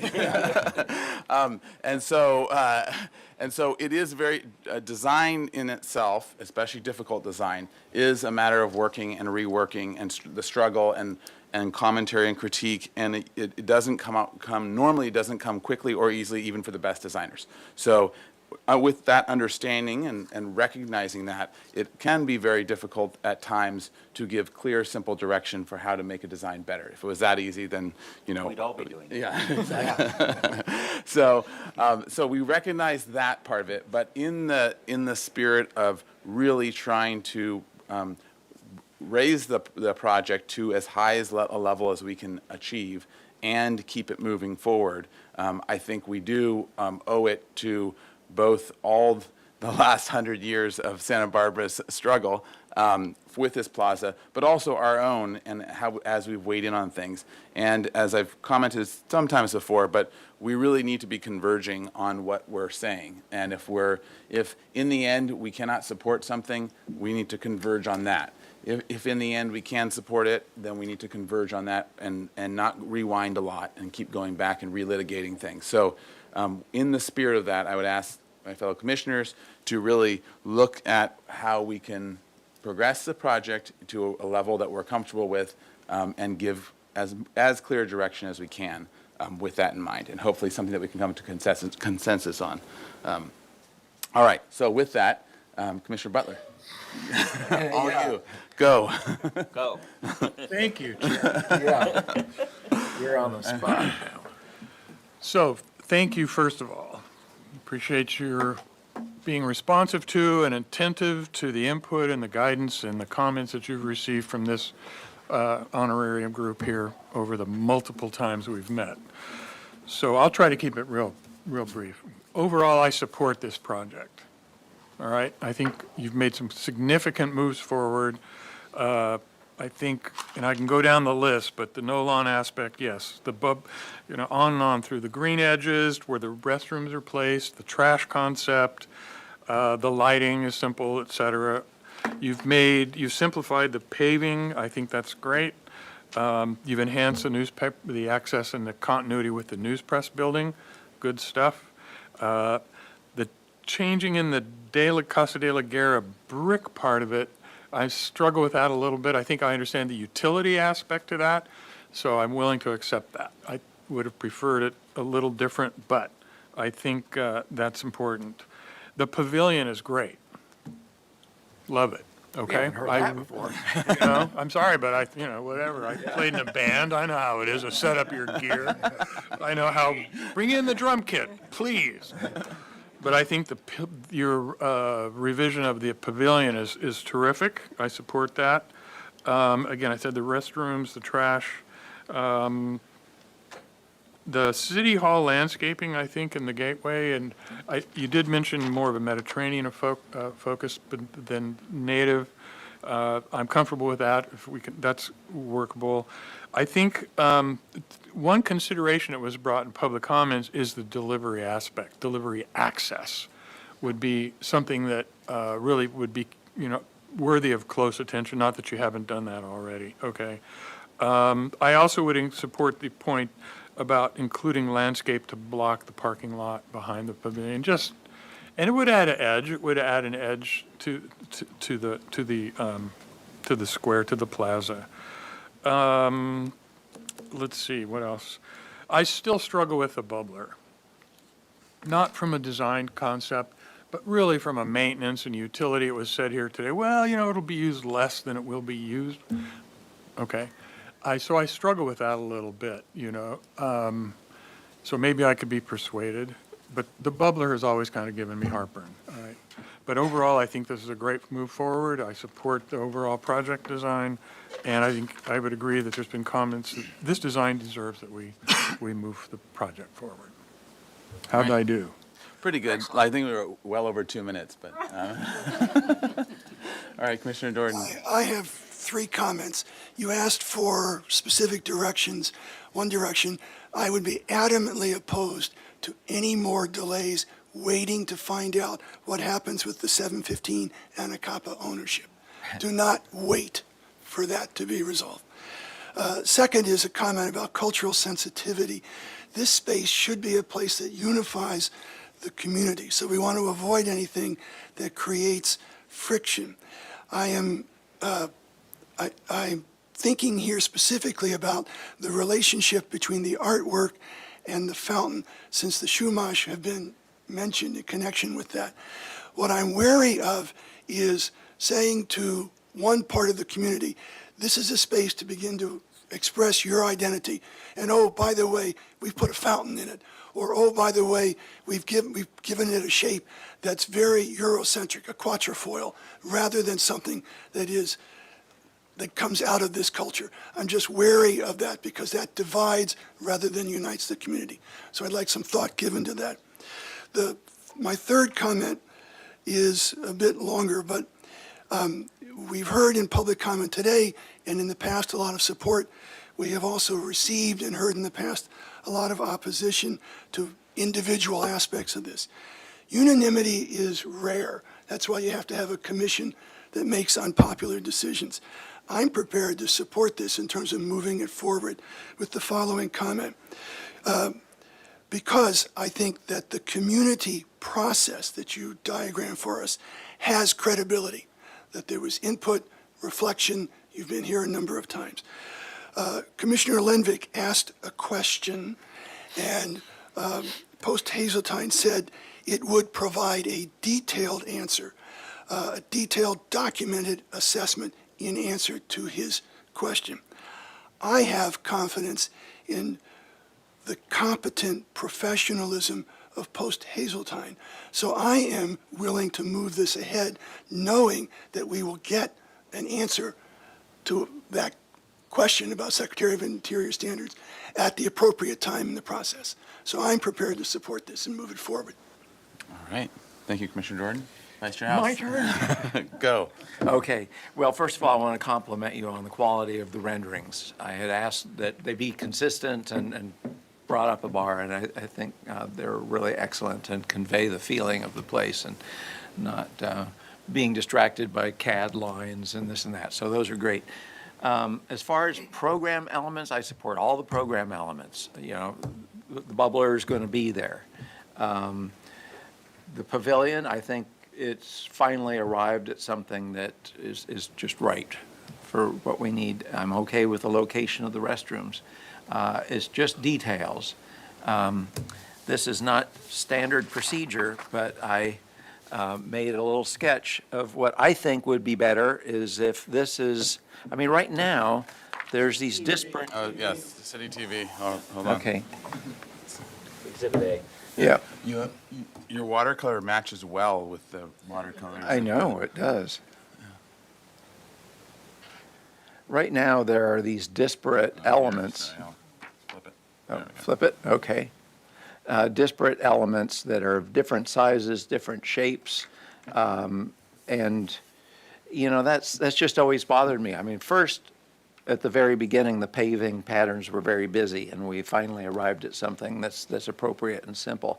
But I think that for it to be a public plaza, it needs to have a defined shape to it, and I will continue to say I favor the water feature in the very center. Now, if we get into a phase 2 and the phase 2 determines that, or an archaeological report determines that, no, it can't be there, then okay, that's definitive. But from a design standpoint, I think something like that is what I could really support. As far as other details, you know, and what I did here, I just did this quickly in Photoshop, so that's not thought out, that area there. But as far as the brick paving, I don't think that De La Guerra Street from State to Anacapa is something to emphasize their entries to the plaza from each end. So right now, having the same brick material go all the way through is emphasizing that roadway or that pathway. And I think that I'm not sure which brick color it is that you're thinking of for the parking area. You know, I think there's a Pacific Clay color called chocolate, which is even darker, I think, than what you're showing. And I think, you know, if it's not really dark like asphalt, it's going to show tire marks and oil spills and stuff like that. So I would really suggest looking into that further. And the De La Guerra and could mirror that, but it doesn't have to, or the State Street end. As far as the landscaping at the Anacapa side of City Hall, you know, I'm fine with Mediterranean or native plants. I think what you've done with the piers with the ball finials on it is a good solution. And maybe at that half-round entry on the side, they'd be appropriate there as well. It's a nice way to demarcate that and announce that it's an entry into that space. Chair Grumman, can I ask a question just along? Yep. For clarification, Commissioner House, on what we're looking at, can you explain where you see the relationship with the stage and the patrons that are going to be using the tables and chairs and seating at on the raised planters? Because with the shift in the middle, you know, we explained the relationship that we see on the news press end. So can you help us understand where you see? Okay, well, I've always felt that the bubbler is not a focal point because it's in the ground plane, and if you're at the Casa de la Guerra end, you probably would have a hard time picking it out. So I think it's a feature that you come to discover. I think it has a more sensible relationship with where all these people are eating, and their kids are in the bubbler, and they are next to them, and they can keep an eye on them. I don't see how a stage and a bubbler have a relationship to each other. So that's what I've always felt. So the only, Unless you did 2 bubblers. Yeah. Or even 3 bubblers. Or you can do the whole thing a bubbler. This is why we don't draw during HLC. But I didn't draw. I know, you did pretty well. Well, All right. if I may, the only reservation that I have really is the utilities. Again, trying to, with both the comment on De La Guerra Street as well as the divider down the middle to divide the plaza in a sense into those 3 sections. Trying to get utilities in and around there for events and bringing things to the middle really does require brick. And so it's how does that bubbler Well, relate that's to that? obviously a detail that would have to be worked out. And maybe but- for time's sake, we'll, I think I have some comments too in terms of the hardscape, so I think let's have that be part of the incorporated So I think I'm further done. discussion. Okay, great, thank you. All right, Commissioner Uli. Just on that point, my recollection is there are underground resources on that end of the plaza that prevent improvements to occur. I think there's some footings or something else that are down there that are preventing further development. So, which I'm sure will be clarified in the expert's report. First of all, thank you for a very thorough presentation, and I appreciate the graphics that are that help to tell the story better than pure black and white images that tend to confuse people. In general, I think the direction is terrific. I think it is supportable, and I appreciate the fact that the pavilion, if that's the appropriate word for that little building, has become quieter and simpler and much more appropriate, I believe. You asked for specific comments, and so I have 3 or 4 of them. If it is possible to eliminate the wrought iron in front of that pavilion by making the ramp in such a way that it doesn't require any metal, then I would encourage that, because then it becomes even more invisible. And there isn't something for kids to hang on, I guess, unless that's part of the bubbler. I also appreciated on the entry element of Anacapa Street for City Hall, appreciated bringing back those they're called gate posts from the Victorian era. The ones at the courthouse were there when the old courthouse was there.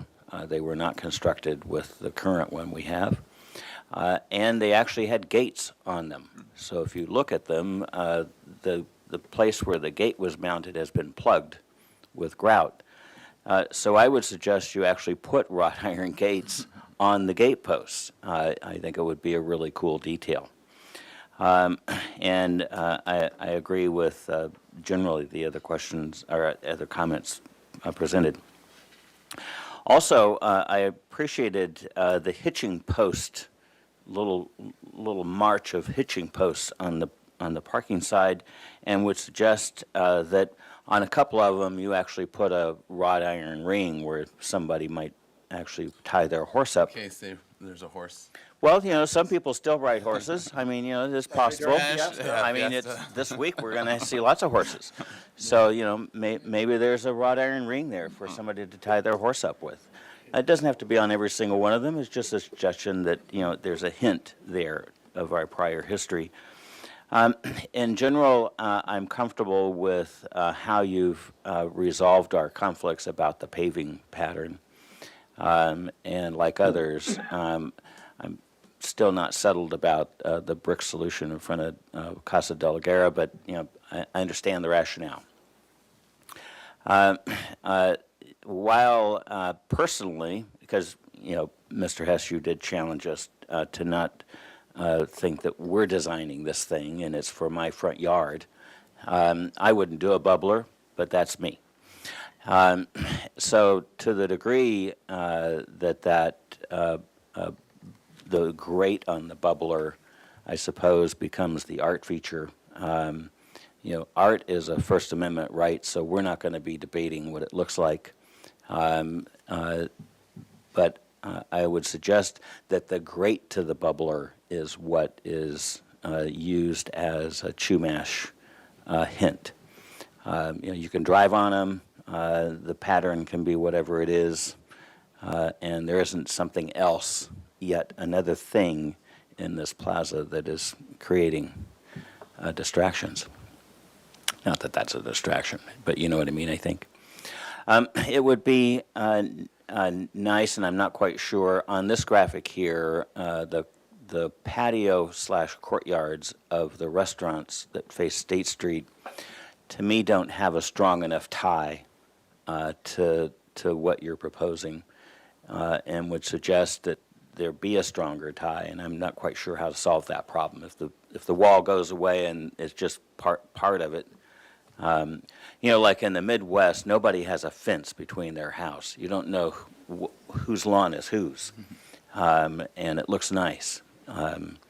So I don't know how to solve that problem. But and with respect to the restroom, I know we've batted this thing around back and forth, and I suggested putting the restroom in the pavilion, but I certainly get the rationale. You don't want to queue when somebody's trying to sing their heart out on stage.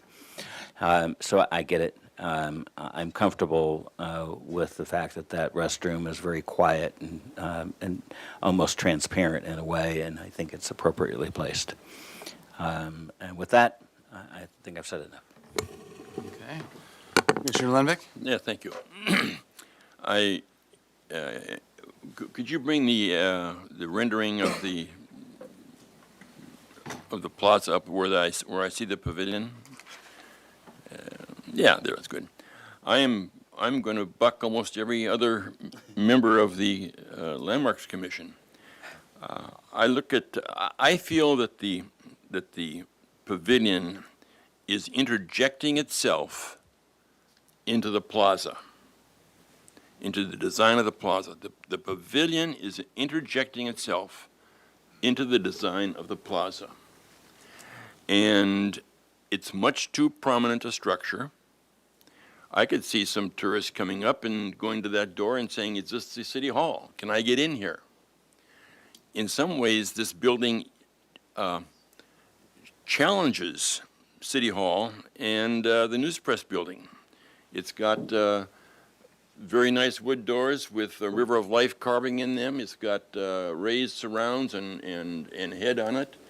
It's got windows with cut-ups, which are blanked off because you got storage inside. But, and you've got kind of steps coming up to it. I would not call that a stage because as you identified today, the stage is at least 42 inches to 48 inches high. Any place you want to project yourself out to an audience, people aren't going to set chairs up around there so they can sit and watch what's going on. The city staff's not going to do that. This structure has interjected itself into the plaza design. And that is unfortunate. That's really, really unfortunate. If there needs to be something there to contain the plaza or to block the view of the parking area, it should be a backdrop. As we talked about at our April meeting of last year, why don't we just have an adobe wall there that is reminiscent of the Harmer adobe? A lot of things could be done there that will accomplish the goal of containing the plaza. But we don't have to have another building there which is interjecting itself into the design, into the plaza design. It is unfortunate. I remember, a little aside here, when Ralph's Market was being built, and it was too nice. There were a number of people that stopped and said, "Is this the county courthouse?" You know, and Ralph's Market's too beautiful. It's got landscaping, it's got trellises, whatever. We don't need competition here for the restaurants we hope come out across the plaza. For City Hall, we don't want people wandering around trying to find out what's going on in there. We don't need that. It is interjecting itself into the design and should not be there at all. So I don't agree with any of my colleagues on the plaza.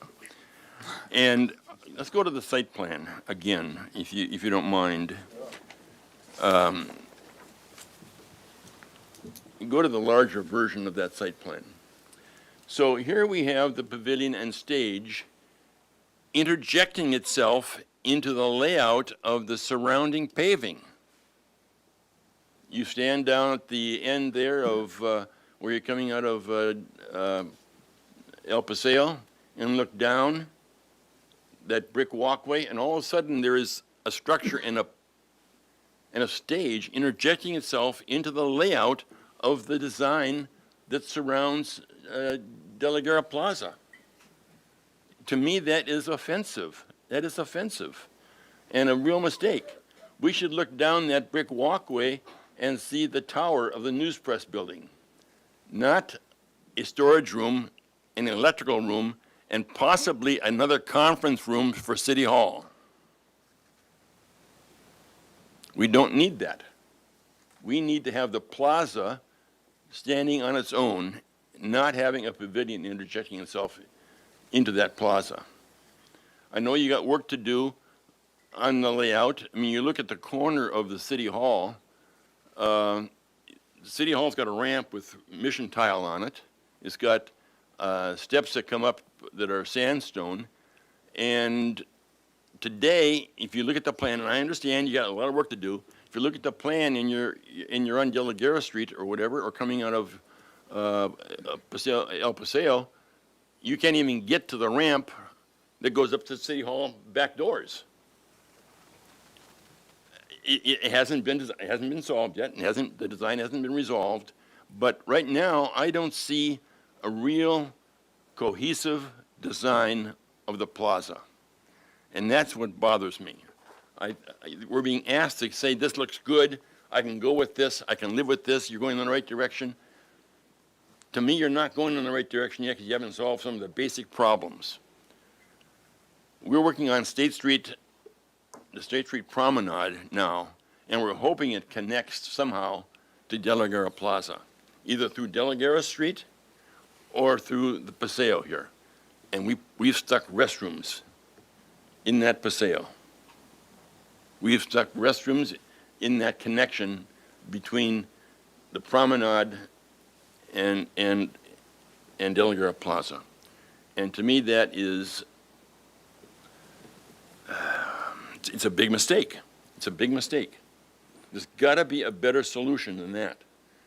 And you're telling me, well, we can't put it in the parking lot because now and then we've got to deal with runoff, you know, and water and, you know, whatever this stuff is. So we're driving a design for the next 50, 75 years because we don't want to go into the parking lot or some better place than that.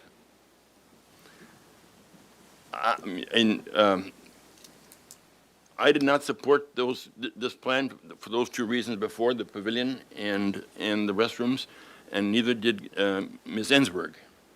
And I can't support this today, and I think if you ask this board to support this design, in light of what I've said, I'll just be disappointed. I'll be disappointed, because I don't think this is a solution to the problem. Well, it's not a solution to the opportunity, it's what it is. It's not a solution to the opportunity we have to make De La Guerra Plaza something really, really wonderful. We've compromised it a number of locations. All right. Thank you. Thank you. All right, Commissioner Drury. Boy, I'm in an unenviable position here. I'm right next to Commissioner Lenvik.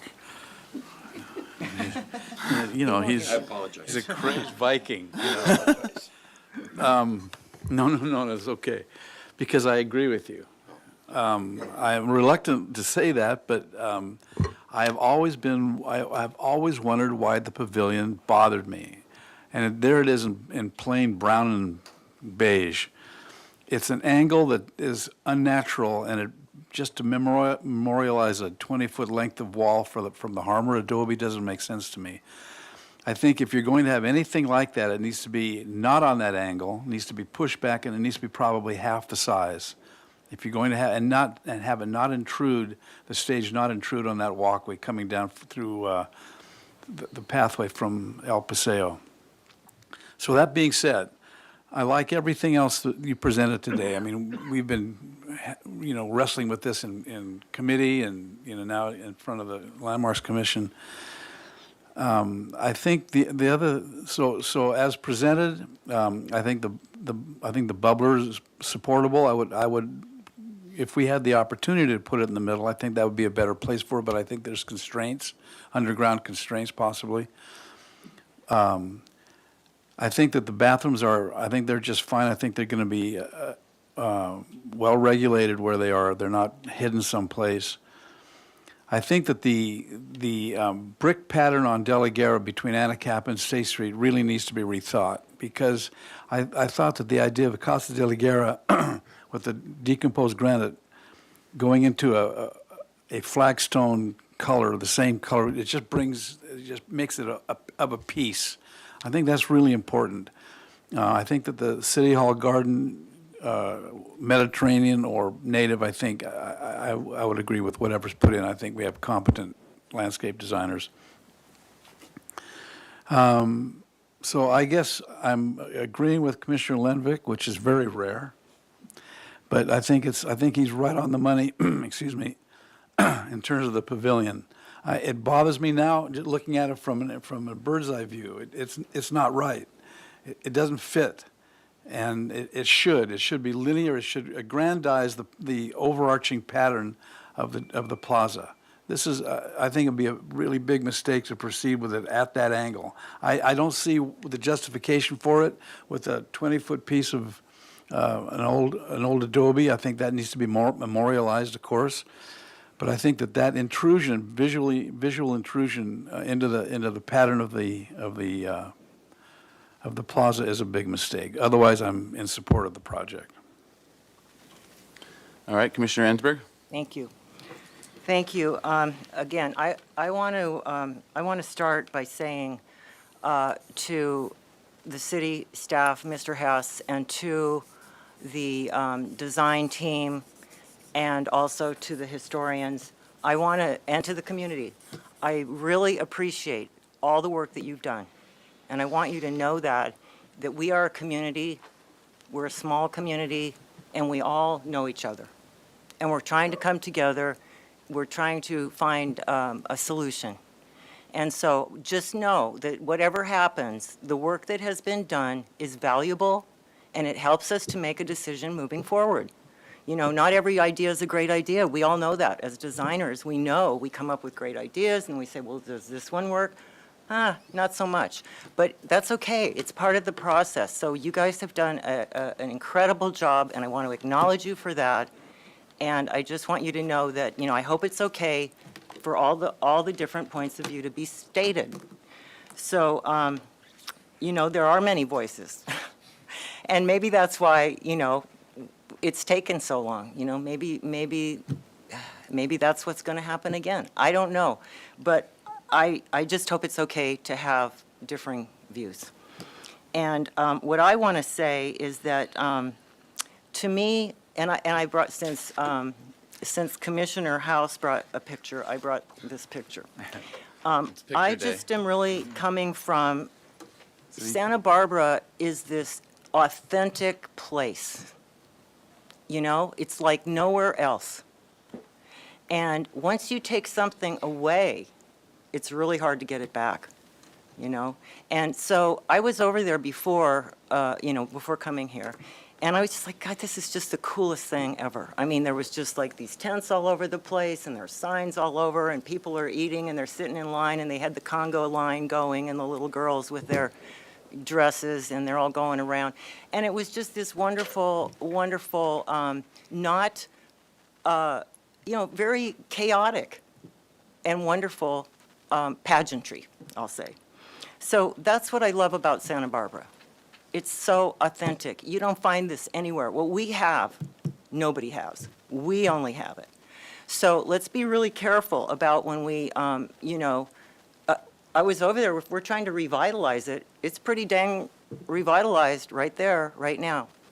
So I just wanted to share these pictures because this shows it. I mean, it has, everything requires maintenance. We know that. You know, whether it's going to be paving or whether it's going to be grass, it all requires maintenance.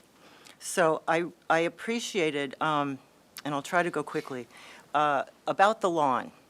Okay, I have 2 granddaughters, 3 and 1. They would love to be rolling around on this lawn. This is what they would love. They're not going to roll around on concrete or paving. They will roll around. So, you know, maybe just think about that. And Ms. Snedden brought this up too, about, you know, her experience of just laying on the grass. What is better than that?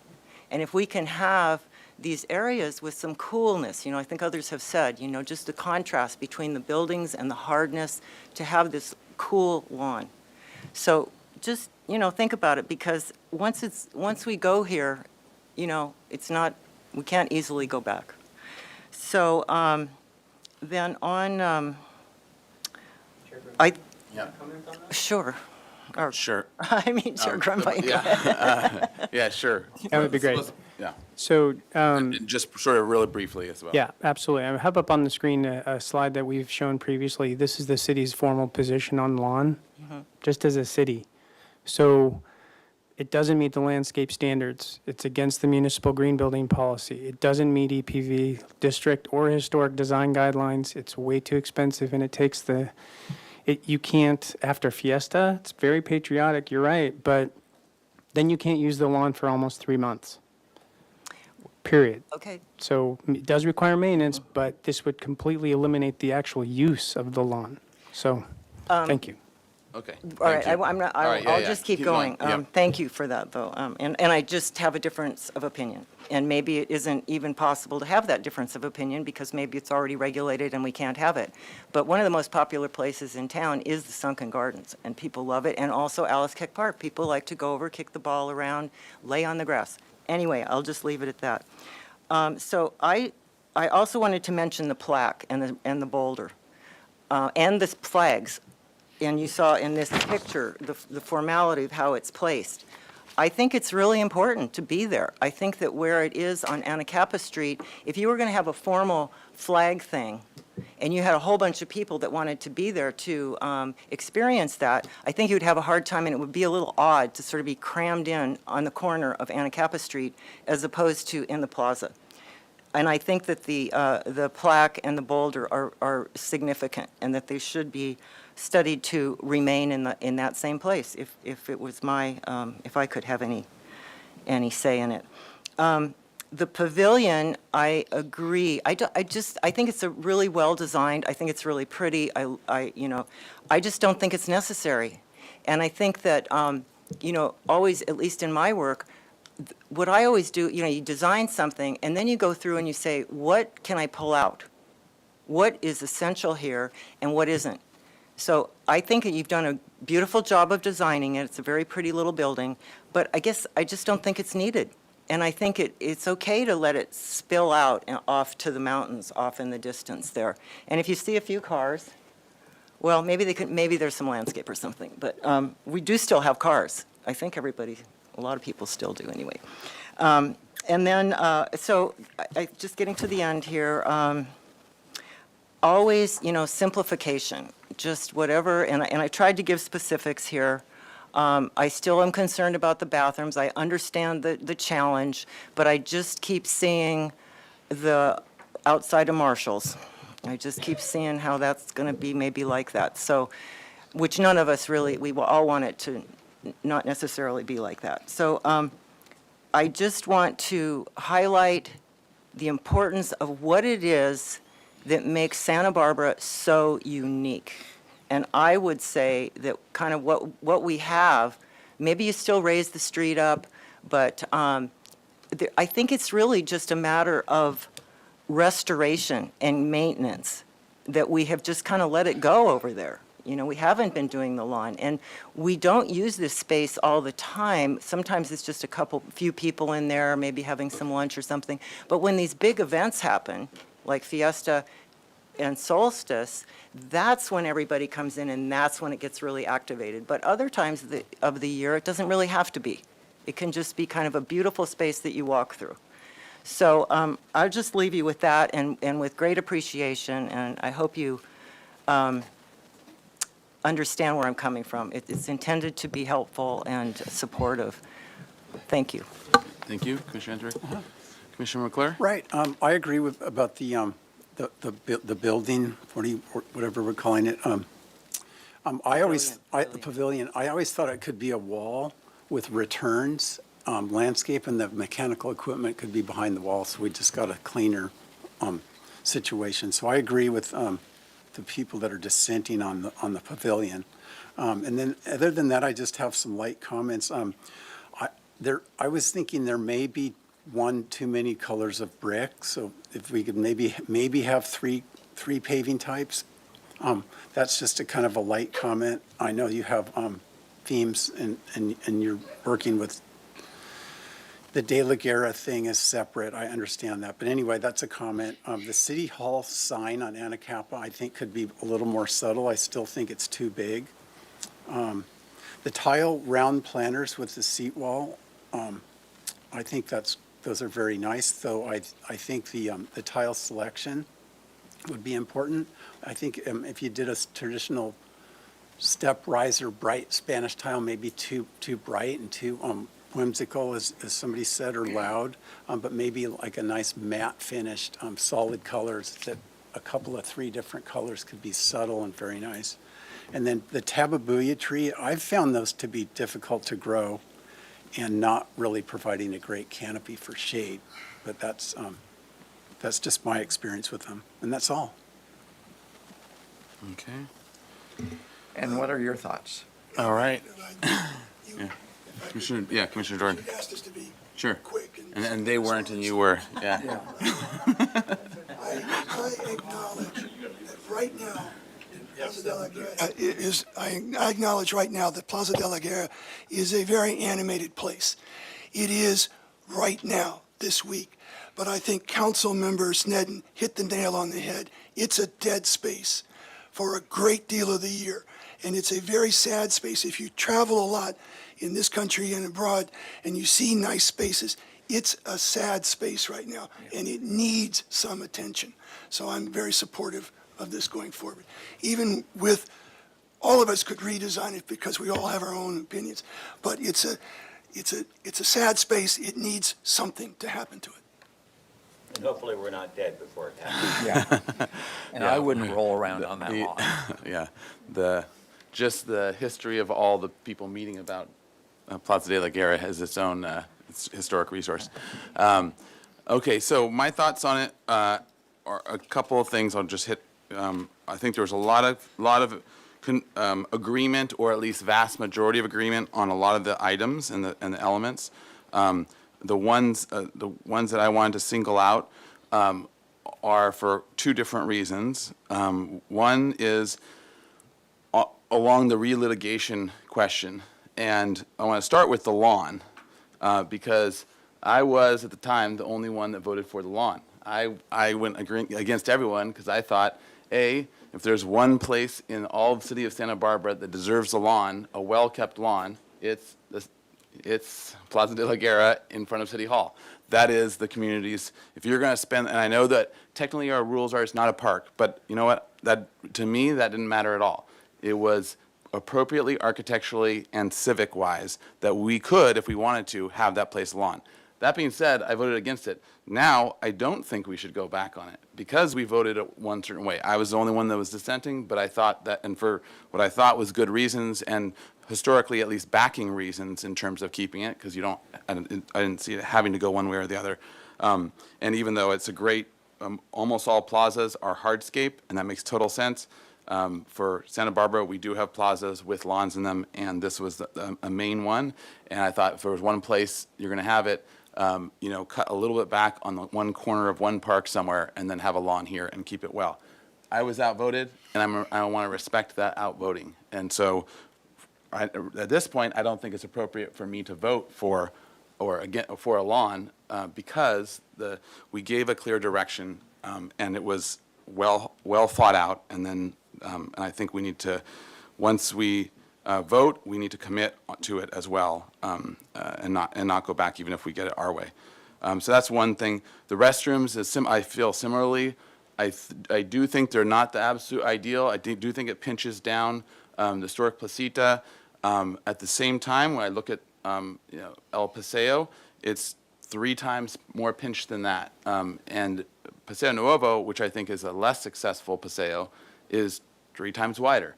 And so I do think that we have paseos and into plazas and into courtyards that do pinch down a lot more. So design-wise, it's not. I see there's sort of pros and cons, but at the same time, we did give clear direction that after kicking around every possible idea of place for a restroom, that this was the place that we were the best with or most okay with, and also the design as it was.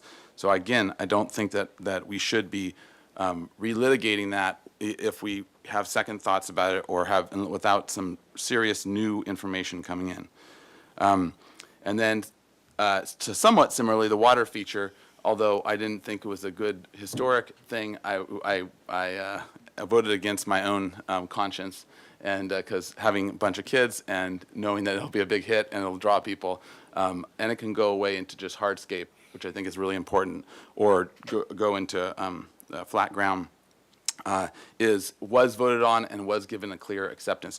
Where that goes and how that plays out, I think is still part of the ongoing discussion, but I do think that for the most part, everyone has been consistent about that as well in terms of continuing on, and I think that that's important.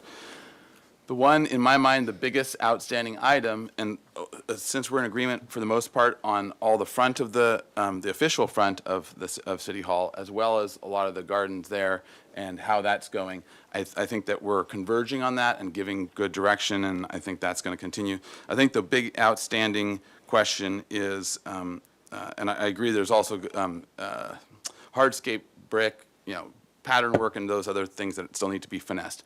But all that aside, because I think there is good convergence on that, I think the pavilion is the big outstanding item in my mind. And I think this view of it is a good view. and agreeing with some of Commissioner Lenvick's comments in terms of it being kinked and infringing on the plaza and on the sort of more regular geometry. I think that is true to some degree, and I was one of the first people in terms of arguing for that, of pushing it back, and I think they pushed it back, and we squeezed it tighter as well, and had them push more and more to get it mostly out of the way of that visual, shot through. But when I look at this image, and I think of all the plazas that I've been to historically in Europe and elsewhere and really studied, the only thing that's actually wrong with this plaza right now is that building's not long enough. Walls are sort of your backup if you can't form your plaza in some other way, but typically it's almost always building. It's a building on a plaza, and you're forming a space. And the thing that doesn't form a space here is that building's not long enough and doesn't enclose it more enough. And yes, we like our views, and yes, those are all great, but if you look at every plaza in every town, in Spain, in Italy, in all there, your openings are small, in between, and bleeding into the plaza. So as a plaza type goes and typology goes, I think that the only thing that this is yes, I would like to push this building back a little bit more. I agree that would be preferable, but it is way more preferable to have a building here, I feel, on the edge, and a longer building. So maybe you add another bay or two and make it asymmetrical so it's not as important, and it's not as, and maybe some of the details toned down even more, so it's not quite, it doesn't challenge in any way City Hall or the News Press building. But I think that's in my mind, this is a much, much better solution than what we currently have, and it would be definitely a much better solution than a wall, although a wall will be better than nothing. So that would be my argumentation on the pavilion point, which I think is our biggest outstanding issue right now. So, Mr. Chair, I think we should have a straw vote on certain elements, the restrooms, and sign off on some of these things, the pavilion, so we can give clear direction to the applicant. I think we already did the restroom. I think we should discuss it and just put it to rest and make sure that if people are really feeling strongly, then let's have that conversation quickly. But let's start with the restroom.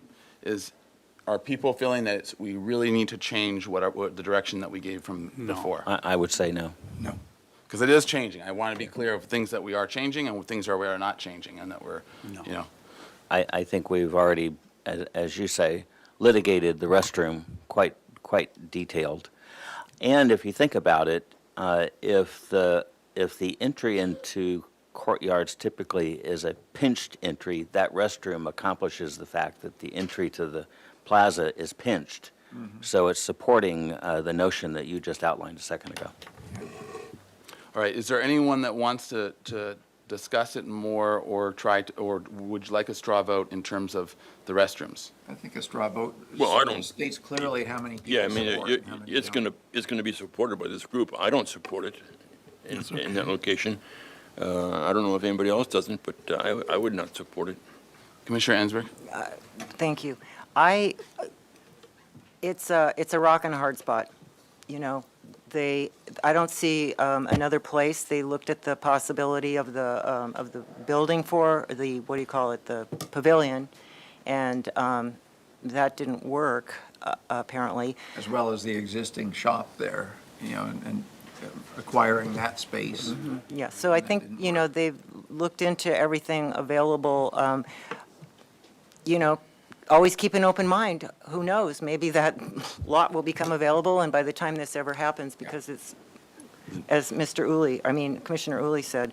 So I'm having a problem with it, but I would go with the wisdom of the group, and I recognize that this was talked about before, and that, my concerns came later. So I would support it for those reasons. Okay. Straw vote. All right. Yep. Let's do a straw vote, please. Sure. Thank you. And this is in the support of the location of the restrooms, correct? Yeah, and design. Perfect. Because that hasn't changed since we last talked about it. Okay. Commissioner Drury? I support the location as presented. Commissioner Ensberg? Yes. Commissioner Butler? Yes. Commissioner Lenvick? No. Commissioner McClure? Yes. Commissioner Uli? Yes. Commissioner Jordan, Yes. Vice Chair House, Yes. and Chair Grunbein. Aye.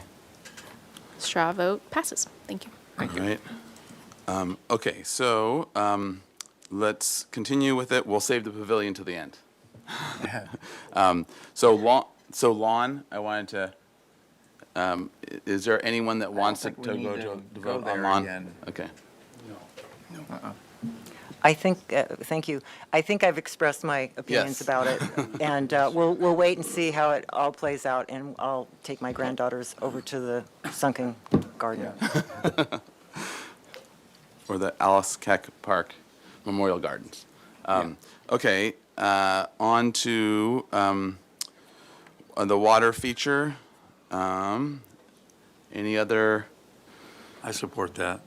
want to do a straw vote on that? I think so, Let's do because a I think we've accepted that there's good, that's a program element that's not our get it on the choice. record. Yeah, it's not, this has gone long enough, we might as well just hammer it out now. Get it on the record. Okay, straw vote, please, Okay. on, yeah. Not the necessary location, just the water, presence. the water feature as this, in-ground Bubbler. bubbler. Thank you. Commissioner Butler, Yes. Commissioner Lundvik, No. Commissioner Uli, Yes. Commissioner McClure, Yes. Commissioner Jordan, Yes. Commissioner Drury, Yes? Commissioner Ensberg, No. Vice Chair House, Yes. and Chair Grunbein. Aye. Straw vote passes. Thank you. Okay. Okay, let's go brick, or hardscape. Yeah, let's go brick by brick. Brick number 122. Okay, so if we can go to the site plan, and then, so hardscape, so I think there were some various comments, and I felt similarly, there was some unresolved, especially with in front of Casa de la Guerra, also potentially with having one too many brick types, so maybe a simplicity in hardscape, and then the actual layout might not be there yet. However, there's a lot that this is showing us that I think it seems like everyone was, for the most part, positive about, which was the brick palette, the brick pattern, in terms of general patterns like basket weave or wherever the various 9x9 squares are with a what's it called, border or whatever. Those general patterns and material types seemed like they were all within the approvable realm. The exact shape and the exact pattern and exact placement of the bubbler or things like that, those may be still part of the future shifting, but at least the palette seemed good and the patterns seemed good and the general usage of those seems good. Is that a fair summary? Is everyone? Yes, but Mr. Chair, I still think that the De La Guerra, With the connection to the De La Guerra Plaza still not, yeah, the not. Casa Yes. between Casa, Anacapa yeah, and State yeah. Street, that needs to be resolved. Yeah, still unresolved. I agree yeah. there. Yeah.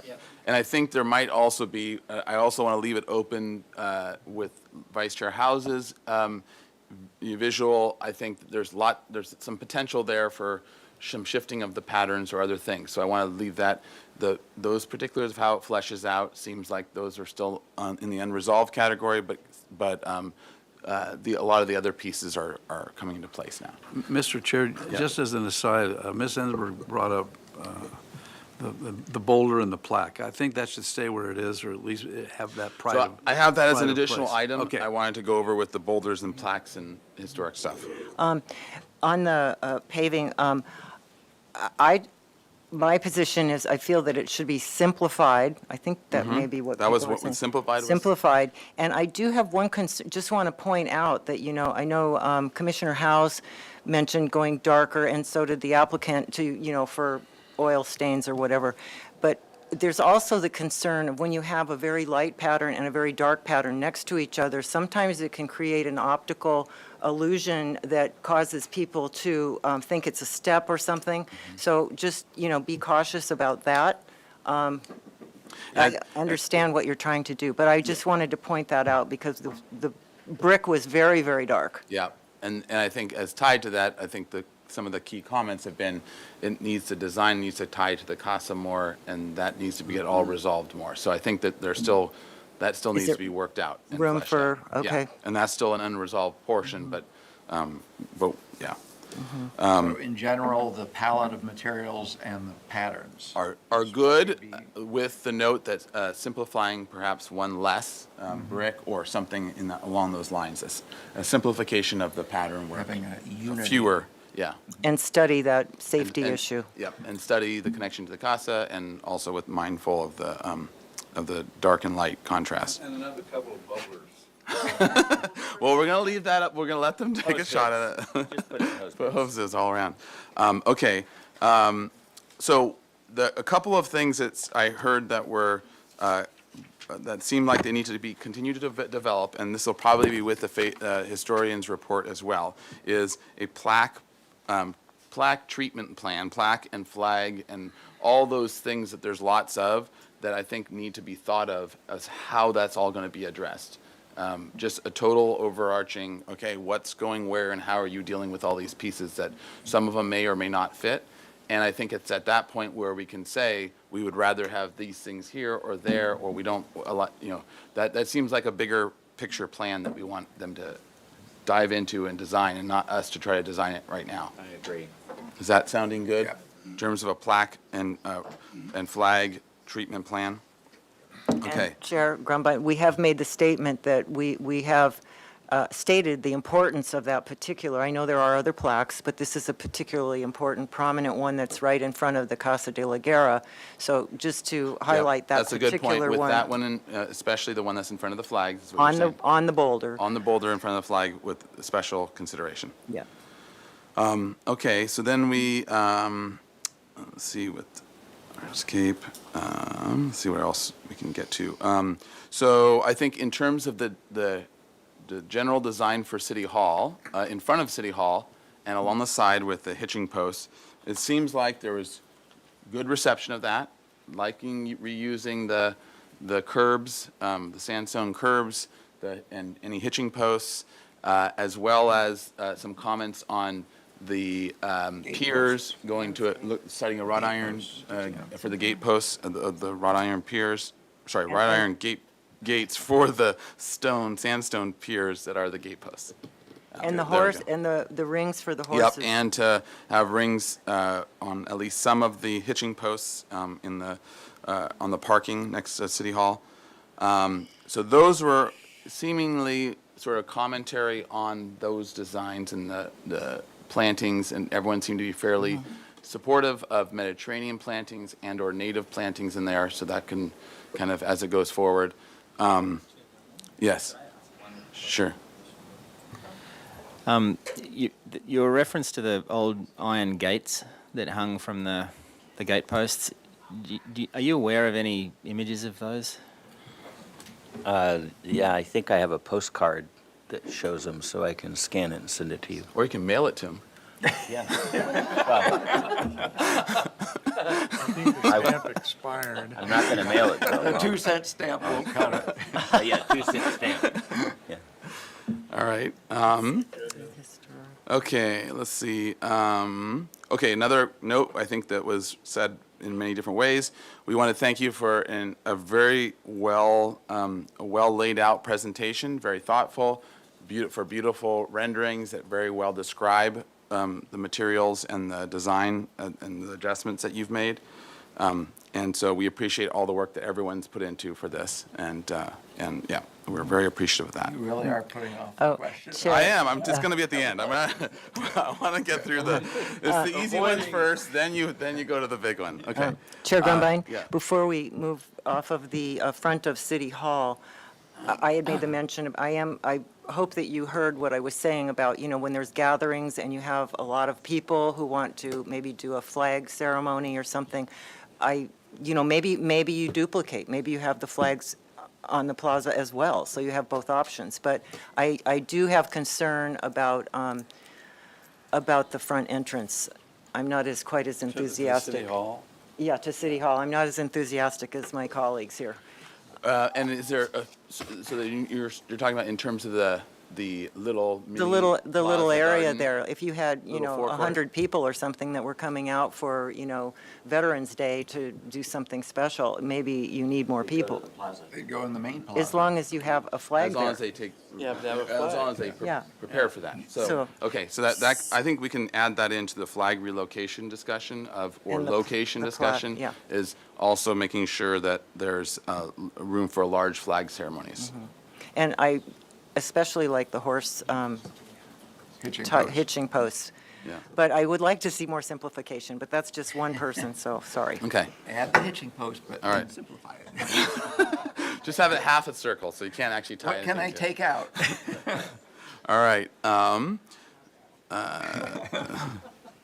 Okay, another thing I heard mentioned, I think, is a concern for delivery and the functionality of those things. So some sort of a delivery access plan, and how are all the pieces coming and moving and going, and all of that in terms of, supplying everyone from the shops to the function of the plaza itself.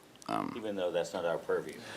But it often ends up being because the design solution to solve for it ends I up. understand.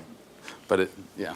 Chair Grumline? Yeah. I will just assure you that that'll be part of our planning application because it's going to Yeah. have to be done, Yeah. so. Yeah, I'm sure it'll come.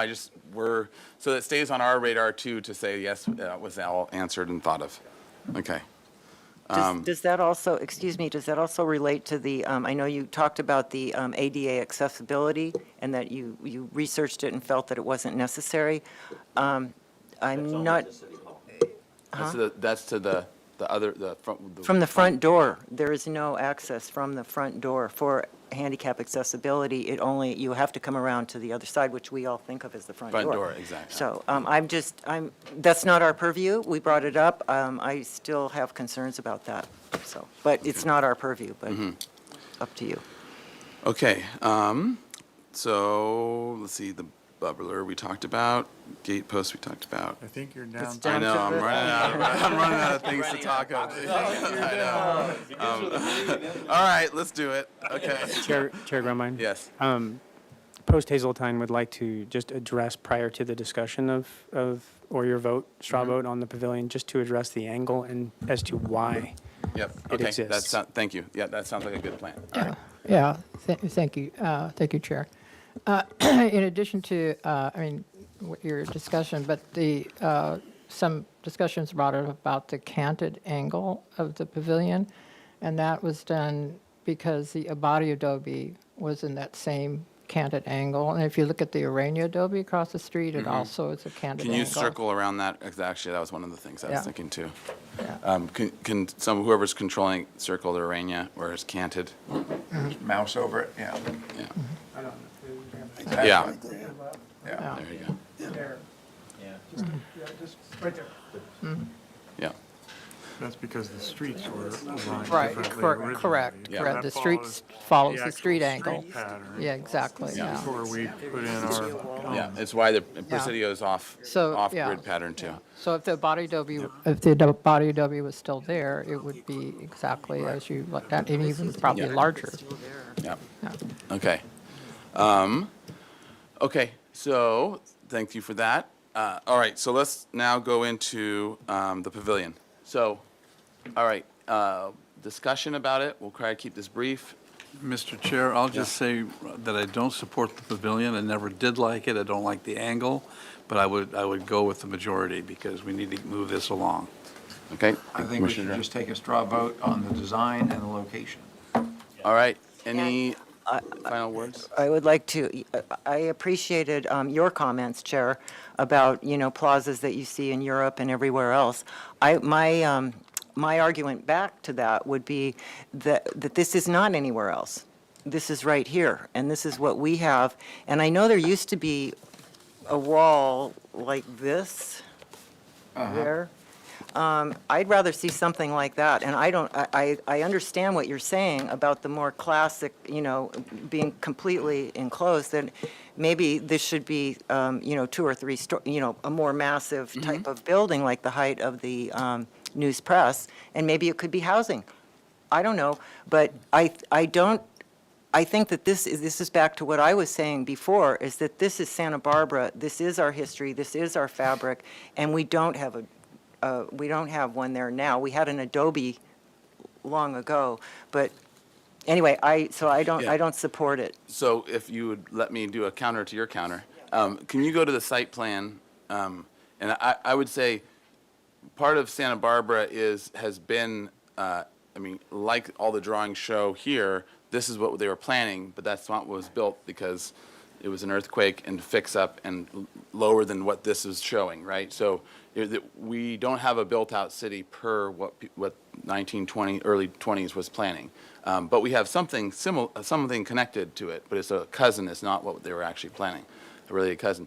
So I would say, and actually, can you go to the further out one that you have of the, yeah, there we go. So if you look on the left behind Casa de la Guerra, and you look at El Paseo that runs through the block, and you look how skinny those little tiny openings are, and then you open out to, it's a little courtyard. It's not Plaza de la Guerra, but I think that the argument that I was making for closing in that opening more is very much a Santa Barbara solution. It's not anywhere else. It's a very, very Santa Barbara solution. That's also why I thought the lawn was totally fine and right there, was because look at our little lawns within our plazas or placitas, because unlike Spain or Italy, who didn't put grass within it, we did sometimes.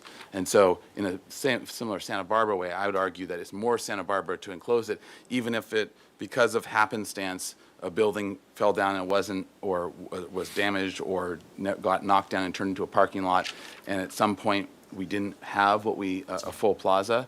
I think it's still more proper to Santa Barbara to have a more enclosed plaza. And I agree, 2 or 3 stories would actually be better than a 1-story little thing. But right now, that if they proposed a 3-story, 10-foot deep building, I think we'd. I think we'd all throw them out. Mountain views are important.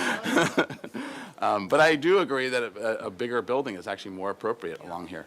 Mountain views. are Okay. important. Any other final comments before we go to vote? All right, so straw vote on. Design and location. On design and location Of the pavilion. of the pavilion. Mass scale and blah, blah, blah. All right. Commissioner Lenvick, No. Commissioner Uli, Yes. Commissioner McClure, No. Commissioner Dordan, Yes. Commissioner Drury, No. Commissioner Ensberg, No. Commissioner Butler, Yes. Vice Chair House, Yes. and Chair Grumbine. No, just kidding, yes. Straw vote passes. Sorry. Thank you. My vote finally mattered for once. What did you vote? What did you vote? I voted yes. If, maybe. So what is the count? We have 5 in favor? 5 in favor and then 4 voting no. All right. We got some resolution. Okay, Move on now. so I think that covers all of there are some very minor other comments that are just part of the discussion, I think, in terms of a tree type. Canabui, I think, tree was a question, and then the tile and things like that. But those are more minor, and you've heard them, so that they can just be incorporated into where you go forward. Yes, Commissioner Ansberg? Can you just talk a little bit about the process next, and about the historic, the next step with the historical part of it, and then how are we still able to respond once we have the historical, the next step of the historical? What are we cutting off? We Sure. just had this straw vote, and we Yep. made this decision. So we've given design direction now for all these things. The historians are going to go, as they develop these out more, into the next finessing or changing of whatever like the hardscape, et cetera. The historians are going to write the report that analyzes the design on all the different levels, and including, the plaque treatment plan or whatever, all the pieces. Analyze it for whether it's consistent with the Secretary of Interior standards, and then we review the report and say whether we agree with that or not, with their assessment of each of these elements. That'll be the time where we pause, we have the report and the design, we look at both of them, and if we're not happy with the design, we'll ask the applicant to change it. So for example, the flags, if we're not happy with where they're putting it, they'll need to change it, and then, and the historians will need to revise their report accordingly to the new design. So we'll then typically go voting on their report once the design is to a level that we're happy with. And in a lot of these little, smaller loose ends, that's where it's going to, I think where there's still some flexibility. And then the other thing is, if for some reason what we've given direction for right here and right now, the historians can't find support in their report, their report's going to come up with, we cannot support this element or that element, and this is why. And then if we disagree with the historians in the report, then it's a disagreement among experts, and then it triggers the full CEQA. So, Mr. Chair, Mr. Chair, I hope that the client, the city, and the architect think seriously about the 4 votes versus 5 votes as they look at that pavilion, and make sure that they're going to live with this, their name on this for a lot of years. And I hope that they think that they are giving us the best thing that we can have. And we do accept trade outs. I mean, So if you have a different design, we can swap I rely out. on Deddy and the integrity of his firm to give us the best we can get. And it may only be 4 of us that think that we haven't got it now, but I think that, we're all architects. Well, except for the landscape architects. Well, that's all Or the right. member, or the architecture historian. Landscape architect, I know. It concerns me to no end, and I was passionate, and I was sitting over here shaking after I got through talking. It concerns me to no end that we get the best we can have in that plaza. Yeah, absolutely. Can I jump onto that a second? Yep. Just Quickly, that, and then we'll wrap up. Yeah, and the understanding what is best, that's not easy, right? So you have to really dig into your own self to say, well, I was really fixed on this and I really wanted it, but now that I've heard these other things, I'm kind of seeing it a little differently. So I'm just saying for all of us, it's really important to be that way. Is it fair to Okay. say this is a bit of a milestone that we've actually provided design direction? We do it every 2 weeks. We do it every 2 weeks. Yeah. What's that? All right, yeah. So that we've just made comments and straw votes, but yeah, now we're looking for a motion to confirm those. Mr. Chair, I'll make a motion that we indefinitely continue this matter with the comments and straw votes that we've just taken. I'll second that. Commissioner Jordan, I saw second it first. That's just So 'cause he's over we're going here. to give it to him. I was looking that way. Sorry. I've had my share. All right, under discussion, any final discussion? All right, roll call vote, please. Thank you. I'll take roll call vote. Commissioner Jordan. Yes. Commissioner Drury. Yes. Commissioner Ensberg. With concern, yes. Commissioner Butler. Yes. Commissioner Lundvik. Yes. Commissioner McClure. Yes. Commissioner Uli. Yes. Vice Chair House. Yes. Chair Grumby. Yes. Motion passes. All right, thank you very much, and thank you, commissioners, for a long journey as well. Thank you, everyone. Announce adjournment. Oh, yes, and now we are adjourned. Bang that gavel.